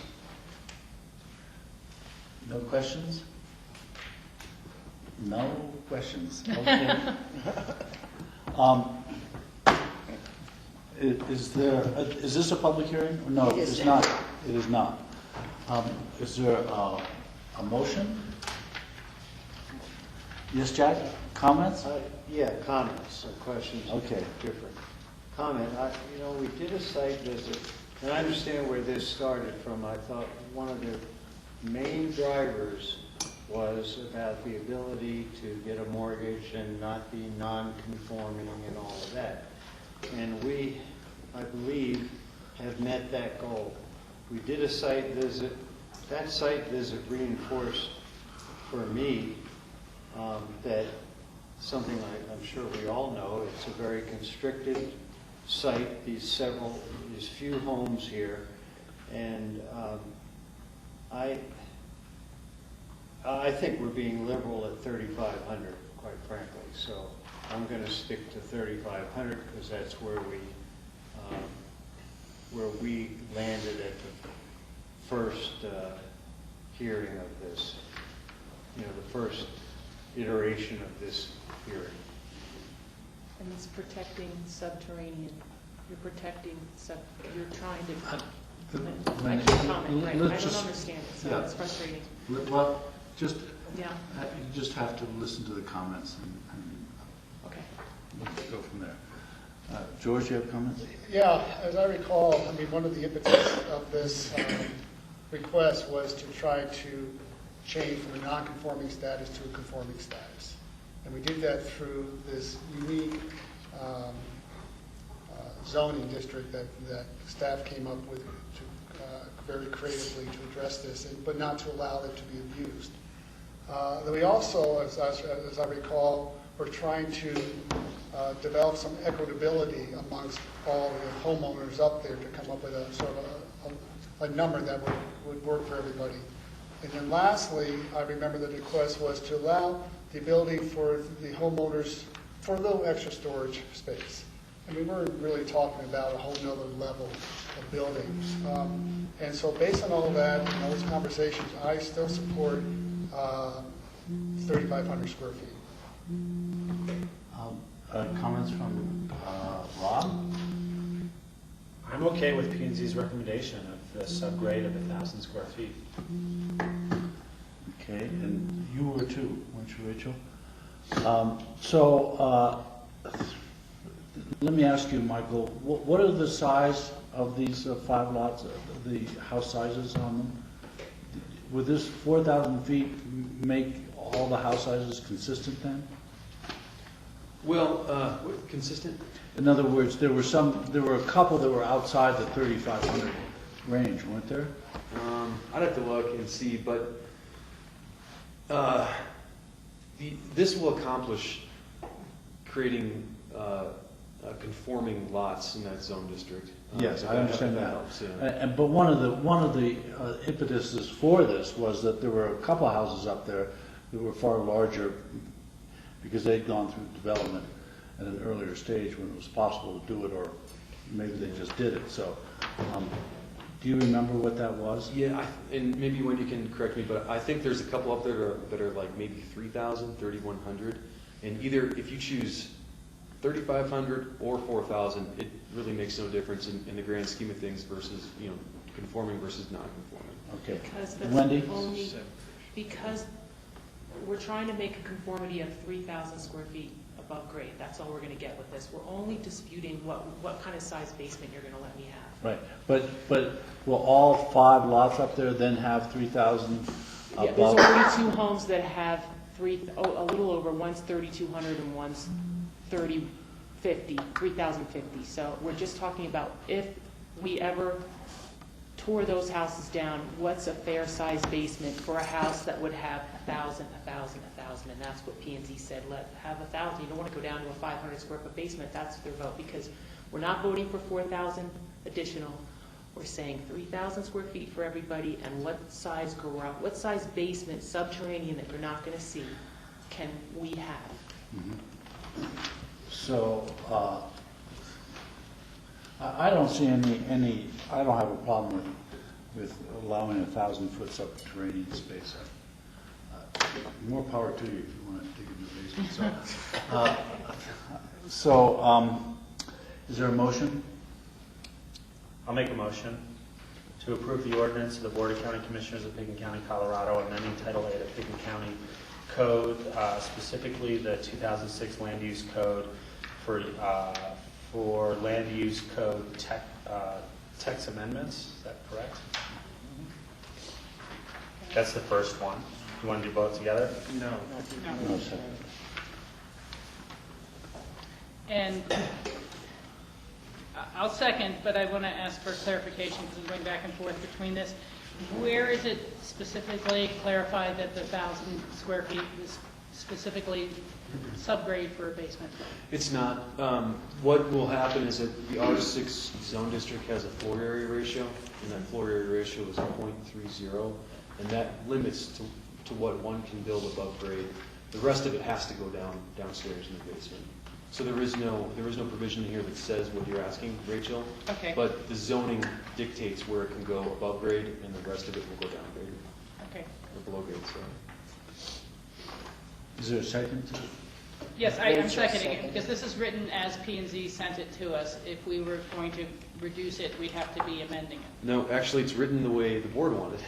So that's why I want to find out where do we need to change that. Okay, right. Then if you're asking where the gross floor area limitation is, it's on, let's see, page 4 of the ordinance. And right now it's just drafted as 3,500 square feet of gross floor area, and we could change it to 4,000 square feet of gross floor area. So it's the R6 bottom column. Exactly. Would be 4,000. Yep, exactly. Yeah, I will, so you have to make the motion. I was the second. So I'm adjusting my motion to reflect 4,000 square feet in the Exhibit A in the last column of the R6. Okay. I will second that. But I really, I feel a little awkward. I'd love to see, I hate to just depend on a calculation. What if somebody changes floor area ratios in the future or something like that? I guess it would affect the whole chart. I just would love to see an asterisk that 1,000 square feet must be subgrade. Not more than 3,000 square feet can be above grade. I don't know if that messes up your system to have it like that, but that's, I just would like a fail-safe. We could do it that way. The only issue with that is is that the whole chart that we're amending and the way the code is set up, It already works that way. it already works the way the way that it's been drafted, and we can certainly do that, Rachel. It would go against the norm, though, I think, of how the code is written. Well, I was just trying to think, what if somebody, I mean, we have a minimum lot size of 6,000 square feet, and then this 11,999 maximum. What if someone had an R6 lot that was right below that? I mean, just a single R6 lot. Then the ratios wouldn't necessarily work to make sure it was all subgrade. Well, it wouldn't in that case, but we're only rezoning these 5 lots in the Ridge of Red Mountain. So this is pretty specific. If someone does rezone who has 11,999 square feet, they would get, their 0.30 floor area ratio, and it might be more than 3,000. But they're completely and utterly limited to 4,000 square feet of gross floor area. Whether they put it on top or they put it down below, that's what they're limited to. As long as you guys feel safe with that, I'll let it go. Yeah, we do. If we didn't, we'd tell you. So I'm trying to follow this because I'm trying to follow the math. So the lot size is 11,999. The FAR, the maximum lot size. The FAR floor area ratio is 0.3. Right? You do the math on that, it's 3,599 square feet. So is that the maximum square footage that they're allowed to have? That would be a maximum square footage if that's what these lot sizes were. These lot sizes are only 10,000 square feet, these 5 at the Ridge of Red Mountain. So that's a subject of our discussion. If there is a lot out there on Red Mountain or somewhere else in UGB that was 11,999 square feet, they would then theoretically get 3,500 above grade then. And they would only get 500 square feet below grade. In either case, they're capped at 4,000 square feet of gross floor area. So on these 5 lots with 10,000 square foot lot sizes, they will basically get around 3,000 square feet above grade, and they'll put the rest below grade. So the part of the equation that I don't have is you're verifying to me that the largest lot in this subdivision is 10,000 square feet. Yeah. Okay. Is that okay? That makes sense. Assurance? So we are not putting an asterisk there to, okay. Yes, Chad? To make sure. Yeah, I have to clarify what I think I just heard Michael say. And I think as a Board of County Commissioners, we have to understand what we're doing here not only relates to these few lots, but in the future. And I just heard that there could be more than 3,000 square feet in this zone district above grade. Did I mistakenly hear that? In another site, I don't mean here. Theoretically, that could happen, yeah. Yeah, I don't know. I mean, I hope everyone seriously considers what we're doing here. We worked through this process, we've met the goals, we kind of had an agreement, and now the game has changed, and quite frankly, I think this feels like, to me, a real estate grab here. This is for future investment. I'll sell it down the road. Someone will develop it, and that's not why I supported this originally. I really wanted to make sure we dealt with that mortgage issue and equity amongst the group. But here we are, setting the stage. If another area within the UGB can comply, there will be more above grade square footage than we're thinking is going to occur here. Rob, and then Rich. Well, Jack, I think what I'm hearing you suggesting is changing the FAR, because the only thing that we changed was the maximum square footage, which means if it's not included in FAR, it's got to go subgrade. And what you're suggesting, the FAR at 0.3 allows, if a maximum lot of 12,000 square feet, or 1 foot less than that, they would be allowed 35 or 3,600 square feet. So what you're suggesting is changing the FAR to a lower amount. Well, does that present a problem? Does this have to go back to the P&Z if we change FAR? Yeah, I mean. Well, Jack's raised a point, but I Yeah. don't think, I think it's a theoretical point, Yeah. quite frankly.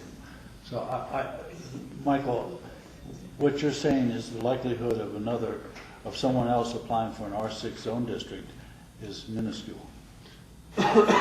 Excuse me. Well, I'm not saying that, but it would certainly go to the Board of County Commissioners for review. And if it helps, maybe I can offer some perspective on the R6. This code amendment obviously hasn't gone through yet, but the code amendment we're doing greatly limits what can happen in the R6 zone district. If we read the code today, R6 allows for a 0.30 floor area ratio, which is the largest floor area ratio I think we have in the UGB minus AH zone. They also get a 4,000 square foot subgrade space, and they get a 750 square foot garage. So if we start doing math on that, it can be a very, very large single-family residence with a 4,000 square foot basement and a 750 square foot garage. What we're doing today is we're amending the land use code to limit the gross maximum floor area to 4,000 square feet. This really nips any concern, I would think, in the butt about R6 zoning and the proliferation of large houses in the R6. If that helps for some perspective on where we're at today and where we could go with this. Yes, Richard. What is North 40 zone? AHPUD, that's affordable housing. They have their own PUD that determine their floor area. Okay. Yeah, I guess I'm comfortable with it because it is a reduction significantly from the original code and I'm not sure where else in there that we have other than the 5750. And this is not getting anybody up to 5750. So, I can just see it. I know we just have a different point of view on it. And, I'm trying to think about how people live in their homes and the storage you need for putting summer away and bringing winter out and storing winter toys or yard equipment and things like that. And it can be significant. So, is there any more comments? There's a I have motion and a second. No more further comments? All in favor? Aye. Aye. Opposed? Jack and George are opposed. So it passes. Thank you very much, Michael. We have a... Oh, the rezoning? I'll make a motion I'm to sorry. approve the ordinance of the Board of County Commissioners, Pickett County, Colorado, rezoning lots C23 to C27 of the Ridge of Red Mountain subdivision from the R30 zone district to the R6 zone district. Second. Any further discussion? Well, just a comment. Just because we improved the zone district from what it could have been or is currently, doesn't mean that it ever started out right. So that basis as a point to be made, I'm not sure is relevant. At one time, this county was zoned horribly. Thank God Shellman, Edwards, and Kinsley changed that. So, where codes start and evolve to different worlds. I guess that's my only point. Yes, George. And I'm not going to support this. I think, again, the reason we looked at creating this zone was to address the concerns of the homeowners, and I thought we did that. Then the homeowners obviously came back with a different number to the P&Z and fit the P&Z, which I don't agree with, so I'm not going to support this. Okay.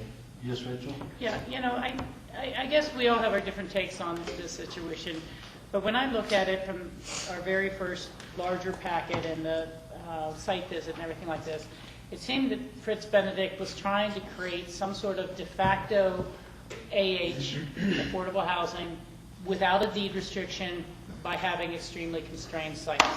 And I don't see that as an experiment that succeeded.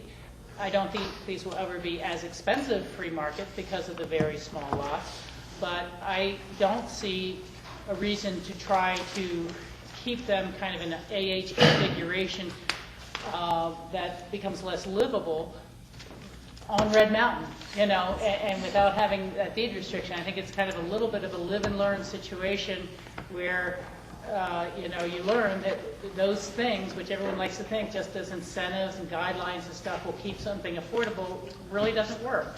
These are home sites on Red Mountain, and I believe in the equity, and then I do believe in the livability, because we certainly have a number of residents in town and on Red Mountain who are permanent year-round residents, even though they're living in free market homes. Any further discussion? All in favor? Aye. Aye. Opposed? Jack and George are opposed. So thank you very much, Marco. Thank you, Wendy. There's a Board of County Commissioners open discussion. Any open discussion? GR Fielding, do you have something? Are you going to give us a road update? Yes, and give you the road update. Excellent.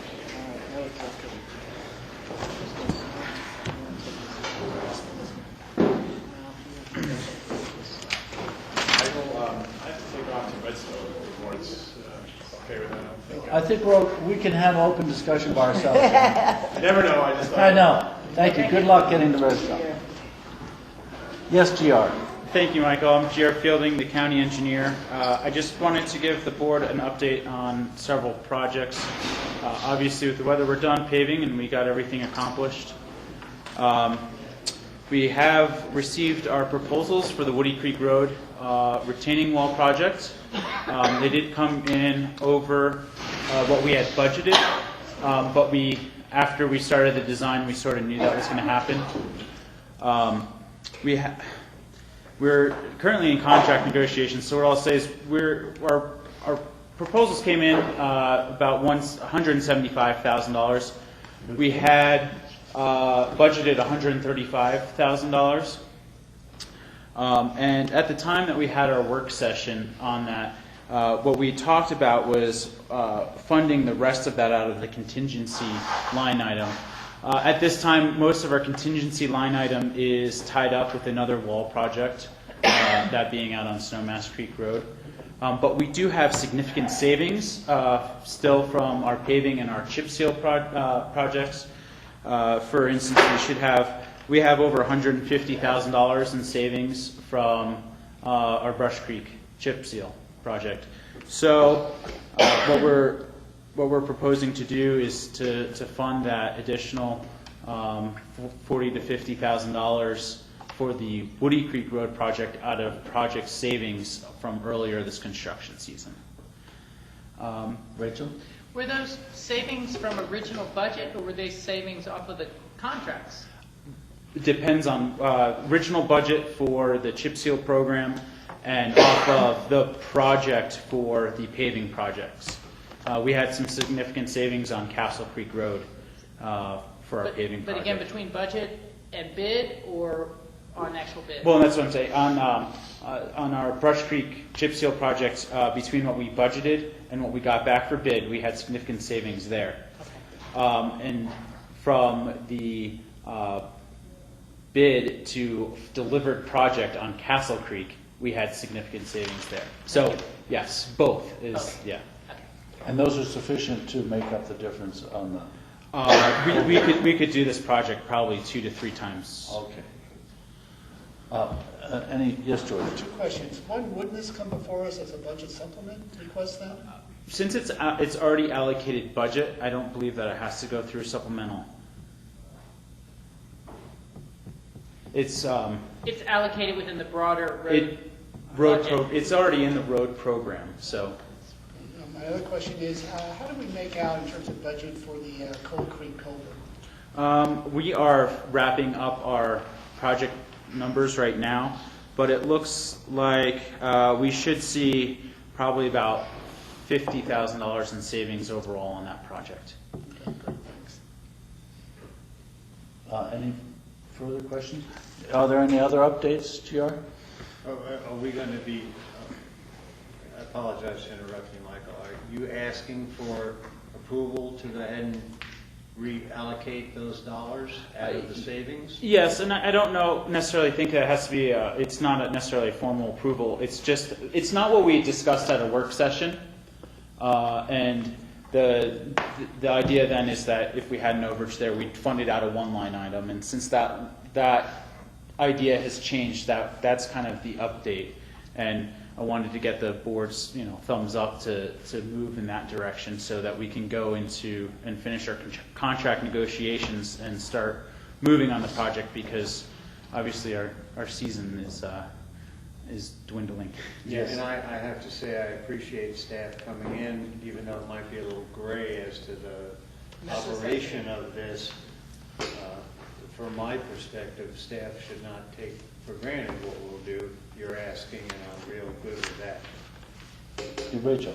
Yeah, I support this. We did a site visit, and, the road is starting to fail, and it needs to be retained. So, yes, I'd like to expend this before we have greater expenses. Okay. So are we getting the nod, George? Are you nodding? So you're getting the nod on that project? Thank you. And this is the final project that we had for this season. And so, despite my skepticism a few times when we were extremely busy this summer, we're actually, looks like we're going to get all of this stuff done. So it's really exciting for me and my department, because we've absolutely blown out of the water what we've done in the past. So it's pretty cool. Yeah, and I think, the citizens, the feedback I've gotten, the citizens are delighted with all the road improvements. And I think, you should be proud that you've gotten as much done as you have within the season that you've done. So Yeah, you huge. should please give our congratulations to your staff. We're going to leave, John. You can stay. Thank you, GR. Thank you so much. Okay, got a question. The status of Snowmass Creek Road, is that project done then? No, it's not. We are probably a little over a third of the way through that. We've had a couple small delays, but we're working through. I believe that we're going to be done probably second week of December now. So how will the cold weather affect the quality of retaining that new structure of that road? That's a good question, George. And because most of the construction of that project is actually subterranean, the quality of the retaining structure is actually not going to be compromised. We do have specifications in the project to do what we call cold weather concreting, and so the contractor is prepared with all of the necessary pertinences to that to make sure that the concrete cures properly for that. And then as we decided to not include, obviously, the asphalt in this section of the, because we can't pave until spring, and so we'll do the warm weather work next spring when we can. And then, so we have a warranty or guarantee from the contractor that if that concrete fails, that it's going to be responsible for the contractor to come back and fix that? Absolutely. Okay, George? Now you may go. Yeah. Thank you, GR. Thank you. Thank you very much. The engineers. John, do you have open discussion? Yeah, a couple of items. We want to be out of here by 4:30, John. I think we missed that already, didn't we? We did? Maybe 5:30. Now, let's shoot for 5. Okay. And Phyllis is going to bring over a letter, too, that we want to put in front of you. But just wanted to do a quick debrief. The board had requested that I go over to the city council meeting last night, and Rachel also attended, I think, as a citizen last night. As a single member of the board. As a single member of the board. And, it was a interesting discussion. I think where we came out, and Rachel, you may need to check my memory on this, is that the council is proposing going to $300,000 for nonprofit funding this coming year. And I believe I heard they said that was going down to $200,000 for the proposal in 2014, but that wasn't totally clear to me. It seemed like they were at least going to embark on the first few bullet points of their proposal. I think John made a diplomatic approach to saying, let's try to continue to work this out and see what the appropriate approach is for coming years. But we didn't see any, I think we saw a commitment to talk about it and things like that. Part of my point was simply, I don't know that we should settle on a single type of solution handed to us by the city council to say, hey, it has to be a mill levy vote as opposed to examining other opportunities. And so I do think there was a commitment to try to meet to work through that issue, realizing that we're partners in it at some level. Yeah, and it wasn't clear what form that's going to take. I do think there are a couple things in the proposal at some point we may need to respond to or get board feedback on. One, that the city is not going to make contributions to individual agencies. Their discussion is to give that $300,000 to the county and have the county make decisions about how that money is distributed. The flip side of that is then the county's charged with deciding where cuts would come from the decreased funding. And so while we haven't really had any discussion with the city about that, I do think it's, that's something that we need to make a decision. Is that a role that we want to play? And is that a role that this board wants to play? It may be fine. It's certainly something that our grant review committee does and that you all have played a role in doing in the past. But again, it kind of shifts the responsibility for where do cuts come from the council to you guys. And we really haven't had any discussion about that. And we didn't have any discussion about that last night. The city is going to retain some ongoing funding for, they won't be cutting the senior center funding. They have a commitment to help fund detox. That seemed to be very high on the mayor's priority list in the discussion last night. And beyond that, it's not really clear that there are any set-asides. Yeah, the other item was that they had said that because their contribution in 2012 was $380,000, so this is $300,000. They said that if we make a contribution from our general fund, that they would then match it dollar for dollar to get closer to the $380,000. And John was clear that he could not commit. The board hadn't discussed that. But we were pressed further at a different point in the conversation, and it was alluded to that we already are considering some additional general fund contributions because we had fully allocated the Healthy Community Fund during our discussion, and the items such as Wilderness Workshop and were outstanding, and detox were outstanding. So we may be basically doing that anyhow. And it would be a nice incentive to bring the city along for an additional $40,000. So, it helps a little bit. Yes, George, I'm sorry. Just a couple quick comments. One is I think I heard you say that you had asked the city council to consider further discussions with us to look at other possible options and sources of revenues. And so were they receptive to that? I think they were receptive to it, but there wasn't any real discussion about what that might look like. I suggested that we create some kind of potential maybe task force with one or two members from each body and staff to get and the other discussion stakeholders. going, and other stakeholders from the pod. And there was some head nodding, but I don't think there was a definitive response. I did get an invite from a council member to sit down and have coffee this week to talk about it some more, so maybe that's the first step. Okay, then the other comment I would make is, if the city council decides to pursue this strategy in terms of $3,000 this year contribution and knocking down to $200,000 this year, thank you, $200,000 next year, and then basically zero it out. I'm not sure that we should, in the next year or two, that we should take the role of trying to figure out how we would distribute those dollars that the city has distributed in the past to the community.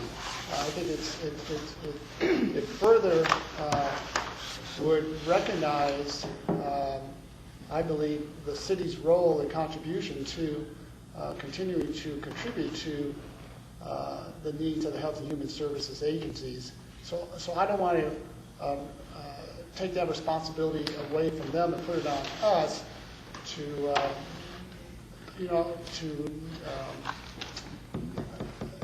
not to highlight the importance that the city plays in terms of their funding. And if I could make a, if that becomes the direction of the board, I think what I'd want to recommend is that we propose a process back to the city, because we also, I don't think, want to put our nonprofits in the position of having to do separate grant or go into a whole new kind of a process. But I think there may be somewhere in the middle where we could say, these are our recommendations given what we thought the allocations were X amount short, and maybe ask them where they would like to see cuts. If I could elaborate a little bit, Let me just clarify one quick question. Okay. Aren't those applications already in for the 2013 city Yeah. budget? So they already have the applications. And we already have the funding recommendations. Yeah. Yeah, okay. Yeah, I have to say, I think that in a lot of ways, the conversation focused on the notification and how or when or if the nonprofits in the pod had heard about this. And those individual members were like, hey, we received a grant application that had both the city and the county's name on top of it. And we did not know there was a cut, and we were kind of planning our budgets that way. And so a lot of it focused on, should we have notified them? And we were like, well, this was a staff recommendation. We didn't know it was going to be a board action, and, back and forth a little bit. And so in some ways, I think that it really focused on 2013 as opposed to going forward the way it may, and the door was left open for all sorts of different approaches there. And then, again, from my point of view, that if we are able to do the match in such a way that gets it closer to that 380, the template's a little bit there of how the allocation model could work. We could just use how it was allocated in 2012. And they made the comment, as we already know as well, that it doesn't matter what your funding level is, the grants always come in significantly higher than that. The requests come in higher than that. And so I don't know that we have to take a role of redivvying those out as much as perhaps following the template of how, because that's what the pod groups were really shooting at that point for, was saying, look, just don't cut us back. We know we asked for more than we got last year, but please just maintain that current funding level from 2012 to 2013. So then it'd be more of a question in terms of our role, if any, in 2014, if the city pursues this. Well, I think it's how we proceed with them in 2013 Yeah. for a modified proposal or for a modified path forward. Okay, thank you. Is the city talking about reducing their overall budget by that amount, or are they going to just reallocate that money to some other, to bike races or something? Well, there was no discussion about where the funding would go, but I do think there is a discussion about that right now they've got some, I guess, long-term structural deficit issues. I think That it cannot what was sustain talked this about. sort of contribution going forward in the long term, was the comment that was made. Similar to structural issues we're going to be facing, and looking to see what can we reallocate or shed. Yeah, Michael, question. Yes, John, was there any, you said they've indicated they're going to go forward with points 1 and 2 out of the 7-point program. How about item number 7, where they had indicated they want to do a study of the nonprofits and efficiencies, A, B, C, all that Yeah, stuff? but, Can you touch base on that? This is not really, other than I think Adam Frisch had said this has been an item that he's brought up several times. I think what's not clear, I think the council's perception is that if that's something that they want, then that's something that county staff should be taking lead on doing. And I think that's a misunderstanding that's going on, because we've been administering the grant review process for them. And so that's where I think there's some value in us kind of sitting down and understanding, okay, what were your expectations here? Because clearly you're disappointed that some expectations haven't been met. We too have expectations that we're disappointed about. And I do think there's probably just some general misunderstandings we need to address when saying that. I think that's probably one of them. And to that point, Jack, I think the members of the pod who were there were saying, you know, we're doing a really thorough 30-page grant application form already. Is this not answering your questions? But I think that the point Adam is making with good intent is, you know, isn't there some cost savings that could be if some of these agencies were able, say, to buy group insurance policies instead of each one doing this? Or isn't there some economies of scale that if they think more creatively, the dollars can go further among these many groups? Now, that's a bigger undertaking, and they're talking about could the community foundation assist or their executive service programs assist to say how do we work with these groups to make the dollars that are tight go further? And that's a legitimate suggestion in many ways, and it's something I certainly didn't have a chance to dilute the conversation too much last night. But given the very likelihood of great federal cuts coming down, these organizations are going to find their other sources are getting leaner as well, and greater efficiencies will certainly be beneficial. Well, we can probably pick this up. I just wanted to kind of debrief with you where the discussion was at. I think we're going to have council members reaching out to Rachel and myself because we were there last night. We may gain some more insight. We can revisit the topic on Tuesday. Yeah. I have one more item, Michael. I know it's past 5.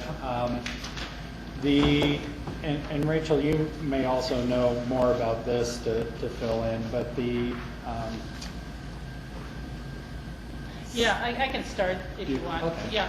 I guess it was about a month or so ago, Lauren McDonald, who is heading up the City of Aspen's Canary Initiative, had asked me if I could, or she sent an email, I think, asking everyone if they could attend a meeting down in Carbondale, that they're trying to start to scope what are the implications and the impacts of climate change going forward to the Roaring Fork Valley. And so they were having a meeting in Carbondale to have partners from Glenwood and Garfield and all these other places. It was just a discussion.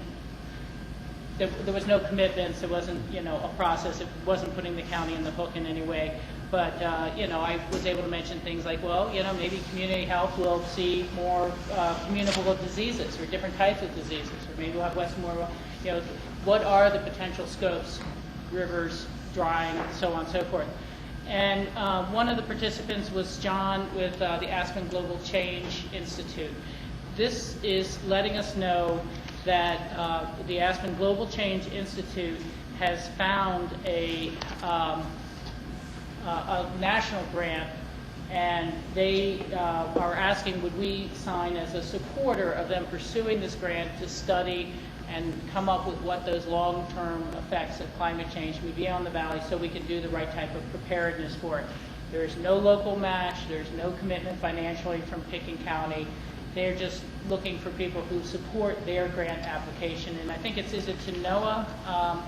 Yeah, it's to NOAA, and I think they're looking to be able to add our name to paragraph 5, which has no financial commitment, but it does ask for a participant from the organization to be on an advisory team, and that we support the application of the grant.